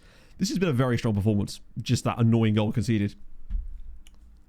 A win awarded by the FA? Did he? Did he not win the race? Or did someone else... Wait, what happened there? I thought he won the race. Did someone win and he then get disqualified? This isn't me playing dumb. I genuinely don't know. Oh, come on. There he is again. 5-1. The newest system. Yeah, I think it's just because they've played enough in the winger roles now that they've actually got just enough familiarity where they're like the really light green, so it doesn't completely punish them. Wait, what? Is he offside? How is he offside? Oh, the Polish housery. Oh, but ultimately, again, didn't we kind of discuss this? Like, didn't he just do exactly what the rules said you're supposed to do? Seems like a blame the rules thing and not the driver type thing. If anything, knowing the rules is some high IQ plays. If they don't want people to do that, they could change the rule and have them not do that. And the FIA are not afraid of changing rules mid-season, as we know. If he does exactly as required, then what can you ask? What more? If anything, it's more of a be mad at other people for not doing that.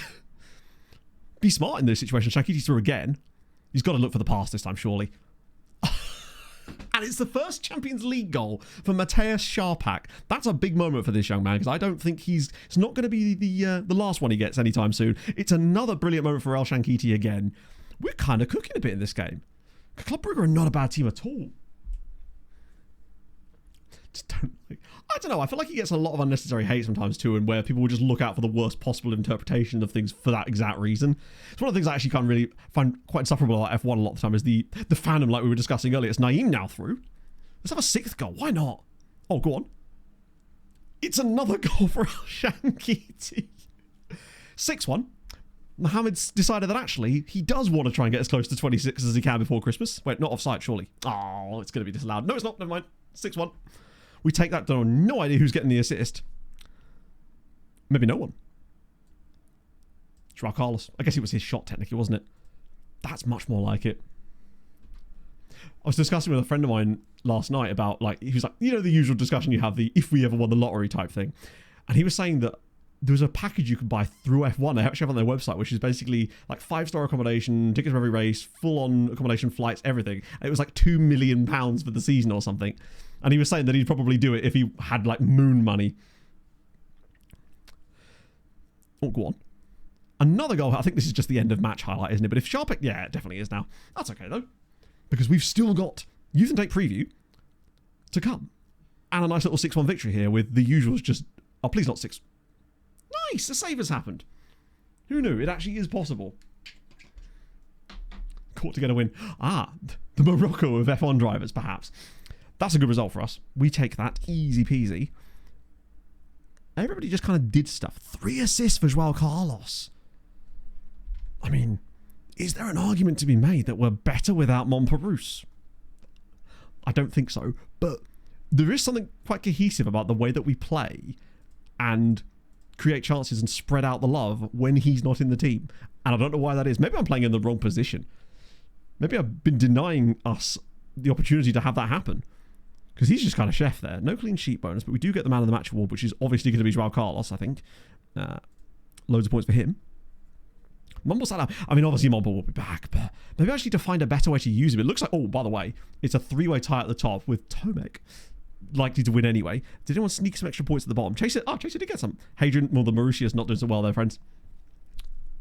That was, yeah, which means Tome was going to win like largely anyway because he had a 21-point lead, sadly. Sadly. Fair play to you, my friend. I've gone back to saying Tome again. I can't shake it. And you didn't complain, which means it's allowed, right? That's how it works. 6-1 victory for us. Things you love to see. Okay. Oh, God, the heat in here, bro. I've got the window open and everything, but it can't be that hot outside. It's all the Shank captains, agreed. But I mean, hey, if you get the chance to pick him as a captain, why wouldn't you? Molsky turning 22. He's definitely 21 at the moment. Let me just check the... he's still 21 goals. 37 goal contributes before Christmas. And over 8 average rating. He's just the best player in the world. Where is Molsky? He's probably further down, right? Saw by age, be just way easier, wouldn't it? Molsky is turning 22. Oh, not till May, so it's going to be a while yet. You were actually quite high, Felix, because it turns out I'd actually made a mistake with some of the spreadsheets, and I'd misspelled your name, which meant that it was counting you as 2 different people, so it was essentially halving your score. So I updated that, so you'd shot up to like 5th or something. You had like 65 points, because I'd accidentally put an A instead of an O where it says Jopo, because I'm a moron, apparently. I went through and checked everyone else's off, not to make sure there was no other double ups. But you were getting unfairly punished. So you will definitely be on there. In fact, hang on, let me check. It was... literally you went all the way up to 4th place. No, it says only +3, but it's actually plus way more than that. So yeah, my apologies. There you go. It's usually in most things, it's always the younger version of us' fault. God, look at the average dribbles per game that Janicic is doing. Those are like above Naeem numbers. His OP key passes is pretty good as well. Expected that's quite low. I'll have to look into what Janicic is doing, but I'm quite a fan of what he's up for at this point. Right. Let's see. Yeah, Shank with 16 assists. He is just him. He got 24 assists last year. He may even break that. They are kind of cookies, right? It's ridiculous, isn't it? I wonder if it's just because Ford are due a new... Is it Ford or Chevy that are due a new body, and the others are still struggling to work out their new body, I suppose, right? Hello, Metal Moomin. Show my YouTube subs. Any suggestions on a nice country style? I mean... Poland obviously is a great suggestion, which is the reason I'm doing it. Hungary is a good one as well, although I think they might have changed the rules in Hungary soon. But if you want to start a bit higher, somewhere like Austria is probably quite good as well. Do you think they're giving them an easy tie of it because of the lawsuit? Should be called Hydration Break. I'm waiting for Hydration Break FM. I think that channel is waiting to exist. Probably already does, right? As of this. Oh, little win in the youth league. Love to see it.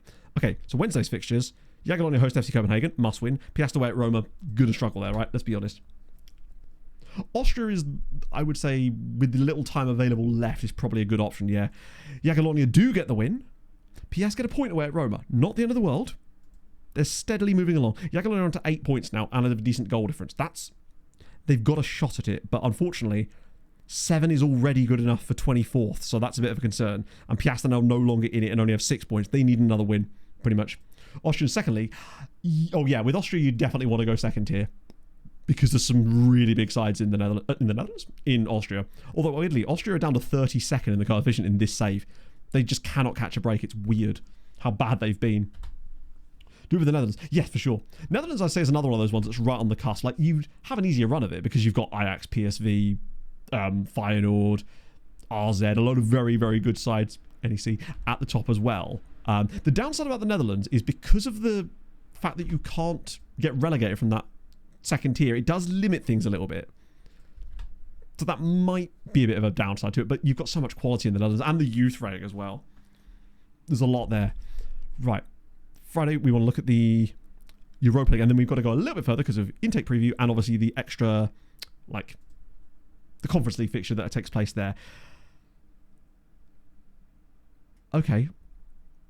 I think we can accept now that basically Lechia have completely left the building as far as being a useful football team. That's the impression I'm getting here. Arca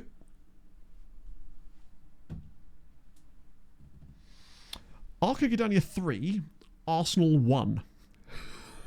Of course they did. Bear in mind, Liverpool have already been beaten by Legia so far.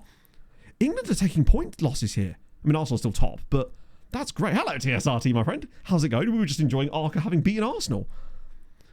Have Legia fucked it? They definitely only got a draw. Samuel Corrupt, that is his actual name. Like, that isn't like a nickname. His name is genuinely Samuel Corrupt. He's a Swiss striker that we signed years ago from... actually, Racing Santander, of all places, and finally found a loan farm home for him out on loan at Arca, where he's been actually semi-not prolific, but he's been really good in Europe for them. That's been where he's done most of his business. So got 8 goals in Europe last year, 2 in that year. There was another year where he did really well in Europe, I swear. Maybe it just was last year. He's a great player, though, in fairness. The Arca Raiders. But yeah, that's his name, Samuel Corrupt. Maybe that's how they got the goals. He's just doing bits. Right, that's good for us. Who did Lechia inevitably lose to? Because they are absolute shite. Oh, they won. They actually did win 3-0, which is good for... Kevin Morrison scored. I totally forgot about Big Kev. He's actually done all right. Certainly doing better this year. Big up Big Kev. But it should tell you something, that them winning that game still hasn't even brought them close enough to even be in touching distance. They'd still need another win just to even get close to this. They are cooked. Overbeat Venetti? Probably, because Venetti's out on loan as well, remember? He's on loan at PS Gliwice. It doesn't appear that he's being used there, but he is technically there. And Gornik should now be on 12 points. Okay, good. So Gornik won their other game at least. Who are they playing? Who were they playing? Punic. They won 2-1. That's a bit minuscule there, but they've at least got another win there. That defeat to Dinamo Tbilisi or whatever was crap, but they've got a result, which is fine.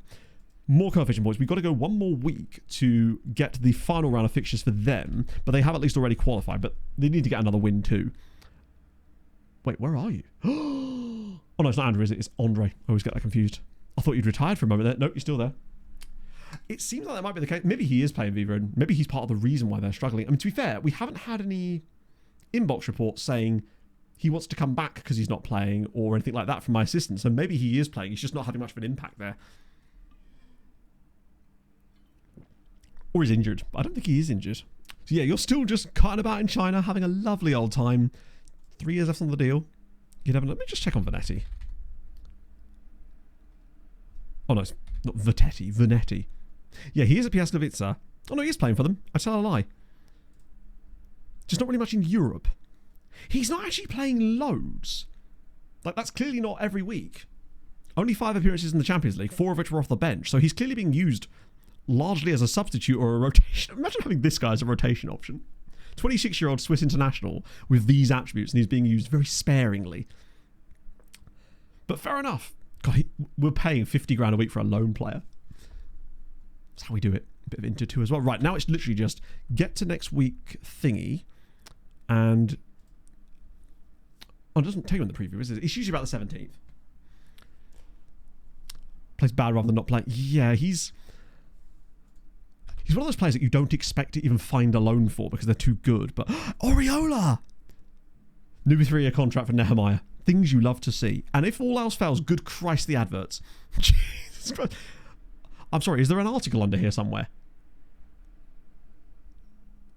I couldn't tell you. There might be an article in there. Maybe. Possibly. Couldn't say. Pretty certain I've just got hot singles in my area, though, on the plus side. One of whom I'm pretty certain was Venus Williams. Approached Lima. PS Gliwice have offered Wisła Krakow's Konrad Lima a job as manager.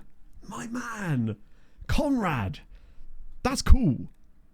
I like that they're dipping into our reserves a little bit. So what is his actual job currently? Just straight up coach. Yes. Amazing. We should have to find a new Konrad, but that's dope. The more of these we can flood, the better. I loved him so much in the league. Booty is still managing Wisła Płock, or he certainly was. He was doing terribly, unfortunately. Anyone on the shortlist? Probably not. I mean, there will be because we can get someone next stream. Just because I want to make sure that we get to the Youth and Date preview and that next game. Because I need to go have a piss and finish things off. Now, I'm happy to stay. I didn't realise he wasn't happy to stay, but it's good to know anyway. We don't want to skip over the Partizan one. It's usually the 17th, isn't it? The article is distracting me from all the ads. Oh, God, here we go. Steinberger's about to kick off again.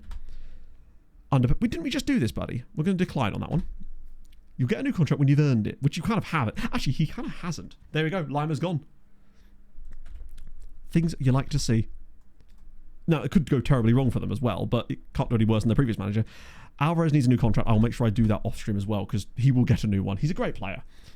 Scouting update, again, that's going to be another one for... Oh, I think it's on the same exact day. It's Friday the 17th is the day, isn't it? That's only 45. I can sort that. I think with the recruitment focus thing, that's going to take us a longer time to actually understand how well it's working for us, just because it is an ongoing scout report and it needs to kind of burn through all the players that we already know about first, because I don't think we've had any updates on it yet where it's brought anything new through. With these in progress ones, like how frequently do they sort of reset themselves if they are ongoing? Because it feels like it's been kind of stuck there for a little while, but we may have to reset that. Tobias has 4 years on his contract. He was kicking off, to be fair, when he had 5 years. Oh,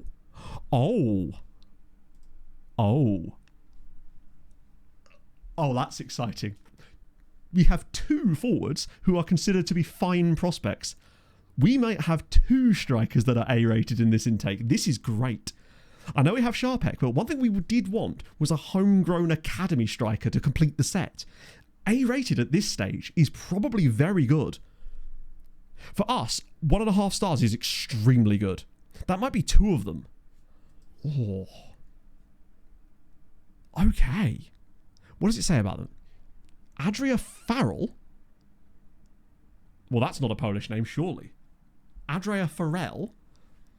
Reaching above opponents, so that's big jumping reach. Getting shots on target is more often one of the hardest but most difficult points, which is why... There we go. Przemysław Adamski. That's our guy. We want a Przemysław in this team. So he's the most Polish-sounding man imaginable, and we've got our own Spanish Scourge, which presumably is because of our agreement with... Is it Racing Santander? Or did that one get cancelled? I forgot. Who's our Spanish affiliate side? We do have one. Sabadell. Wow, they're the height of Spanish Scourge, aren't they? Awesome. It would suck, though, if it wasn't a Polish guy again. But I would call him Adrian Farrell. I hope he's got like secret Irish second nationality or something. That's actually quite good. Pronounce his names. This one here, Przemysław. I'm probably not saying it entirely correctly, Przemysław, but I did learn to say that one because a friend of mine worked with a dude when he used to do hospitality work who was called Przemysław. And I had a player who was called Przemysław on my old save. Foray. Yeah, I guess it would be Foray. We'll call it Pharrell Williams. Bit of Goritza. Right, now we just need to go to Friday. That's really good. Us getting a 1.5 star intake. Actually, do you know what? It is. I couldn't care less about the star rating of the intake. It's the fact that it's delegated to or fine prospects as A-rated.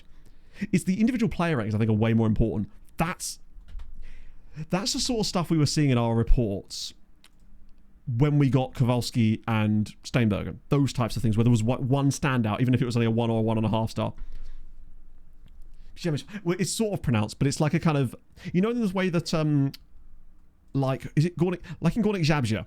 So I'm probably saying it incorrectly, but it's like a kind of, it is there, but the sound is not a completely obvious sound.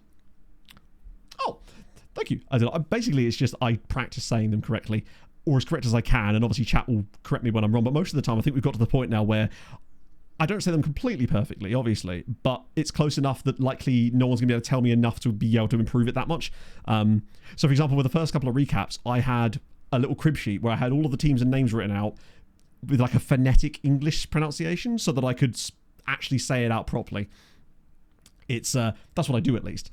Because ultimately, I want to make sure if I'm choosing to manage in this country that I'm presenting the names of the players and stuff as close properly as I can, right? Because ultimately, those are people live there, people support these teams, people have these names, and it's nice to see that. It's nice to try and make an effort, I guess, right? Right, okay, that means the last thing we need to check is the Conference League to see if Gorney got their next win. Which presumably they did, right? They can't have possibly messed this up from here. Just looking down the side to see if I could see it, but I think they've gone off the screen slightly. We want league. We'll be able to tell very quickly if they've got 15 points. Oh, you didn't. Oh, no, you did. 15 points. Nice. Their win was against Olympian. No, we'll just check their fixtures. It'd be easier to just check on their fixtures, wouldn't it? They beat Torpedo 4-0. So they are through in 4th in the end, which is still good points for us ultimately. That's what I love that Timothy Tbilisi ended up coming 7th. Victoria Pilsen didn't even finish bottom. Good lord, we are making progress, and Rook managed to sneak through. Not Rook Herjov, different one. Did Jens score? That seems like something he would do, to be fair. Oh, it was literally right there. Oh, no, he didn't. It was a hat-trick from Quintero. Jens plays for Gornik now. Yes, he FRT'd us towards the end of the transfer window, and as a result of that, with him being 33, I decided that the best thing to do would be to, if there was a bid available, let him go. But then Gornik came in and gave us £10 million for him. So yeah, Gornik got Jenzy Boy for a little while, which is nice. He gets to keep playing. We get to keep him in Poland. Looks like they're not playing in Europe anymore, unfortunately. So who did they lose to? They lost to Sparta Prague's women's team, unfortunately. But they are kind of chefing the top flight. Oh, no, they're not. Might lose the league title here. It keeps Jens in Poland, exactly, which is the most important thing. Right. One little quick check of the coefficients. See where we're up to. Obviously, we'll get a better idea after Christmas. Tell you what, 3rd on the year, despite all of the, we're doing a bit shit in the Champions League. 3rd overall on the year. That's pretty good. Romania are top, though. How's that happened? Oh, it's because Farrell Costanza are cooking, aren't they? So next season right now, we're gapping Italy, crucially. We're gaining a bit back on France, but it's going to take a couple of years for that. England are getting closer. They're being reeled in. They were 42 points clear at one point. This could take it down to under 10. If Spain and Germany keep closing that gap to England and we start to get back in there, which realistically could happen in a few years, we're on for something pretty sick, and that's awesome. So, God, I'm knackered. Romania, yeah, it's because Farrell Costanza have basically chefed a tremendous amount. There's no two ways about it. Right then, let's go over to Mr. Kev, because he's my guy. And I am very, very warm. Oh, so I'll be back on Sunday, I think. Oh no, it's Thursday, Matt. Back on Thursday. That will definitely be happening. Thursday stream will definitely be going ahead. The Sunday thing is one of those things we'll have to discuss depending on what's going on with my anniversary and stuff. But I will see you lovely folks on Thursday. We'll be doing youth intake. And probably, let's be honest, getting knocked out of the round of 16. It's just what we do. It's in our culture. Thank you for joining me today. Thank you for the wonderful and immaculate vibes as always. And I'll see you lovely folks on Thursday. Hold your gun. Capybara. Bye-bye. And whatnot. Carlisle honey and such. I nearly didn't do the raid. Dear me.